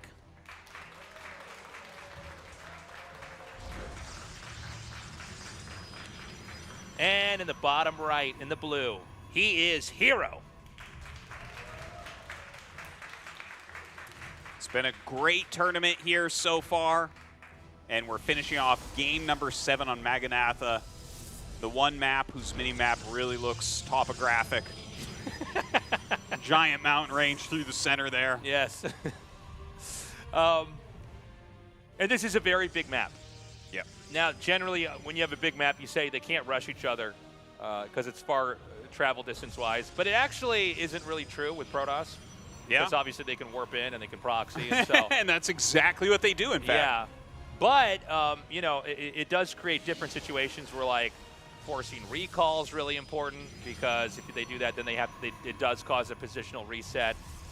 So let's see what they're going to do. We do have, by the way, the first deviation in the kind of starting points for builds. We have 2 gateway here for Classic and 1 gateway here for Hero. So this is kind of exciting. Yes, yes, indeed it is. That's not as common a build. We saw him try this against SEOUL earlier on, and it was like a faster expansion with a Stargate. That's generally what 1-gate openers look like. You do have to be a little bit careful with it. You have to be very precise on your defense because your opponent is simply going to be able to make more units than you are. Right. On the other hand, you can tech up. You can get into, you know, that tier 2 here for Protoss a little bit more quickly. So we have a hidden probe here at the natural. Now we're going to see Classic's probe come up and go into the main. And I think the idea is that as that probe scouts into the main, quietly, we're going to see, oh, hold on. Oh, he went down to check if there's a Nexus, and now the Nexus will go so up. now I really like it. Yeah, and Classic's going to check again. Yeah. So remember that in 2 of our previous games, they were both blocking each other's Nexus. So that's the idea, is he hides it there. And we got to see, I mean, Classic could very well just go pedal to the metal here and try to be aggressive, and that's exactly what he's doing. He's hiding a pylon in plain sight. I am really interested in this. What is Classic doing? Classic making his own Stargate, but it's so late, and his Nexus is late. It just feels like everything he's doing is a step slower. Okay, so is that a full-on fake? And I said hiding in plain sight, which doesn't even make sense. He just hit it in front of his face. But did he want an overreaction there? I don't know. It's really hard to say where he's going with this. It feels like it's wrong. Like if you were to even like an expert player, you'd say, well, you don't ever want to do that. But maybe he's kind of hoping that Hero's so calculated that he would like cut too many probes. Yeah. I don't know. Could be. It's a hard one to follow here. Well, he's lining up for a Phoenix War that he should be behind in. But, you know, there is the travel distance of sending the Phoenix across the map. So it's like, okay, yeah, maybe if he sits back defensively, but his first Phoenix is coming across the map, and he's going to run into 2 Phoenixes. If you run 1 Phoenix into 2 Phoenixes, the chances of getting away from that is low, Tasteless. Yeah, well, you can't really – Phoenixes can't run from other Phoenixes because they don't get slowed down at all. I kind of actually hate it about the 2-on-1, man. Yeah. Like, State may beat Artosis or Tasteless, but not Tastosis. So we've got the Citadel coming down here now, and we have Hero continuing to make Phoenixes. And we're kind of waiting. You know, how is this game going to pan out? It does feel like the distance of the map is really becoming more and more apparent, right? Yeah, Nobody can really attack the other one. And so maybe we will have a pretty long game here for the final game here in this series. Right now, an Oracle is coming out through a very funny angle. It's like 1 Phoenix against 3 Phoenixes. So, like, Classic's Phoenixes are not going to work well. Look at this, 4 against 1. Very, very one-sided, but he does have these Stalkers to help out a bit. Oh, man, that was a really good move. He took the Phoenix out, then he goes right over the workers. Meanwhile, this Oracle is going to come through here and try to take these probes out. Both sides taking heavy losses. A couple more workers are not killed due to the battery saving that. Yeah, the battery's actually putting out some big work here. You know, he still gets more workers than what was gotten on the other side. He gets 6 against, you know, just 4. But the Nexus was a bit quicker for Hero, so they're still very close. So Dark Shrine tastes. Yeah, They're pulling out all the stops. So Dark Shrine in the very bottom left. And, you know, Classic's going to set up for something. We don't know when exactly this is going to take place. He doesn't have to use this right away, by the way. But I know he is going to make 1 or 2 DTs and send that out. And, you know, he might not find that. He could use that for an attack later on. You know, I tell you, this is getting so crazy right now with the amount of tricks they're trying to pull on each other. If one of them could cannon rush right now, they would, I tell you that. The Phoenix is coming in for some more harassment. They do get a fair amount of probes. Oracle coming back in, but yeah, the Stalkers are there ready to stop it. Okay, he is going to take the Oracle out, but of course, you know, getting those worker kills, not terrible. Where is the DT? It's coming across the map. Is there anything to spot this? Yeah, he does have that Oracle. Okay. Okay, so we got some stasis wards out in the front. Backs that up. Okay, he does use the detection, and yeah, going to be able to lift that. So down goes the DT. Yeah. The DT doesn't work. Yeah, no impact DT. Yeah. And it's expensive to go DT. So right now you can see definitely the army supply is really favoring Hero. Yeah, that's the funny thing about going Dark Templars. is that you, if it works, it really works. But if it doesn't do anything at all, you're just sort of in a worse position. Yeah. Okay, so the Robo has started over here for both sides. And we're starting to see infrastructure be built. Now, there are Stalkers coming down here for Classic. I think it's the same number that are ready to defend here for Heroes, so this would probably result in basically nothing. Yeah, he has Blink right now, and Hero's still waiting for his to finish up. So Classic, you know, he goes in, he gets a pylon, he blinks away. Okay, I think that, moves like that are totally fine right now. I am a little bit nervous because as Hero gets Blink, we know how much he likes to make Stalkers. We know how much he wants to be active with them and aggressive with them. And having this additional army supply, having this nice little air fleet with him as well, really puts him into a favored position. Yeah, the Forge is almost finished here for Classic. Hero's going to have that upgrade lead, like we were talking about overall. And I think this game slows down quite a bit, which is welcome. We've had a lot of just really poppy, really explosive games. The DT is going to come through once more. Now, remember, if you don't notice your probes are being killed, you might not have time to react. And he reacts pretty fast, so only 4 probes are killed by the DT there. All right, yeah, and that was a good cleanup. He got that relatively quickly. Classic does have more workers at the moment. He's getting into charge as well. That's actually kind of important if you're going towards charge lots as opposed to Stalkers. You really want to have a full economy so you can just pump those charge lots out. And we're just going to see a lot more bases taken here. Zealot Archon is a lot of times how the game ends up. You know, once you start to have these big fights and you have to have the army resets, the easiest way to remake everything is to have Templars and Archons put out here. And look, man, this is a gargantuan map. Yeah. When you look at the expansions and how many bases can be taken. And there's a lot of space to be out of position here if you're not moving around into the right spots. Yeah, nice. Yeah, but you're definitely right about that, and I think that's why we're seeing here as on map 7, it's such a gigantic map, and they're not really attacking each other because they know, like, oh gosh, by the time I go across there, it's going to be really hard to get any damage on, even if I have a slight lead. So even though Hero's been ahead in that army supply for a bit, like Classic is hitting everything just well enough that it's actually pretty dangerous to go attack. So, you know, you can do whatever you can do with these Stalkers for the time being. It looks like they're kind of stuck over here. You could theoretically just keep right-clicking them on top of each other, but there's better ways to use your APM. Yeah, so I would say that's not going to so. go on for too much longer. He's going to recall him. Gets a couple kills there. You know, and of course, don't forget, that is supply that's not as useful at this stage of the game. Yeah, Still somewhat useful, but not as useful as it was. So it's not a huge deal to lose a few Phoenixes. Yeah, there's definitely units in the game where, like, you get them, and that's great, and then later on you're like, this thing sucks. Yeah. I need to get something else. Yeah, like an Adept right now would not be very useful. Right. So we have a later 4th base here for Hero. He's ramped up his army size a little bit more. Both sides are now making that War Prism. Could be for harass or could be for a push. It's hard to say if one player would really want to attack into the other here.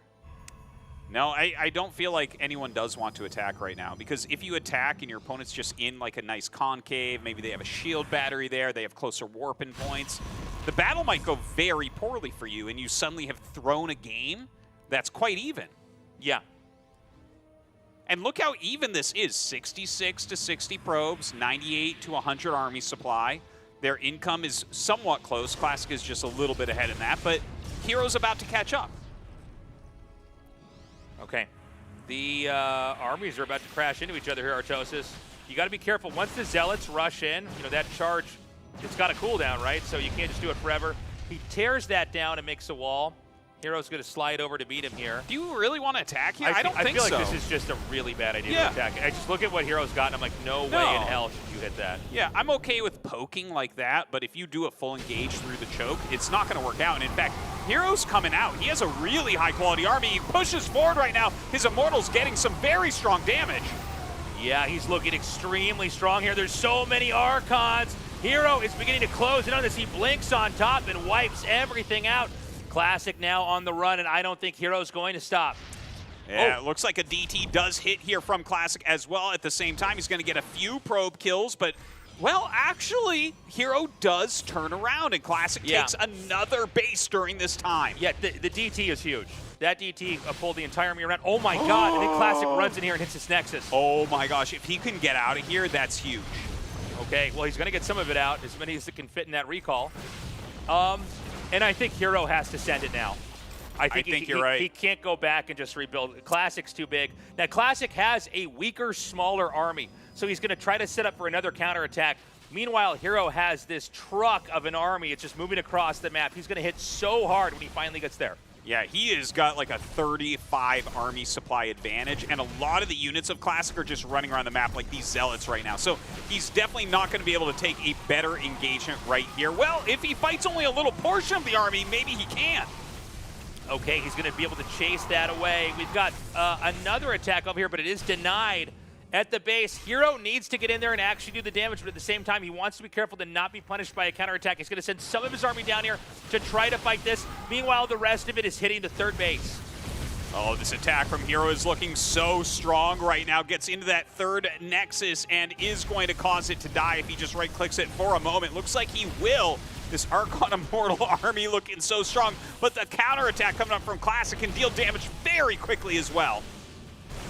Okay, we've got the attack coming down here now, and I gotta say, I don't think this is gonna last too long here for Classic. Meanwhile, Hero is doing so much damage at the 12 o'clock base. Oh my gosh, he's trying to blink away right now as Hero's clearing the top of the map. Hero getting closer and closer to eliminating Classic from this tournament.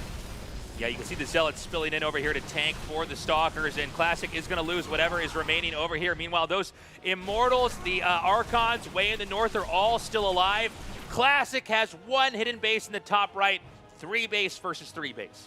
That is wild, but the army supply is so much in Hero's favor. Although Classic actually still has more probes, that isn't going to translate into army so easily. He's not mining that much. Now the attack of Hero continues forward. These Archons coming in, he's going to unpower a lot of gateways. Oh my gosh, that tasteless pylon goes down.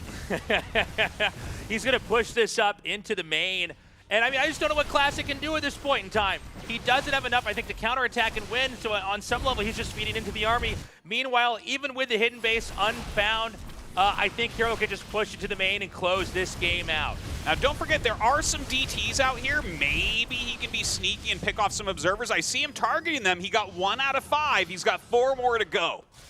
Okay, Hero is now going to push up into the main, and I think this game is over. Classic's going to try to do the same, and it gets blocked off. I think this game is over, Artosis. It definitely looks that way. His Dark Templars are dealing a lot of damage right there, but they're getting picked off as the Observer comes down. Everything looking great here for Hero as he's eliminating the main base. GG!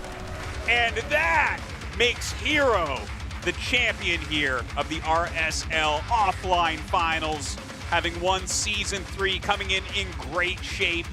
Classic unable to win his 3rd tournament this year in RSL. Oh my gosh, what a finals. Hero pulling it back from the jaws of defeat. Of course, going over to congratulate Classic on his 2nd place. And with this, Hero is your champion. Give it up for Hero.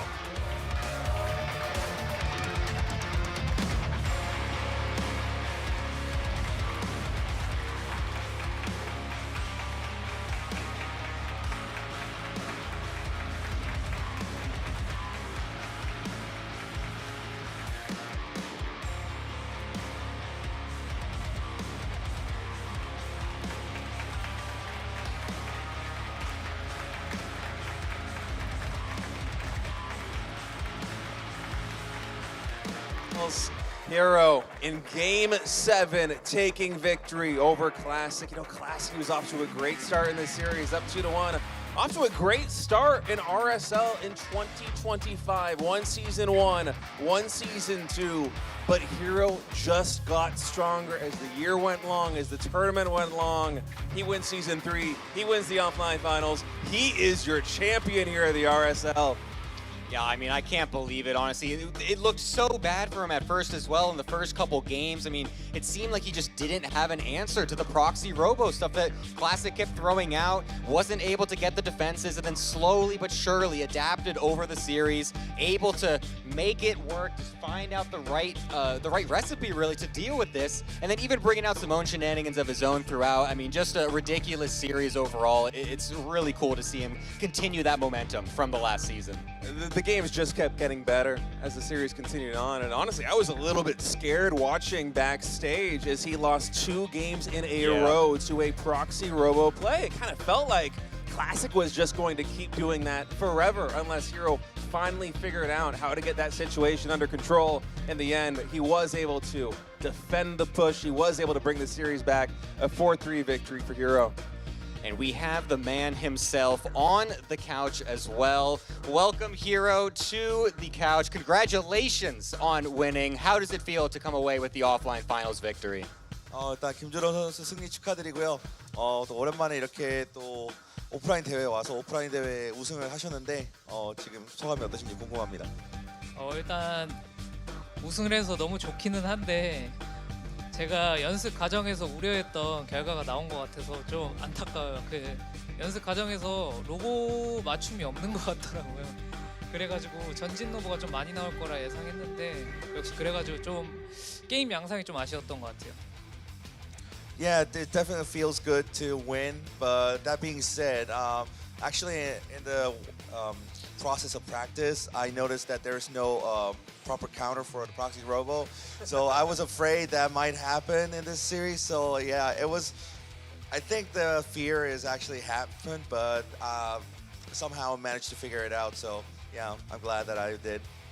So I want to ask a little bit more about that because after Game 3, you lost 2 games in a row to the proxy robo. What was going through your head when you saw that again in game number 4? 마침 그 얘기가 나와서 말인데 사실 3세트부터 2세트를 연속으로 거의 그 전진 로버에 졌잖아요. 그래서 마침 2대2 그때 딱 2대2가 됐을 때 좀 심정은 또 어떠셨는지. 그냥 저도 전진 로보 해야겠다 생각이 들었던 것 같아요. It just made me feel like, well, I should do proxy myself. Yeah, well, if you can't beat them, join them, as they do say. So that's about how it goes. I mean, Hero, overall in these last couple seasons, I mean, you had the crazy season, crazy grand finals versus Maru in season 3, and now here as well, a full 7 set. I mean, how does it feel to be able to go through these insane long series? How do you keep coming up with new things to bring out, and how do you stay resilient in all of these matches to bring it out in the final games? 사실 오늘도 그렇고 이제 우승하셨던 이제 시즌 3 때도 조성수 선수와의 또 7세트 접전 끝에 또 이제 풀꽉 접전 끝에 이렇게 우승을 또 하셨잖아요. 계속해서 이렇게 치러지는 결승전에서 이 풀꽉에서 좀 살아남으시는 좀 비결이 어떤지, 좀 어떤 좀 마음가짐을 하셨기 때문에 좀 우승할 수 있었는지 궁금하네요.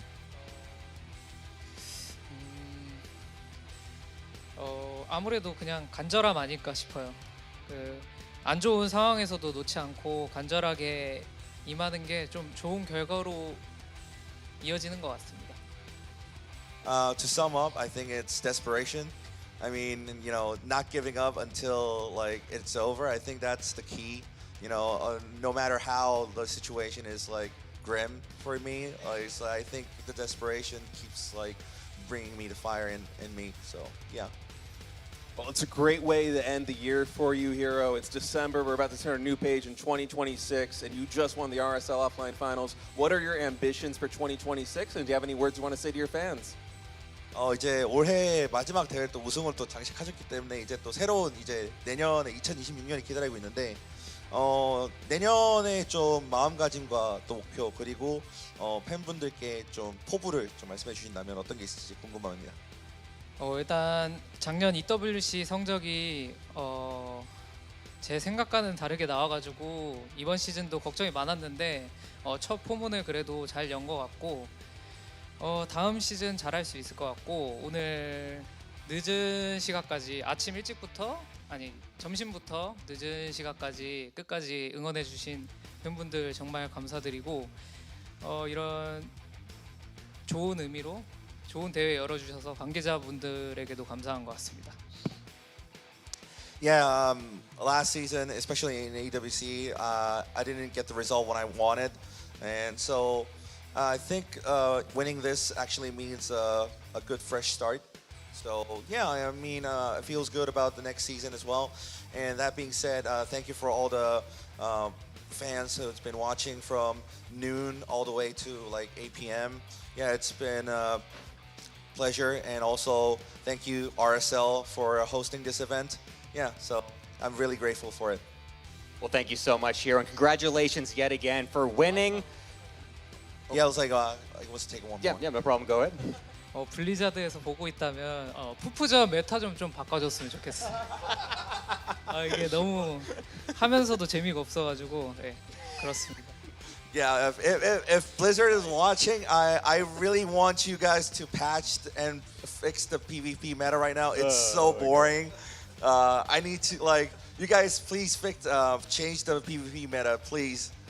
Well, hopefully Blizzard is listening. Hopefully they'll take that into account here. But again, congratulations once again on your victory. Honestly, it's amazing to see you win. We're going to be throwing it back over to the desk as well for Tastosis to close out the show. This was Hero winning the Grand Finals. All right, we did it, guys. One quick announcement for next year.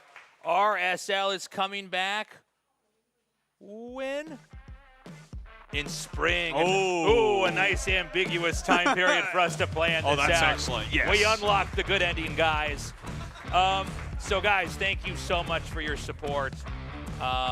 We couldn't have done this without you guys. I think we're thanking Archon first, right? Let's see who we thank first. The graphic will tell me. There it is, Archon Studio. Guys, get the StarCraft Tabletop Miniatures game. I know I still got to do my Christmas shopping. You probably still got to do yours. Go buy those figurines. They could make good stocking stuffers. They could make, if you get all of them, they could go right under the tree in the big box. What's in there? Don't shake it, okay? Don't shake that box. Well, how are you going to know what's in it? No. We really appreciate their support. We're so grateful that they sponsored us for all 3 seasons as well as the offline finals. We are also grateful for Pulsar. These guys make the best gaming gear you could ask for. They are based in Korea, and I gotta say, as someone who uses their products myself, they are excellent, they are top-notch. When I am laddering, if I am competing, I want to play with their gear. Whether you play RTS games, FPS games, or whatever games you are playing, they've got the keyboards, the mice, the mouses, sorry, mice for the animals, mouses. No, I think it could be for regular. It's for mice as mouse well. pads. It's certainly not mice pads. I know that. But you got to check them out. Yeah, that one, that much we know for sure. And we really appreciate their support. So shout out to Pulsar, and thank you to them for setting up the amazing booth that we had here at our event. Now go on to the Patreon. If you've been watching all year and you haven't signed up on the Patreon, well, shame on you, but there's still a chance. You can sign up right now. We've got all sorts of different tiered memberships depending on where you are able to give financially. And with each tier, we give you, I guess, you could say more access to, like, the tournament. You could vote on maps or player guest spots, as well as, access to tickets early on, stuff like that. So consider going there. We would love to earn your support.